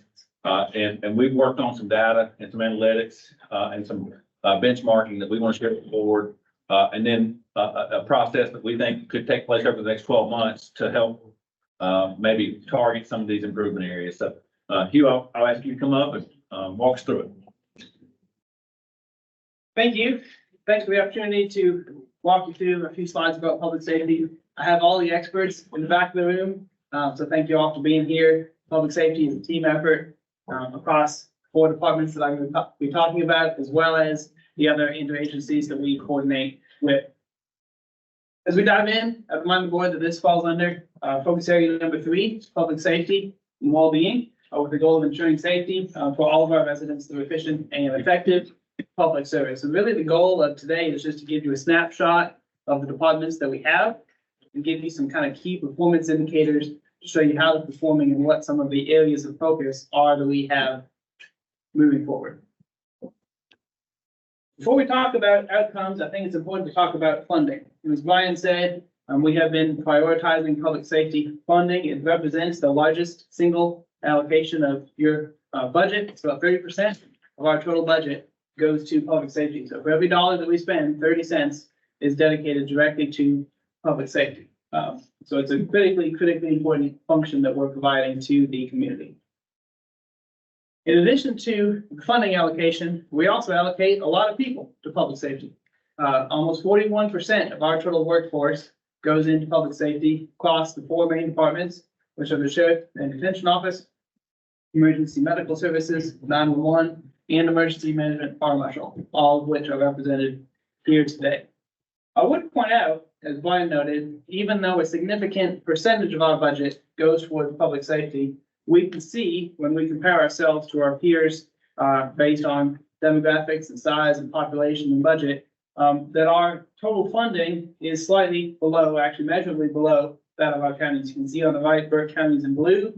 We're funding public safety, take under $20 million a year. Most of our peer counties are funding it closer to $25 million a year. So even though it's a big priority for us, it's still lagging slightly behind that of our peers. And we're going to talk about what some of the impacts of that are as we go through each one of these departments. So I'm going to go through each department briefly. First one I want to talk about is Fire Marshal, Emergency Management Office. This department is 4 employees, and they have a total budget of about $400,000, and they're responsible for a tremendously complex workload that is everything from commercial fire inspections and residential fire inspections for things like foster homes and schools and businesses. They're also responsible for all of the emergency management side, developing plans and being ready to implement plans in the case of anything that could happen in Burke County, whether it's plane crash or a search and rescue or an extreme weather event. It's their responsibility to not just have a plan in place, but be able to manage that plan in the event that it happens. And all of this is accomplished with 4 people. They're also responsible for coordinating across all of the fire departments that we have in the county. We have about 20 fire departments, 15 of those are volunteer in addition to the municipal fire service. And so they're responsible for interagency coordination, both in the case of an event and in regards to facilitation communication between the state and all of these local agencies. So they play a critical role. As you can see on the right, fire inspections is a big workload for them. They have about 794 businesses that they're responsible for inspecting, but they also look at churches, foster care homes, group homes, senior living facilities, and making sure that those facilities have all of the required safety metrics in place. When we look at some of their key performance indicators, we can look at their staffing compared to our peer counties and their total workload on the fire inspection side. You can see here on the right, we talk about how many inspections they're responsible for, and our team, which consists really of 2 plus a director who's also responsible for a whole host of other things. Individuals are responsible for ensuring the safety of approximately 1,500 units across the county. You'll see that many of our peers have a slightly higher number because of the success that they've seen in community growth and development on the industrial and commercial side. But this is still a very significant workload for this team. I'd also point out that when we think about staffing for this department, it's critical to also be able to talk about their ability to pivot to the emergency management side. Great example of that, last fall, you might remember there was a burn ban across the county, which resulted in a massive spike. You can see on the right-hand side, that orange line is fire activities, and their staff having to go and perform fire inspections and issue citations and ensure the safety of our community. Some things that aren't captured on this slide are things like developing and managing a continued a COOP plan or an operations plan that will help them manage through in the event of a power outage or a severe event. What are the essential functions of the county, and how are we going to make sure that those essential functions are managed and carried out appropriately? So they're working very hard behind the scenes to make sure that all of these things are in place with the limited capacity they have. As we looked at a lot of other metrics, but to summarize their department, we would say that they are operating at as high a performance as they possibly can right now, a very sustained level of performance with the limited staff capacity they have. One of the things that we're working on right now is developing a plan to improve their inspection compliance rates. They're responsible, as I said, for inspecting all of these different businesses and assembly places. And we're working on identifying ways to streamline that process so that we can get that compliance rate higher. If there are any questions, I'm going to transition to the sheriff's office. Sheriff's office is our largest public safety function. Their budget is about $12 million with about 160 full-time staff. And they're responsible not just for patrol, but also for criminal investigative divisions, ensuring the safety of our students in our schools through their school resource officers, the narcotics division and detention. As you can see here on the right, I have our per capita spending for Burke County in orange and our peer counties in blue. And what you'll notice, it's measurably less. In fact, in 2023, it's about 25% less than what our peer counties are spending on a per capita basis. So what this is saying is that the average Burke County citizen is spending $144 a year to receive around-the-clock, 24/7 emergency coverage for any type of sheriff's office incident that they may have. And we're going to talk about how that impacts some of their outcomes. When we look at the most public-facing, I would say, sector of the sheriff's office, our patrol division, we can look at staffing and look at how many deputies they have, how many calls they answer, and is that in line with industry standards. This first graph here is showing how many calls per deputy per shift are being answered. And you'll notice Burke County is significantly higher than the peers around us, Caldwell and Lincoln County. If you think about a sheriff's deputy working a 12-hour shift and responding to 10 calls, that's a challenging proposition of going to a call, having to get there, resolve the situation, and then instantly being dispatched to the next call. On the right-hand side, you can see our staffing as it relates to how many deputies are on a shift at a time. And Burke County currently has 6. That results in a number of factors, including having to take longer to get there because you're driving from one side of the county to the other, resulting in sheriff's deputies responding to situations by themselves before they can have kind of backup or peer support arrive on the scene, because there's 6 right now, today as we speak, there's 6 deputies that are patrolling the entirety of Burke County.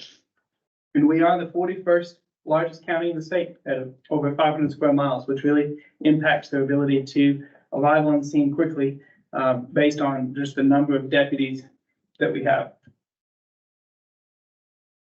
When we transition and talk a little bit about their workload, as I said, the sheriff's office is responding to over 120 calls every single day for service.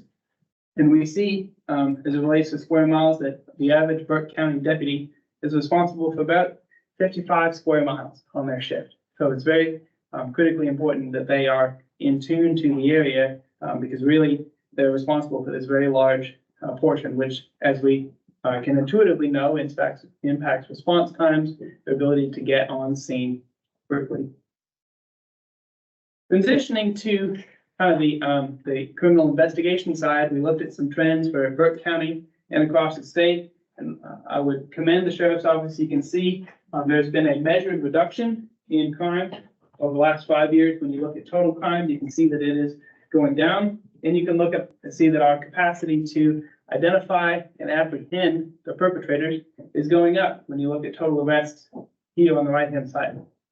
Can you go back one slide, just a sec? What's the cancel? Tell us what that means on the. That's a great question. So if there is a 911 call, they're going to dispatch multiple units depending on the type of call.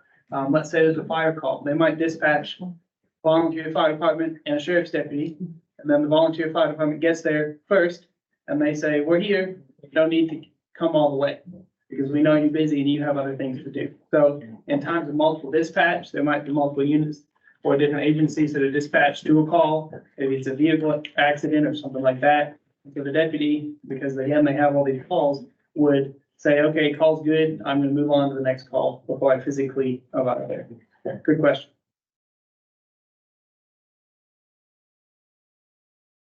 One thing that you'll hear is a trend across the state and really the nation is even though the crime rate is going down, the intensity and the complexity of the crimes that are being committed is going up. So you'll see when you look at violent crime percentage, it's rising. These are the crimes that you have to solve quickly, that take a higher level of interdepartmental cooperation to get all of the facts and really make a positive outcome in that case. And you can see that reflected when you transition to looking at some metrics from the Special Investigations and the Criminal Investigation Division. When you look at total CID cases on the left, as we were putting this PowerPoint together and really looking at the analytics, what we learned was it's not that the number of cases in the criminal investigation is going up, it's that the cooperation between state and local agencies to get tips and to get information and be successful in apprehension is going up. So the sheriff's office continues to get a higher level of tips from the SBI and from other agencies so that they can be more quickly respond to and potentially stop an incident from occurring before it happens. Great example of that, on the right-hand side, this is the caseload of one of our detectives who's responsible for special victims, and their full-time workload is based on working through these very complicated, high-risk cases as it relates to vulnerable children. And you can see this is their caseload for the past year. It's very significant. And sheriff's here, as I recall, that's one FTE, right? That's one detective that's handling that caseload. And just to let you know, those are, most of those are internet crimes against children. So I mean, more than 300 for that one person. Incredible. I'm gonna ask you that. As we looked at key metrics and funding for the sheriff's office, they are operating with measured a number of less resources than our peer counties.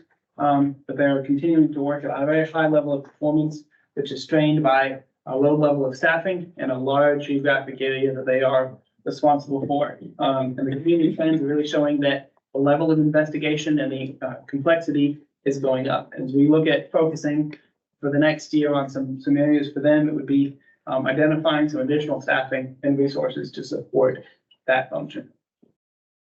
Any questions about the sheriff's office? The next department I want to talk about is 911. They have a total budget of about $2.5 million with 38 total FTE. You'll notice this is the one department that does have a slightly higher level of funding than our peers on a per capita basis. We're going to talk about why that is in just a moment. But I would point out that they're responsible not just for the emergency dispatch, but also a significant workload of non-emergency administrative type calls. Heather and Chris here can speak to the number of calls we get, but there are a vast majority of calls we get are not a true emergency. It's really the county acting as a switchboard for, I don't know who to call, so I'm going to call 911 and they're going to direct me to the person I need to talk to. Example of that might be I need a gun permit. I don't know who to call. I'm going to call this office and they'll direct me to the person that I need. As we looked at our peak staffing, we saw that really Burke County answered more calls than we might expect. And the reason that our funding is higher than some of our peers really is based on those calls. As you can see, we're getting, this was 184,000 calls last year, which is about 500 calls every single day that office is answering. When we look at our kind of workload ratios of how many calls is the average FTE answering, it is in line with our peers, and it's an expected and reasonable caseload, where really that number of calls is driving up budget and driving up total staff. Further diving down into looking at this on a population basis, you can see that the average Burke County citizen is calling 911 more than twice every single year. Our peer numbers are closer to 1 to 1.5. And so really, as we work to streamline this department, the question is, what education and outreach can we do to impact that number? Because we want to have the staff and the workload to be highly responsive to the 911 calls that are truly emergency and answer them in 2 seconds or less, where we're meeting compliance and we're really exceeding the standard on that metric. How can we reduce those non-emergency calls? So when we look at somebody in this department, really we see that their funding is where it needs to be. They have a significantly higher workload than we would expect. And we're going to work on drilling down into why is that and what can we do really to impact that number so we can have our resources where they're best utilized. Questions about this department? The last department I want to talk about is our emergency medical services. I have Jason here so he can answer all the detailed questions too. Their budget is just to take under $8 million with 81 positions. They're responsible not just for pre-hospitalization and medical care. They also have a growing workload as it relates to interfacility transports between hospitals. And then they also have an expanding community medicine project working on things like addressing substance abuse in the community working on people who call 911 repeatedly, and can we get them connected to resources so that when they fall down in their house, say maybe 911, we get them connected to a community organization that can give them resources they need to reduce their dependency on 911. So they kind of perform those three functions. When we look at their key metrics, we can look again at staffing ratios and see that our paramedics are answering slightly less calls than some of our peers. We're going to talk about why that is in a minute, but as you might guess, it's directly related to geography. Their ability to provide service is directly related to how far away they are from the incident that they need to respond to. You can see calls by type there. They answer about 19,000 calls on any given year, including including transports and non-emergency. So that's about 50 calls every single day that they responded to. Many of those are critical in nature, about half. You can see that called by type. Everything that's pink or purple is kind of the emergency response calls, about 50% of their workload. And the other 50-ish%, 51% is non-emergent, kind of a basic life support or transport type calls. So they have a very significant workload. And we see, especially on those transports, that number continuing to rise. We expect to see growth in that area, largely because of the population trends that Burke County is experiencing. In the next 20 years, we expect to see about 20% more senior citizens, which we know historically is going to have an increased level of need for both emergency and non-emergency transport functions. When we look at geography, we put together this map to kind of show you the impact of geography for this system. This map on the left shows our bases in red with kind of their zones that they're assigned to. And all those dots are emergency calls in the last year that took more than 15 minutes to get there. So if somebody called, there's a life-threatening emergency, EMS is on the way, it's going to be 15 minutes before we're on site because, again, of this geographic spread.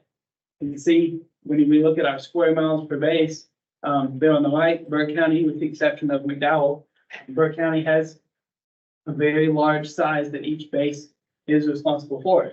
And those F-550s that don't go 100 miles an hour, they're going at safe speed as quickly as possible to get to that location. And we would know intuitively that the longer it takes to get somewhere, the longer that it takes and the more miles you have to drive. And we can see that when we compare our response time to our peers. It's about 10.5, the average emergency call EMS response time is about 10.5 minutes, which is measurably higher than that of our peers. Again, because of the geography of Burke County. You can also guess that the longer it takes to get somewhere, the less likely your outcomes are to be successful. And we can see that with data. This is a chart of a state metric that every EMS agency reports to the state, which is your cardiac arrest survival rate. So what percentage of the people that have a cardiac arrest survive at once EMS is dispatched to the scene? And you can see orange, as response time goes up, the survival rate goes down. That's intuitive, but you can see it displayed in the data. And so one thing that we're really dialed into is how can we really focus on reducing that response rate, because we know that it's going to have positive outcomes. So I was asked to summarize this part when I would say that our funding really is in line with what we would expect for our peers, but we're really strained because of our large geographic area. And we're continuing to work on how can we focus on reducing that response time, both through staff retention and training, through improving efficiency in the operation of the system, and potentially evaluating additional base locations. Any questions on EMS? Can you get back to the staffing slide for just a second? Sure. This one? Yeah, so we're woefully behind there. That would not affect response time necessarily what we expect. What would have more impact on response time is more EMS stations, which then would go back directly to this. So is there a proposal? I mean, have we mapped out the entire county and have we set a target of, say, 6 minutes and understand what this data would need to be to get us there? I think we have, I think we're working on it. One thing I would say, when you think about staffing, it's also a function of how's your shift schedule set up. So some counties are primarily 12-hour shifts, some are 24/48, 24/72. Another question is, if we were to add an additional base, would it be, we build a whole base and it's staffed 24/7? Or is it, we're gonna have a QRV with a medic stationed somewhere 12 hours a day, Monday through Friday? And, maybe we put it over here somewhere, and that asset can deploy as needed. And so kind of looking at where are the calls coming, what is the best strategy? Because if we're gonna spend an investment in capital and personnel, we want to be very confident that that investment is gonna provide the return that we're hoping for in the form of a reduction in response time. So looking back at the graph where you were showing the survival rates versus. So does the first responders and our local departments, is that data calculated with this and this is still the result? This is just our data. Well, I would say it's the response time is EMS data, the survival. Jason, you may speak to that, the outcome data, is that outcome regardless of who was first on site, or is that only outcome if we were first on site? Yeah, that's data through the American Heart Association guidelines.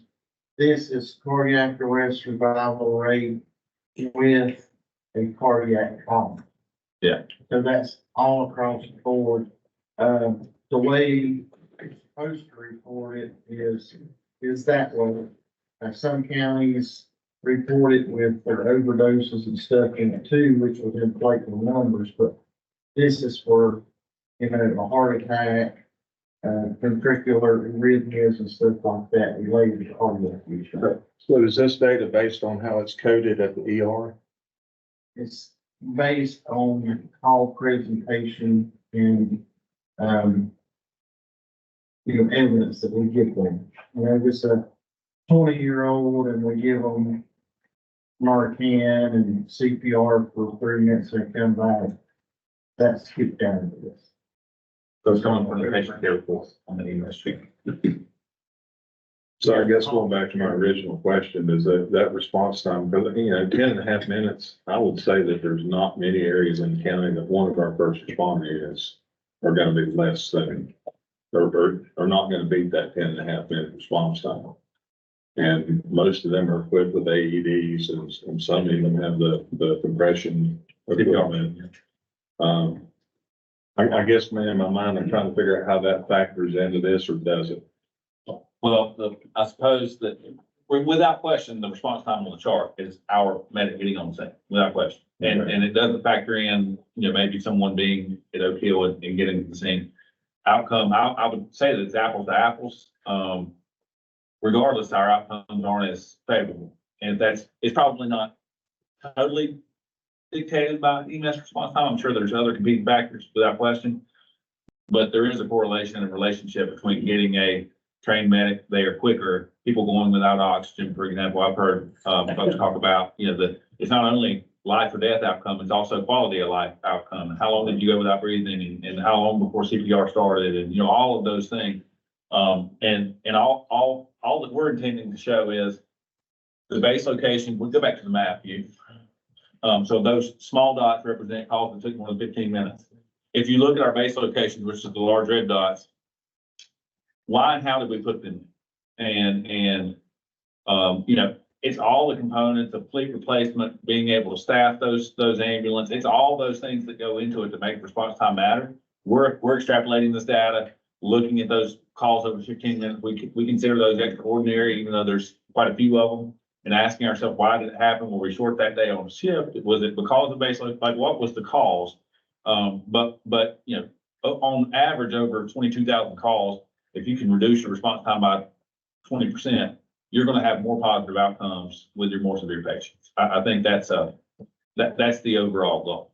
I would like to understand the correlation of that survivability data and our response time data. And as much as how, I just need to, in my mind, know what's included in that subset. What are we using to capture that? And if it's a combination of capital and personnel to get us to a target in 6 minutes, what does that look like? We're working on, that's our question too, because not every EMS base has to be a headquarters at 16,000 square feet and has all the things. I mean, you can buy a quarter acre of land and put a mobile unit on it. And as Hugh said, hire 2 employees into a 9 AM to 9 PM, QRV with a back, there's more efficient ways to do some of these satellite stations, but you got to do it in strategic locations in a strategic way. And that's the way we need to be thinking. But at the end of the day, industry standard would be anything 8 minutes or less. And we got a long way to go to get there. And I think we started last year. Number one, keeping, recruiting and retention matters, fleet management, asset management matters, base location and proximity matters. And then the types of units that you have, everything doesn't need to be a unit. We'll get there, but it's an area that needs improvement today. So As you look at this map, on all the docks, there's plenty of these docks that are right beside the station, which is an indication, that Somewhere dock, else. that dock wasn't a That's right. lack of a station nearby. It was a lack of, there was nobody to arrive on the scene at that moment. That's right. and it could have been that one of the dock beside the station meant that crew was on call and they came from somewhere else. So 2 things about that. Last year, you'll recall, we added a community paramedic. So we have one, that branch of our service needs to grow. We have what our experts may call frequent flyers, folks who need a treatment and transport. Maybe they have a diabetic issue, maybe they have a mental health issue, a behavioral issue, maybe it's a substance abuse issue. And someone visiting them keeps that ambulance in service, right? So that ambulance is at the base when the call comes in. Transports, interfacility transports for our hospital. We added 2 new units last year, July 1st, for interfacility transport so that we have less 911 units leaving the county and going to Winston-Salem and going to these places that take 2 or 3 hours to get back into service. But your point's well made. If we're using the asset in a way that other than standby for 911, it doesn't matter if the call's in the parking lot. There's nobody there to handle it, right? So, that focus on community medicine and the focus on interfacility transports, I think help keep them at home. But then there's also staging where, the Jonas Ridge base is doing something and we have to push somebody up the hill and stage halfway. And then that's taking it from from base 7 or wherever. So, it is not only a question of location, but it's certainly volatile, and once you have to stage away from your base, it throws the whole system out of whack. Or, staffing. Let's pretend that a truck's not up, and then you're staging and bobbing the whole day. So it's going to have to be a multifaceted approach. It's not as simple as let's put a base here and everything's going to be cured. But I think that we're evaluating all of those things, and I do think we can get there. It should be a priority. We don't have enough data. You're giving us a lot of information, and I agree with you 100% of everything you said, but there's not enough data in my mind for me to evaluate. Like you say, do we have enough stations? We probably do. But why are all the docks there? It's like, say, when I was looking at the summary, high workload due to the graphic area. I'm not quite sure I understand what that is yet. Focus areas, response time, obviously we need to get there quicker. Staff retention has always been a problem with everything. So where do we, what do we really need to focus on? When I don't think those docs are telling us the answer yet until we drill down a little bit deeper. I think again, I don't mean to say the same thing 2 times, but I do think that an investment in the community medicine frees 911 trucks up. Yeah. It's a medic in a pickup, right? That prevents an ambulance from sitting in a driveway. And What's going to be the definition of community medicine? How far does that go and what does it reach and what does it do? I think lots of people are doing it lots of good ways. You and I have talked about Stanley County and they're using for post overdose response. But community medicine is simply that. It's taking that, if you have frequent flyers at the ER, it's following up to make sure they go to their primary care. It's making sure they take their medicine so that they don't have to call 911. We had one guy call 911 for emergency transport 400 plus times in a year. Yeah. And that is not a good utilization of that resource. So it's preventing those type things. I think that every time we move an ambulance, it's about $500 to $600 when you look at the fixed cost of moving that ambulance. We can do an F-150 with one medic a lot cheaper and handle those non-transport issues. So we got to triage those, handle those better. again, interfacility transports have grown by 20% in the last 3 years. Is that roughly accurate? That's Valley's to Morganton. That's also Morganton to a higher level of care. But getting the trauma center is going to help some of that. Cancer center is going to help some of that. Our indigent transport for dialysis and some of those things. Adding the transport team last year is already helped. We've already reduced our response time last year by about 30 seconds. We were over 11 minutes. Now we're 10 and a half. So we've already seen dramatic improvement. And I expect that to continue. Number one, because it's a point of emphasis for this board. And when something's important to the board, we see positive, outcomes. But, and funding's been put there. But I do think, and I think where Hugh's gonna go next, to me, the next step for all of these, whether it's emergency management, 911, sheriff's department, or EMS, is to look at them as a function, as public safety versus as individual departments. And as tomorrow, when we get into updating your strategic plan, what we'd like to ask you all to consider is engaging in a consultant, similar that we did to housing, similar as we did paying class, similar as we did for water sewer, that may come in with a objective, professional opinion on what else should we be doing over the next 5 to 7 years? What investments in public safety should we be considering? And so today was just to kind of say, here's what we know at this point. We know we need some improvement. We have some areas of needs improvement and we are improving.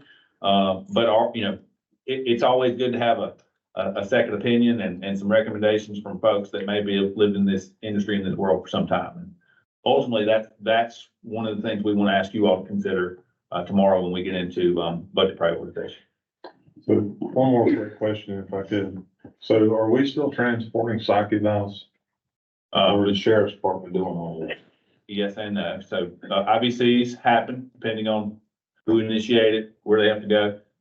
State statute says the sheriff has to return them. So I know that's a responsibility from wherever they end up.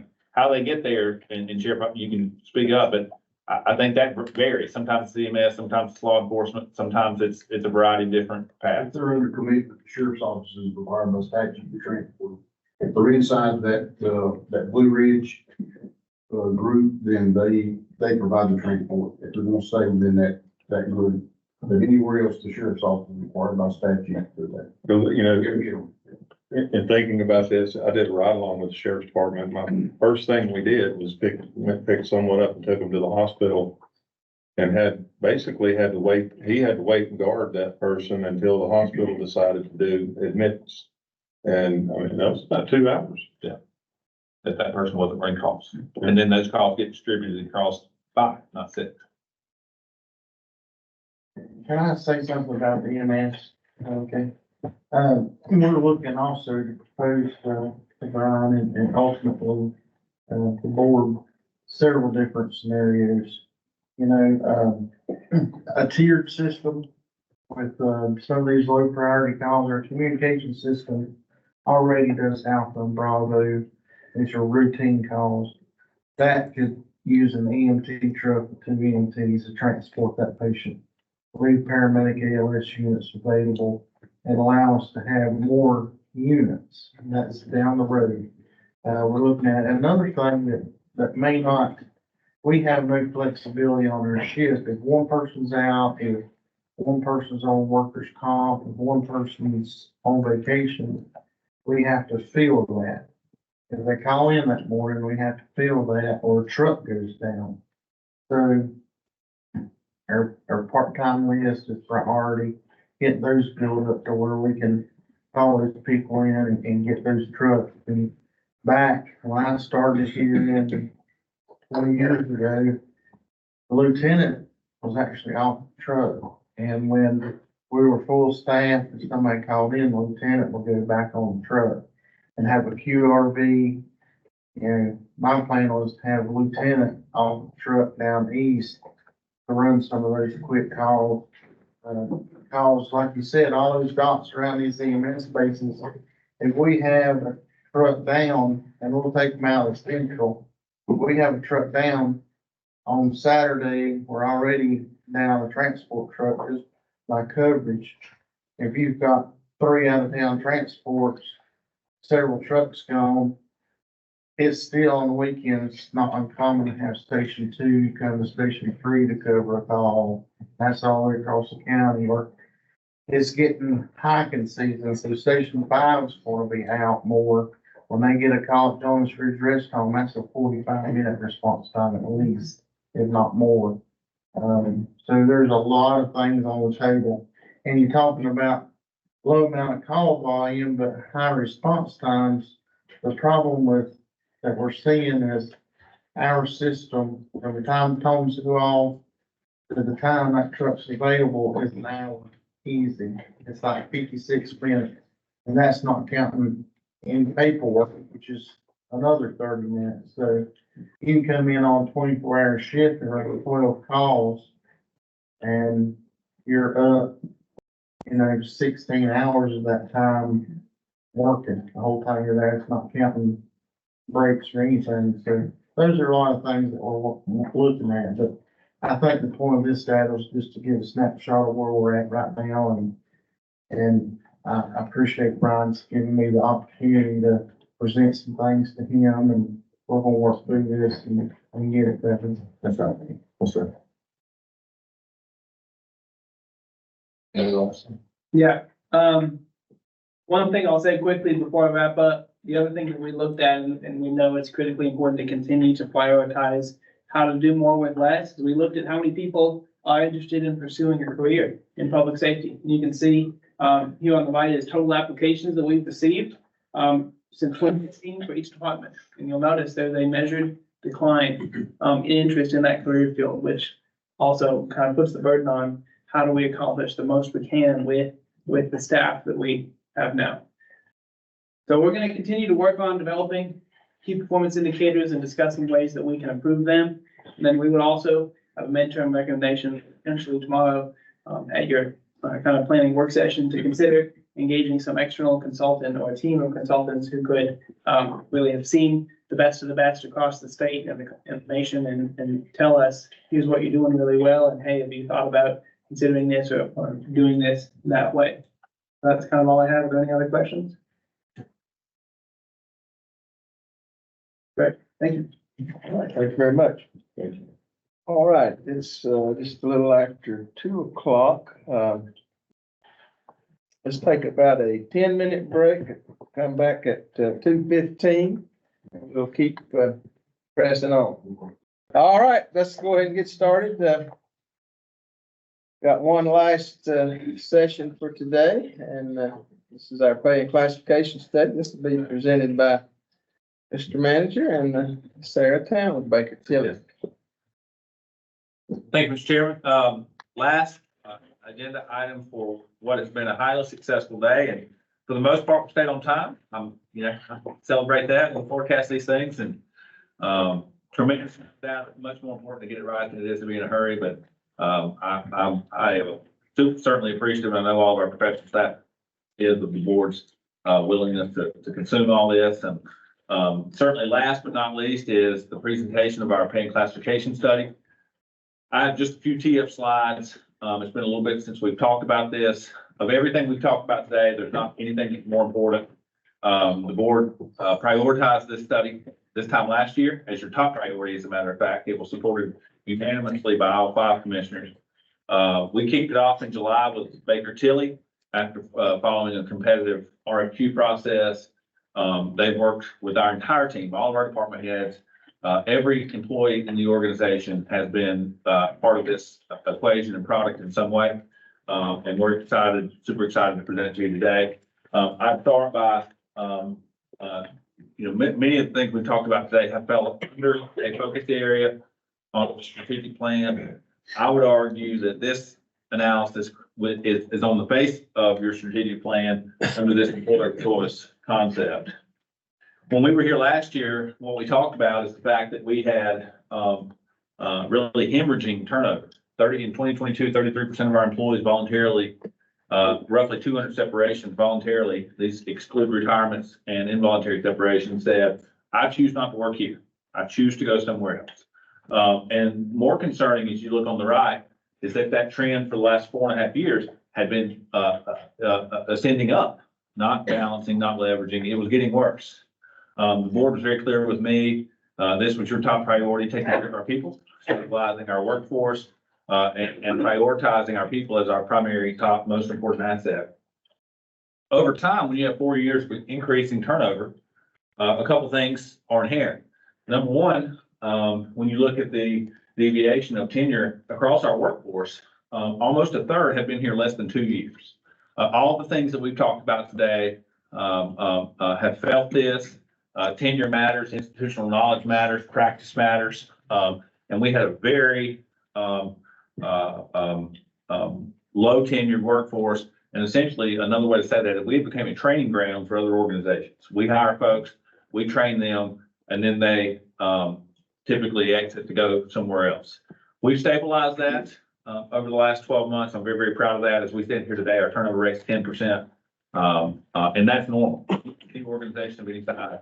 People are going to move, people are going to change careers, change occupations, things happen. But we've taken that much lower to a more manageable number. And that has other more economic benefits too. Not only does your performance get better when you're keeping the same players on the team and maintaining momentum and getting used to those type of practice, but we've also been able to reduce our part-time and overtime wage this year by about $300,000. So that's a direct reduction. And we'll talk about that tomorrow in the budget. But that gives us $300,000 more to put into other priorities on the board's plan versus spending that in part-time and overtime wages. I use 911 as an example. With high turnover, it takes about a year before someone can work independently. So when you're constantly turning people, you're putting 2 people to do one person's job. And that's what drives up that part-time wage. I use Jason and EMS on the overtime. You have to staff ambulances. So if you're short-staffed, you're bringing people in, you're paying them overtime. 90% of our employees are non-exempt, so they get 150% of their straight time wage for hours over 40 in a 7-day work week. It adds up. So I would argue that we've made significant progress, and this study is intended to get us where we need to be. The goals were, or at least our philosophy from a pay perspective, is to have fair and market-driven wages. We want to balance internal and external factors. What are other organizations paying? But also internally, how do jobs compare to each other? How does a telecommunicator compare to a animal services officer or compare to a public health nurse? How does somebody with 5 years of experience compare to somebody with 1 year of experience? We wanted to have a competitive structure that aligned with our resources. And then most simply, at the end of the day, we want to have a compensation plan that we can A, defend and B, explain. My first tour of the organization last year, every meeting that I went to in these employee meetings, I said, if you think you can explain how our pay system works, please raise your hand. And I'll tell you that it wasn't overwhelming. And that was at the department head level, all the way down to our most line level employees. So again, we've engaged with Baker Tilly. They've been an incredible partner. I trust their process. Miss Sarah's going to come and talk about what they've seen, what they've done, and what the proposal may be. But ultimately, as you can see the timeline here, we started last March. We kicked this project off in July, and now it's 12 months later. We're back to present those options to the board. That I'll ask Sarah to come up and walk you through their process and their findings. Well, like you said, my name is Sarah Town. I'm the consulting manager with the classification and compensation team at Baker Tilly. Prior to joining Baker Tilly, I sat on the faculty at UNC School of Government. I'm an App State grad. North Carolina is very much home for me. So this was an excellent opportunity to be able to explain what we do and how we do it. I want to introduce you a little bit of who we are at Baker Tilly. We're normally known as a large audit and accounting firm. We are actually organized by industry though. So we have an entire consulting wing of what we do, specifically public sector advisory. We do human capital consulting, economic development, financial fiscal planning. Our specific team is solely dedicated to classification and compensation studies like this one though. So that's all we do every day. We've conducted over 450 studies in 30 states since 2012. Kind of seems a bit weird to make your entire career about local government compensation, but I'm hoping that what you'll also understand as part of our work is that pay and compensation have far-reaching consequences for organizations. Burke County employees are your most valuable asset. So being able to offer competitive and fair wages, really inspires people to come work for Burke County, but will also help them stay at Burke County.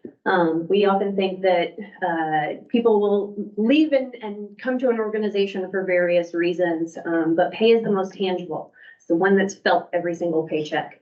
And so this is why it's incredibly important. I really want to talk about our project timeline, our full methodology, the results of the study, and then our recommendations. So as Brian said, we started this project in July with our data collection, working through market assessment and position review, right before the holidays, which was a perfect time to do a pay study, actually. And then we developed the pay plan recommendations, implementation calculations through December, January, and then we're in project wrap up now. So we engaged with a 5-phase process with the county. I want to walk through each of these 5 phases, but we're really here in project completion, wrapping something up. So it started with project initiation. We started with meetings with the project county team, which included manager's office, finance, and human resources, working to understand what are the goals of this study, why is now a great time to conduct a compensation study, what are your goals. Then started our very large data collection effort. We're looking at pay structures, your existing policy handbook, job descriptions, organizational charts, a very large census file with the names of the employees that we worked with. And then we were on site here at the end of July, being able to conduct employee presentations, leadership presentations, and meeting with department heads one-on-one, interviewing them to understand the unique circumstances around recruitment and retention for each of their unique departments. The largest part of this data collection effort, though, came from the position analysis questionnaires. That's an online survey that everyone in the entire organization had the opportunity to participate in. So once those PAQs were complete, then they went to supervisors for review. And out of all of the unique positions in the organization, we had engagement by 95% of the employees in Burke County. Of those, 88% had a corresponding supervisory review. So early on, we knew that the employees, the supervisors, the department heads were excited to engage in the process and be involved. The PAQs really formed the basis for the study. So using those PAQs, we went into our second phase of position review. We started by looking at titles, making sure people's titles were reflective of the work that they were doing. We conducted our job evaluation system, which is a point factor tool. It's called SAFE. It stands for the Systematic Analysis Factor Evaluation. It's a point factor system that allows us to score positions across the organization, understand how this supervisor compares to this supervisor in a different department. This is a measurement of the position, not the person. So we're not looking at people's individual levels of experience or education level or how long they've been in the organization. We're looking at what the position requires. Because if the person has 3 master's degrees and 20 years of experience, but next week they win the lottery and they're out of here, the position still exists. So we have to figure out what is the internal value of that position. Based off of these 9 compensable factors, so we look at the typical ones like education and experience, but we also look at level or difficulty of the work being done, human interaction, the physical demands of the position, the working conditions or those environmental exposures, whether the position has independence to act and make decisions, what the consequence of those decisions on the organization, and the type and scope of supervision exercised. So it allows us to give every single position in the organization a score and determine a hierarchy. Throughout this process too, we also reviewed each position for exempt, non-exempt designations, making sure that the county is in compliance with FLSA. At the same time as that job evaluation or position review, we were out to market. So we worked with the county to determine comparable and competitive peer organizations. We actually started in this process in those department head one-on-one meetings. We started by asking department heads, hey, who should we compare Burke County to?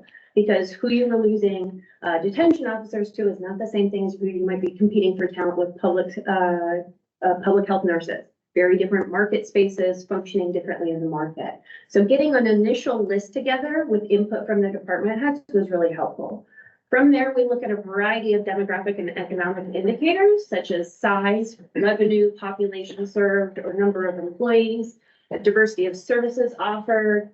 We look at geographic proximity, growth or similar economic conditions, but really a good indicator of a peer organization is that competition for talent, the movement of employees within the marketplace.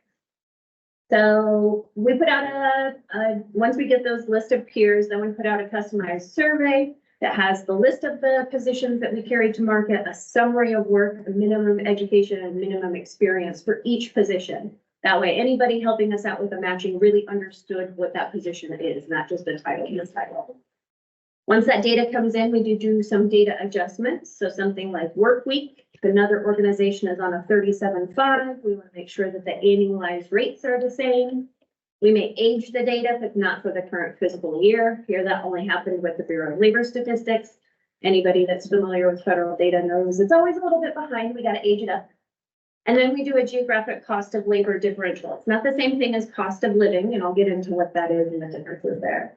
Most importantly, though, we don't weight the data. So no one peer is given preference over another. It's a law of averages we're working on here. So no one's pulling the data in any given direction. We have a pretty rigorous quality control process. So we require at least 3 matches per benchmark position to calculate what is the market value. Kind of hard to say this is the market for a position when you only have 1 data point. So we require 3. And then we also make sure that there's a 75% overlap in the duties and responsibilities. Does your technician look and work like their technician? The titles may match, but do the duties and responsibilities actually match as well? So that's what we're looking for throughout the process. The county identified these 14 public peer organizations to be included in the study. We're able to get data from all 14 of them. The 3 here are our 3 published surveys that represent the private sector in our data set. So if there's an analogous position in the private sector, we're able to capture that as well. Again, organizations look like you, work like you, who you might be in direct competition for talent with. A little bit about that cost of labor differential. So how are we able to compare you to somebody like Lincoln or McDowell County? They have very different cost of labor, cost of living. So most folks know what cost of living is. It's the cost of goods and services in areas, why egg prices are high or gas prices are high or housing prices are high. But really what we want to drill into is the amount of compensation being paid. What is that cost of labor? It's influenced by cost of living because there's a premium put on salaries, but we're really drilling into the supply and demand of labor in that geographic area. This data comes from the Economic Research Institute. We pull a cost of labor for every single peer organization. So for Burke County, the cost of labor is 90.3. That's off of a scale of 100, the United States average being 100. So you're about 10% in terms of cost of labor less than the United States average. Taking that same indicator for each of the organizations, then we're able to do this adjustment. How much do we adjust their data up or down by? In selecting these peers, most of the peer organizations, nobody's data was adjusted more than 5%. So really comparable peer organizations as well. Our results, we in total had 204 positions included as benchmark positions. Of those, only 8 had insufficient data, meaning they had less than 3 matches. For any position that we don't have viable market data with, we have other mechanisms to be able to evaluate those positions, like job evaluation, where it's currently placed, or the current grade grouping. But overall, the study yielded results for 96.1% of the county's benchmark positions. Best practices say we need at least 50% to adjust or create new pay plans to the market data, well above that threshold here. So this is really great results, and we were able to share these with the ELT in October. A little bit more about these. So of the 196 benchmarks with sufficient data, they had 7.69 matches on average. So again, the more matches you have, the more accurate and the more reliable the market data is. About a third of those benchmark positions had 10 or more matches. So a third of the positions carrying many, many matches, very reliable data here for market. On average, looking at all of the 196 positions we have sufficient data for, the county was at 6.5% below market at the minimum, 7.2% below market at the midpoint, and 8.4% below market at the maximum. So starting salaries below and kind of getting further away as we go up the pay structure, just alluding to exactly what Brian said. You are able to maybe get them in the door, but then you're not keeping them. That retention, as they move up into the pay structure, they're able to go somewhere else and make more money. So this is also just looking at structure. So this is just looking at your existing structure in comparison to the market. This is not saying where people are actually. Can I stop you there for just a few minutes? Absolutely. Thank you so much. Go ahead. Recruitment, obviously in departments, trying to recruit people, retain people. So we go out in the market, is the market not, in that term is really loose to me, the market. So I want you to dig a little deeper on the market. But isn't that information a little bit skewed because the sheriff's trying to hire a deputy sheriff, but the Catawba County just raised it up to $2,000 so they could get Jeff. And then here comes Brian over here in Alexander. He raises it up 2,000 so he could get Jeff, and Jeff's just job shopping. So isn't your information a little skewed because of that? And then tell me what the market is. Sure. So the first question, the market is defined by those 14 public peer organizations that we define. That's your defined market space, who you're in direct competition for talent with, and organizations who look like you work with you. So when we say market space, that's exactly what we're talking about, are those 14 public peer organizations, as well as the private sector that we're referring to. When we're looking at the structure and those initial starting salaries, yes, market is absolutely moving, particularly now where most of these public peer organizations are adjusting their structure. But what you're talking about is when people are offered additional salaries, that's a function of your pay policies or practices, not the structure. So some of the structural components are your minimums are too low because of, a variety of factors. That's my question. We're saying my minimums are low, but isn't it off because these other people are paying too much money for the position? I don't know if they're paying too much money for the position or the market is defining what those positions are worth. So when we look at these 14 public peer organizations, yes, Catawba may be paying one, but that's one peer. What we're looking at is a law of averages for these 14. Law of averages. Okay. Yeah. So we're not just saying this is one peer that is paying more. It's what are these 14 in the marketplace paying and what is the value, external value of that one position? I want us to be able to compete. Absolutely. And I don't care if I'm the trend center. If I have to give the sheriff more money to pay deputies to keep them here, that's kind of what I want to do. But I'd like to be able to tell the public the reason why I did it. Yeah, exactly. So can you go back to our peer, those 14 organizations, for example, what is the minimum, what is the midpoint, and what is the maximum for a deputy sheriff? Not necessarily where the people are in that range. So for example, if Catawba County has done a really good job of retaining, they have low turnover for sheriff's deputies. Very few of their folks probably are paid at the minimum. So we're calling market, some typically midpoint, but it's inside the range of minimum to maximum. That's what we use to compare. It's a little bit different of an analysis to say, okay, so our minimum is 6% below Catawba's minimum for deputy sheriff. Now, that's a different analysis than what's the average pay of a deputy sheriff in Catawba County, where you're taking all their employees and saying, what's their average wage compared to our average wage? Because then you got to get into how long they've been there and what special teams they're on and that kind of stuff. But generally, we, for these 204 positions of these 14 organizations, we're able to say, how does our minimum starting salary, how does our midpoint compare to theirs? And are we competitive? And if we are, then we too should be able to attract and retain. And I think we did it, and she'll talk about it in a minute, to your point, we did it at a lead market approach versus drag market, which means we wanted to be in towards the top. Exactly. The state is notorious. They had the 3 scales. I never got to the midpoint. Yeah.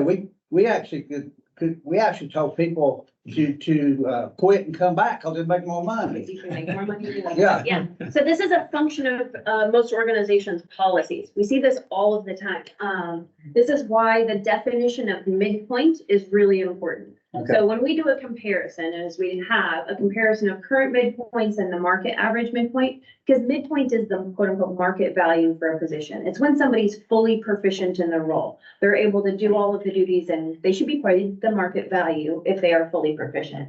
So while we want starting minimums, hiring salaries to be competitive, to draw talent into the organization, we also need to be mindful of midpoint. What is it costing to actually pay people that are proficient in their position? And some organizations have too wide of range spread. They will never reach midpoint. They will never reach even maximum. So maximum may draw people into an organization saying, yeah, in 35 years, I'll be making $120,000. But if you're never able to get there, it's not a functional pay structure. Can I have one more point? Sarah mentioned policy and practice being different than structure. Yes. For the last year, we've moved away from the policy that I know there used to be a hard policy in practice here. Everybody had to start at the minimum no matter what. We've moved away from that pretty aggressively, and we've had to attract talent.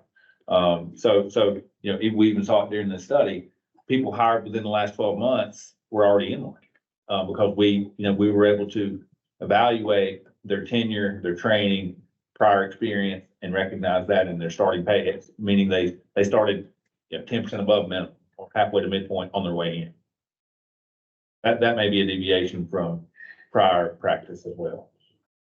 And is that reflected in the 7.2% midpoint? No, because this is not people. This is just the structure itself.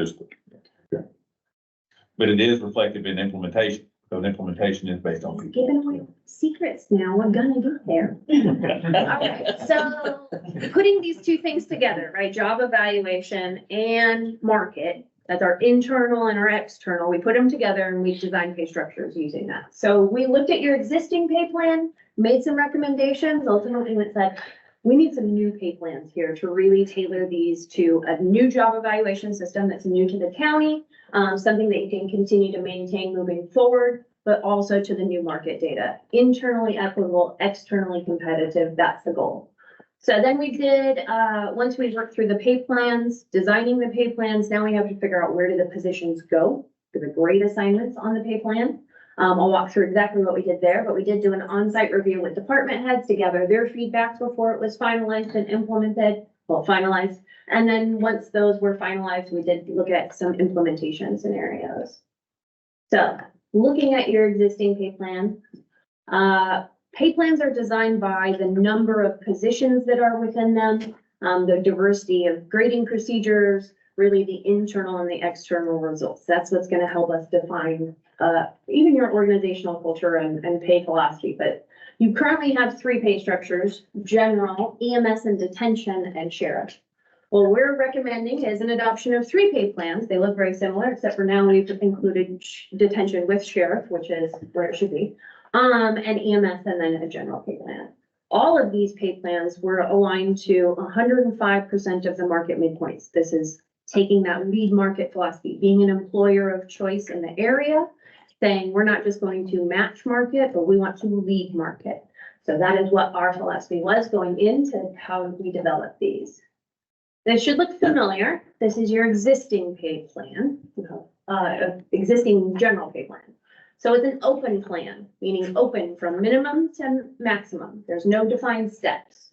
There's 39 grades, numbered 10 through 48. Pretty consistent 55% range spread. Range spread is that distance from minimum to maximum. So if you think about how long it might take somebody to go from minimum to even just midpoint, receiving regular increases on an annual basis, it's probably going to take somebody about 9 years to go from starting salary at the minimum up to midpoint, 9 years. If you're thinking about some of these positions in these early grades, custodian, administrative assistant, 9 years to achieve their market value is too wide. They could become fully proficient within a handful of years. So best practices, and really what we want to be able to see is more of a tailored range spread throughout. Narrower at the front end, wider at the back end, because the range spread should accommodate the learning curve of the position. Positions in the top of the pay structure are more complex tasks and variety of assignment. They have supervisory responsibility. These are your managers, department heads. So being fully proficient in the role, might take a bit more time. Likewise, you have a pretty consistent 5% midpoint differential. That's the distance between each grade at the midpoint. What this means is there's a lot of overlap in your existing pay plan, very wide range spread, narrow midpoint differential means it's very hard to determine what's the difference between a grade 12 and 13. Without job evaluation, without really any understanding of the positions, we don't really know what the difference is between these. Right now, it's only about a $2,000 difference. But to really think about the overlap in what we have is issues with compression. Oftentimes, an individual that is maybe in a grade 26, if they're approaching their maximum, if they've been here for a long period of time in their role, they're making $83,867. To give them a meaningful promotion to the next, grade or next position, you're gonna have to go from grade 25 grade 26 to grade 30. That's the midpoint there of $83,000. So a 4-grade jump just to be a meaningful promotion means there's a lot of overlap in your existing structure. This is what this chart also reflects. Hard to determine what the difference is between grade 27 and 28. Any questions? I want you to be able to understand how we look at pay structures, how people are paid, and how we came to the recommendation. So, one, because we're giant nerds and we love playing with regression analysis, but we run everything through a regression model. What this is allowing us to see is what your existing pay structure looks like in comparison to the market data. So each one of these blue dots on here represents a benchmark position where we have sufficient market data and the job evaluation scores. What we want to be able to see is that line of best fit, or the dark black line, is very similar to the plan that we're proposing. As people get up into the pay structure up here, we're having actually a lot more alignment to 105% of those market midpoints. This allows us to kind of, one, understand the nature of the relationship between the internal and the external data. It's also showing a 90% good correlation and fit here. So you can continue using SAFE for the new job evaluation system moving forward. And this is our proposed general pay plan. So still an open plan, no defined steps, open from minimum to maximum, but now we have 19 concentrated grades. Tailoring of the range spread, starting narrowly at 75%, moving up to 50% for the top of the range plan, again, to accommodate the nature and level of positions and the learning curve associated with them. Much more graduated midpoint differentials, not just 5%, really making those meaningful differences between the grades significant. So people are incentivized to move up in pay structures. We have a mixture of exempt, non-exempt positions here. If people are non-exempt positions, you need to make it enticing for them to give up overtime and take on exempt positions. So having meaningful separation between supervisors and subordinates is really important here. Can you speak to the definition of an open plan and no defined steps? What, Sure. tell me what's that? So an open just means it's open from minimum to maximum. An employee could be paid somewhere between these two numbers. A step and grade structure indicates that there would be a starting step 1 and then maybe going up to a step 9, 12, depends on the organization. But for each one of those steps, which an employee would receive every year, there's a set value dollar amount. So instead of just an open range based on a variety of compensable factors, this is, if you're in year 2, you get this dollar amount versus year 3 or 4. So you have an open plan, not a. Highway Patrol right now, they have a recruitment that says you start at X and in 5 years you're at top pay or something like that. I don't know exactly how it's worded. But they're promising you, that you start here and then you step up each year based on tenure. I mean, assuming you have a satisfactory job performance, it's about tenure and moving to the next step. So you may be grade 54, step 1, step 2, step 3, step 4, and you get 1 step a year till year 5, and then you're top pay or something like that. That's generally how it's a programmed movement through the range, which kind of handcuffs you. You have to pay that number. So you can't say, I'd like to bring you in 10% over the minimum and kind of be flexible on what you pay people. It's very rigid in how it's applied. Is that fair? Absolutely. But with no defined steps, how do you do a performance evaluation of somebody? I mean, if you're going to guarantee it. Well, you still move people through the range. It's just not in a prescribed manner. allows a lot more Instead of having to- A flexibility. lot for more flexibility. In other words, instead of having to wait a year, I could do it in 8 months. You can do it whenever, and you can do a different amount, and you base it on affordability. Here's the reason that local government moved, what most local government agencies froze pay plans in 2008. So the housing crisis, the decrease in property valuations.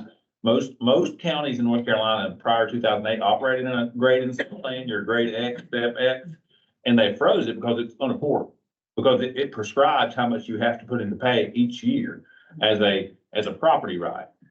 There's organizations that went 10+ years without any pay. I don't know the history of Burke County that much, but the transition to an open plan gives you flexibility to pair it with affordability, and is much more common and modern now. Because under a step plan, again, you either are all in or out. There's no customization to how you pay your people. Is that fair too? Absolutely. If I'm working with an organization in North Carolina or Virginia that still has a step structure, I'm convincing them to move to an open structure. Allows administration a lot more freedom and flexibility to 1 year to be able to offer, everybody gets an increase of 2%. Hey, next year we got more room in the budget, let's do a 4%. But if you're a step structure, it is prescribed by the percentage between each steps year over year, whether you can afford it or not. I think, maybe some of the folks been here longer could address this, but it seems to me from what, my observation is since I've been on the board, I think we've had an open plan, but our policy has been such that nobody could ever get even to the midpoint, much less ever arrive at it. And so what happens, again, it's practice and policy, it's tribal. But when you just do a COLA every year, you move the whole range, right? So you never advance. So that comes to pay administration under this to move people through. You gotta do a COLA to offset inflation. So let's pretend that in a normal year, CPI is 2.1%. We said we're gonna do a 2% COLA.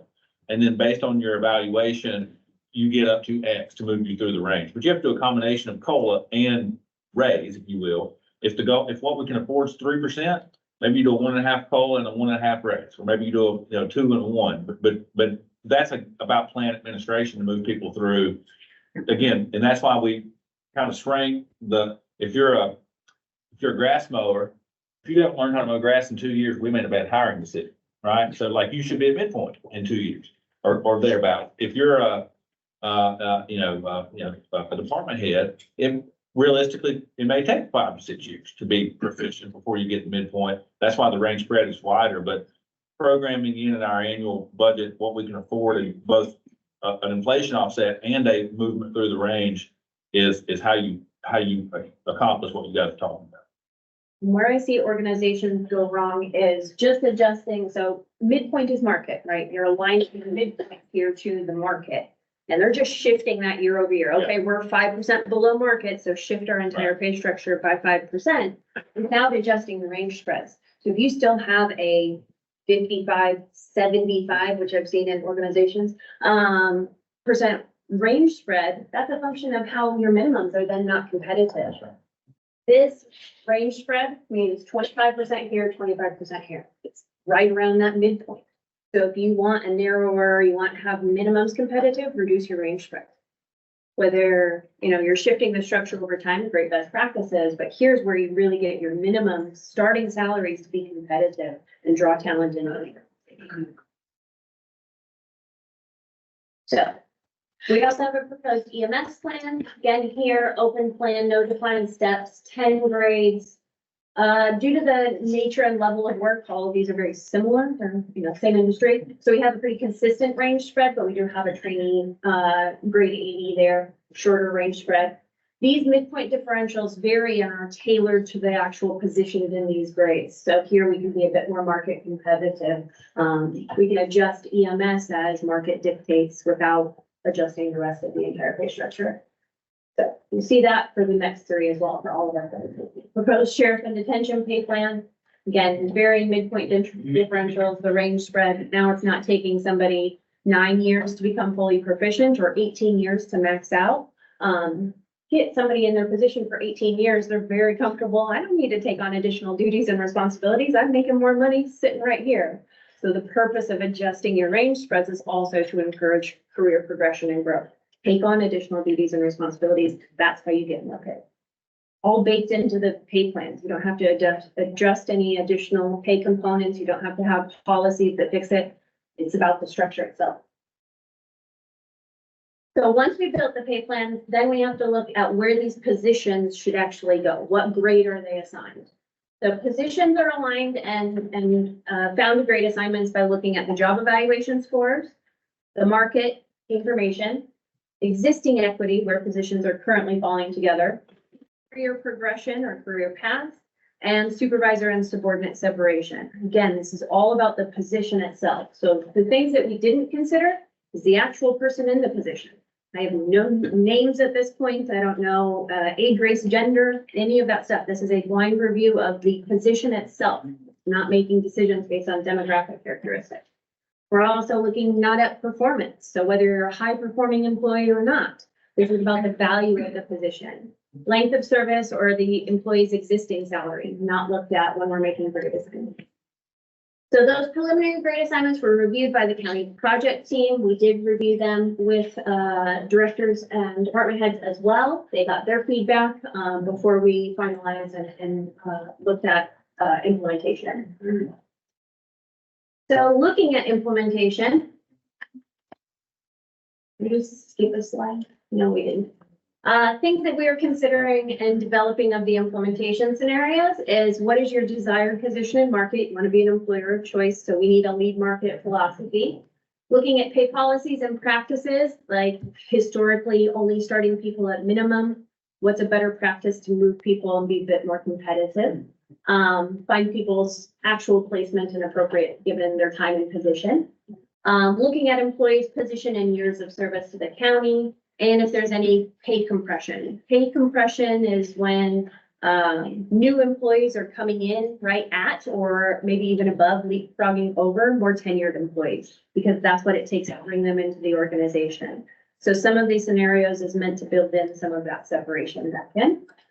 But as Brian noted, you have a very tenured young organization. So out of the 497 employees in the general pay plan, the years in position spans from 0 years just started to 15 years with an average of 4.45 years in an average. So what we're looking at here is the majority of people are in their positions for about 2 years. So we developed a couple of different implementation scenarios for the county to consider. All the implementation costs here represent base pay. So there's no indication of benefits yet or pay differentials or bonuses. This is just covering base pay. Most importantly, though, Baker Tilly's broad philosophy is we will never recommend a pay decrease for any employee as a result of a salary study.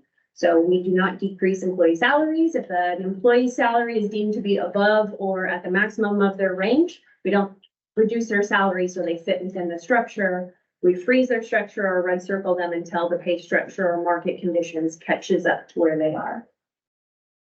So these are the three implementation scenarios. The first is taking a look at an employee's existing salary. And if it is below the new starting minimum, simply moving them to the starting minimum.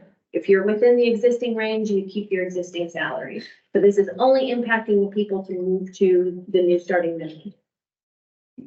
Option 2 is employees below the minimum would move to the minimum or receive a 2% adjustment, whichever is greater. So if the move to minimum was only 1.5%, they would instead get the full 2%. Everybody else would also receive a 2% adjustment. This is the most equitable. Everybody gets some kind of adjustment, accounting for those that need to have a bit more to move to the minimum. But if you are above, you would retain your existing salary, not calculated in here. Option 3 is really that one that addresses and deals with compression. So here we're taking people's time in position. So not just years of service. You might have been with the county for 20 years, but made manager last year. We want to account for how much time you've been in your current role.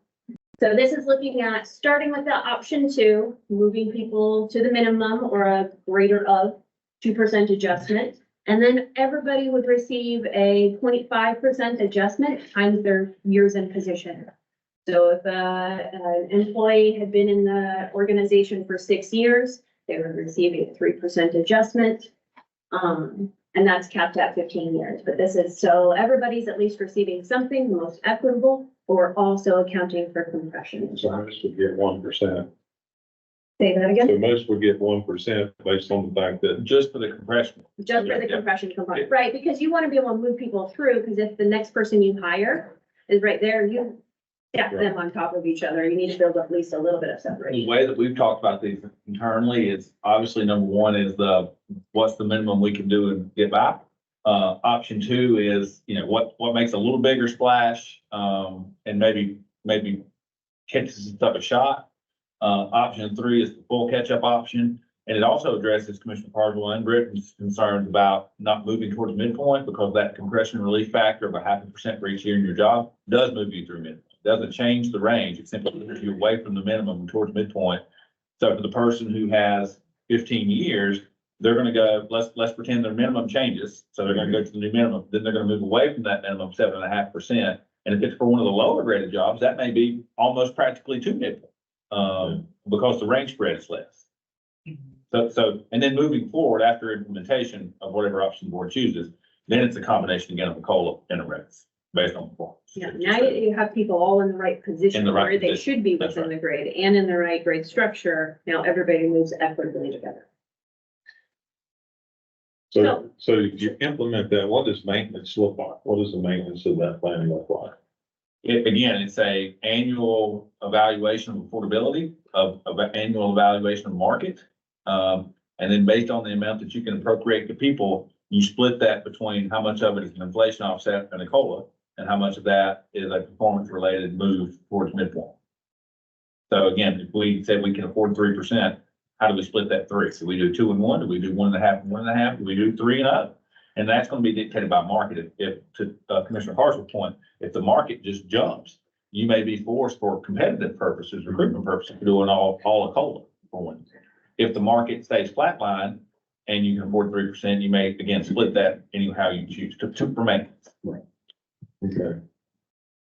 So a little bit more about these implementation scenarios. So we're looking at 716 staff. That does include 41 vacant full-time positions across the 3 different pay structures. And so what we look at is who's currently below the minimum, that would move them to the minimum, who's within their proposed range, and who's above maximum. For that option 2, the average adjustment for the impacted employees, those in the general plan would receive about 6.1% on average. The sheriff and detention would be a 7.3 and EMS is a 3.7, partly because you've already adjusted and made some adjustments to EMS, so they're already kind of where they should be. Some additional adjustments, but not as much as the others. And then really looking at this option 3 is that average range penetration. What is determined is how far into the range should they be given their time and position. For those in the general plan that have an average tenure of 4.45 years, they're, in their second quartile through the range about 30%. For sheriff and detention that have an average tenure of 2.9 years in their position, they're at the 20th percentile, so not yet to even halfway midpoint. And then EMS, much further along, 3.7 years average tenure, and through the range about 35%. So you can kind of see that average adjustment there for that option 3. So, and this is our final conclusions of what we would recommend. The first is just to adopt the position recommendations, the title and grade and classification adjustments, continue using SAFE. It's a good system to be able to evaluate positions. You'll have to do that. Adopt the proposed pay plans with those grade assignments that were reviewed and had feedback from department heads. And then adopt an implementation scenario that addresses your overall compensation philosophy, business goals, one that is fiscally sustainable as well, not just a pay plan that works for this year, but one that you can continue to maintain and afford. And then our biggest recommendation is just to continue efforts like these. This was a significant undertaking for the county to take, to be able to do a comprehensive classification and compensation study with routine maintenance. You can really expand the life of your pay plan. Doing this maybe every 3 to 5 years. If you're doing the following, you can extend it out maybe 5 to 7, which is routinely reviewing positions, updating job descriptions to be reflective of the actual work being done, and take tabs on market conditions, adjusting the pay structures and the salaries annually to keep pace with market. You've got to adjust the structure. And you also have to adjust the people. So adopting general or merit increases annually to reward and move people through the structure. You're doing all of these things on an annual basis. You do that, you don't have to go through a comprehensive classification and compensation study once every, 5-7 years. I would just remind the board that from an affordability perspective, we, as you all recall in last year's budget, did set aside a pay and classification reserve. All three of these options, no matter what the board chooses, and we'll ask for that communication tomorrow, are inside the parameters of that reserve. So any option that you all choose, we can afford. Is HR going to be the maintenance tool for all of these recommendations? Do we have to go back outside? I mean, No. can we keep it? Can we keep up with the reviews and the job descriptions and et cetera? So typically, a good practice would be as jobs turn over, the job description is reviewed thoroughly with the department head, the manager, before it's reposted. So that gives you kind of an ongoing maintenance tool for accurate job descriptions. Baker Tilly has trained our in-house HR team on the SAFE system. The SAFE system is the quantitative scoring. So if, for example, a job is vacated, the posting goes up, but we've added a supervision component, they can, and it's a grade 12, they can plug that into the SAFE system and say, oh, now this is a grade 14. So the short answer is yes, I do think that we can administer and maintain all of those recommendations in-house as being proposed. Okay. So our final stage and step is project completion, which is really just documenting the full methodology used to conduct the study, our findings, our full recommendation. There's every single position that we carry to market, every single position and where that grade assignment ends up. Obviously final presentations, but really delivering all documentation. Most importantly, part of this process is training to HR. We want you guys to be fully sufficient to be able to really manage the classification compensation system on your own. We're obviously here if they have questions, but really giving you a sustainable system. And that does include the entire job evaluation process, making sure you can manage that on your own. And then we're using those PAQs that we asked employees to complete for developing job descriptions. We're in the process of completing those job descriptions now. And that's really the last part about that. Can you go back to the implementation scenario? Go to this one that's got the charts right there.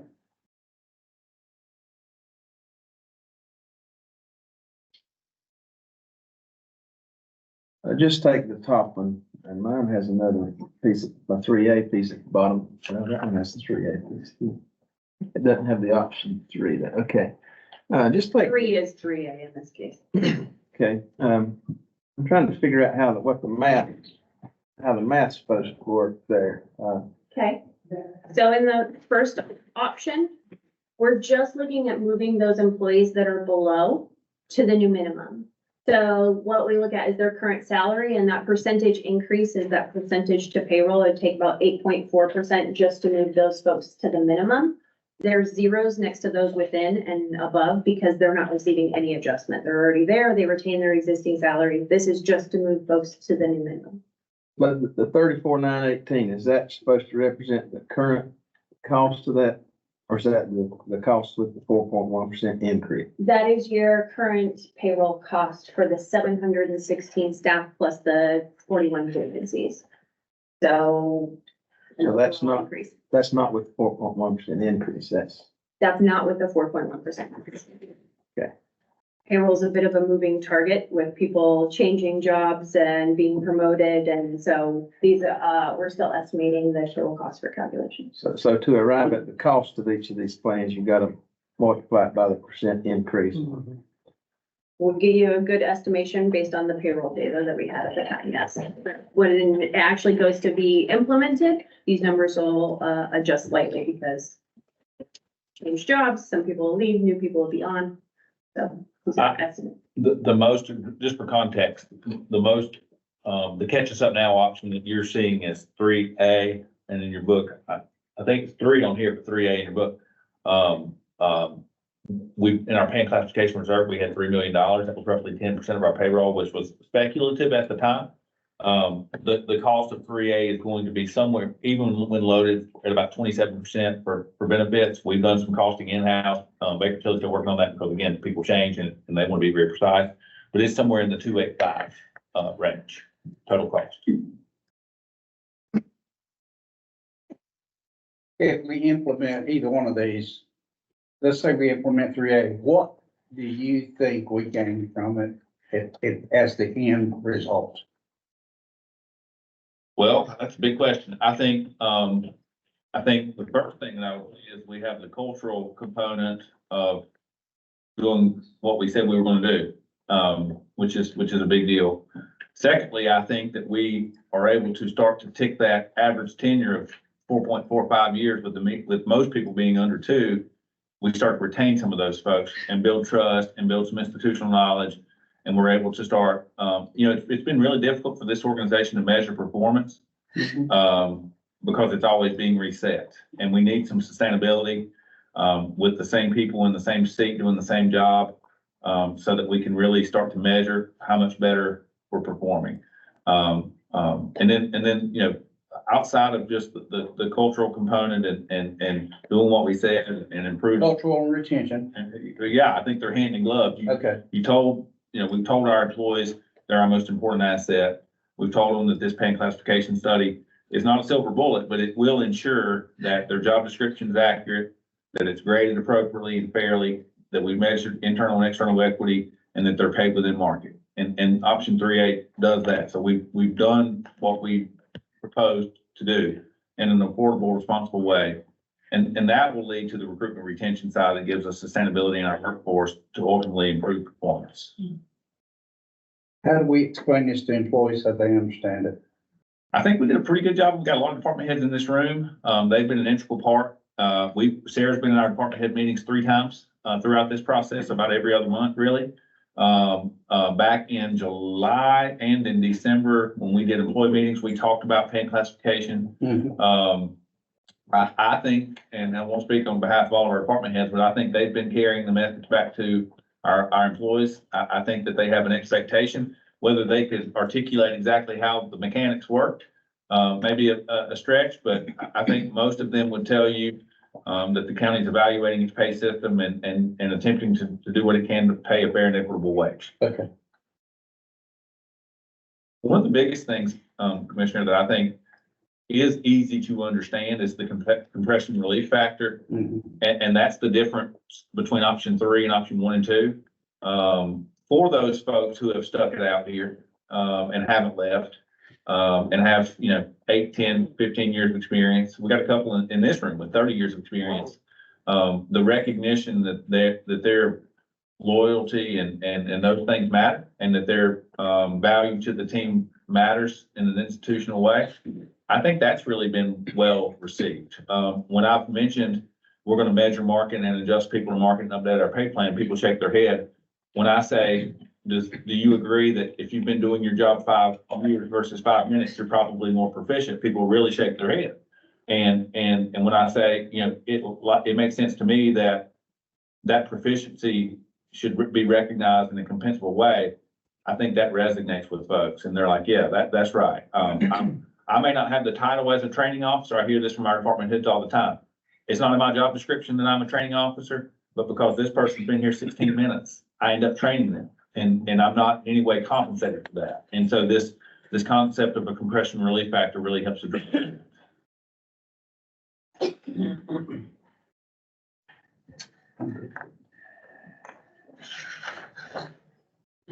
Any other questions that I can help answer? Well, thank you all so much for your time and attention. Shout out to the employees and supervisors for participating in this process. We couldn't have done it without you, so thank you so much. Thank you, Sarah.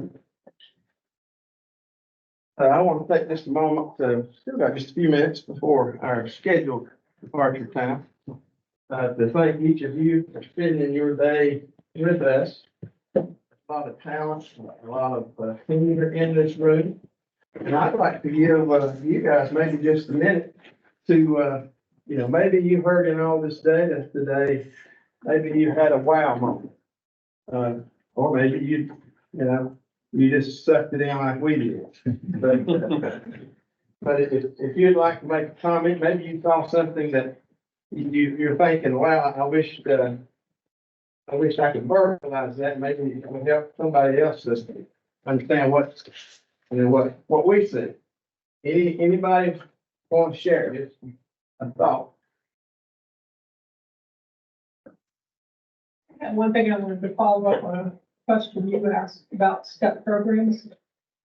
And they used to be popular around the United States because at 2 years you'd be here, at 3 years you'd be here, and you'd have a measure, everybody would do it maybe at exactly the same. And it sounds attractive until you realize that if you hire somebody in the same job on the same day, and one of them barely does what they need to do to get by, and the other one's the superstar.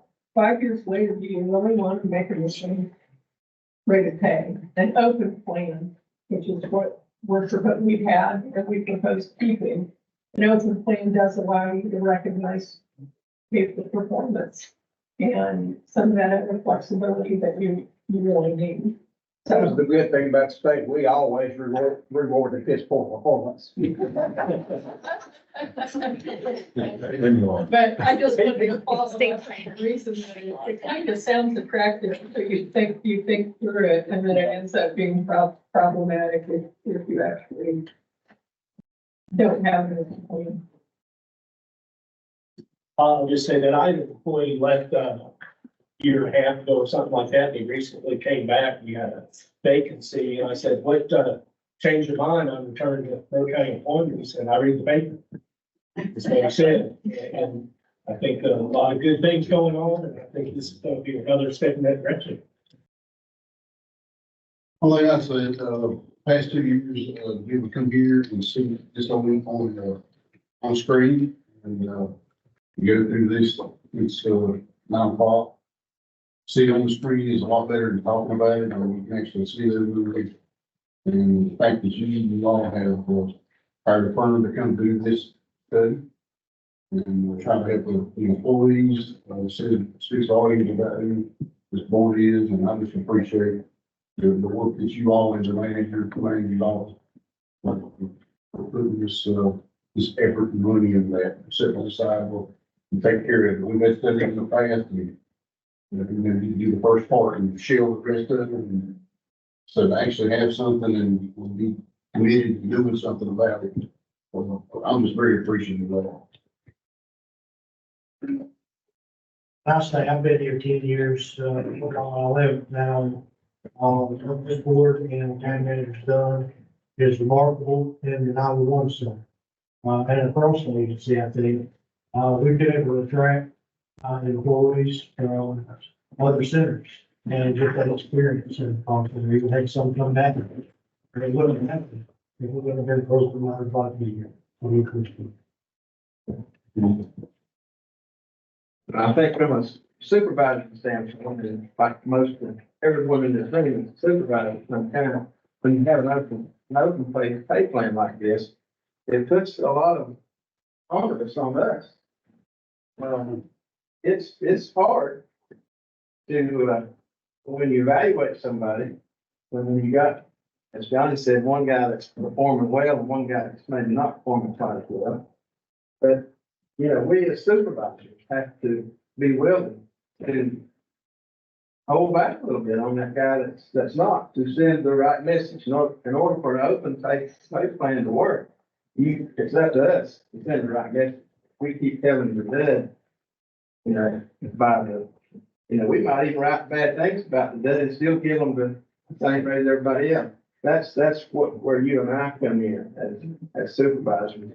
And it's not easy. That's not, but you gotta face that guy, every day. And they might stick their lip out for a little while. But maybe we've all felt that, but I just encourage all of us, myself included, to, when we are working with evaluations, be honest. Say the hard thing. Anything else from the group? I just want to say that come April Fool, I've been here 2 years. And I appreciate what commitment you all as a board have made to the county in that length of time. And I look forward the future board will do the same thing. I appreciate what y'all done individually and as a group. Well, I want to commend our manager, you guys for being a part of all this work, all this data. Everything that you really know.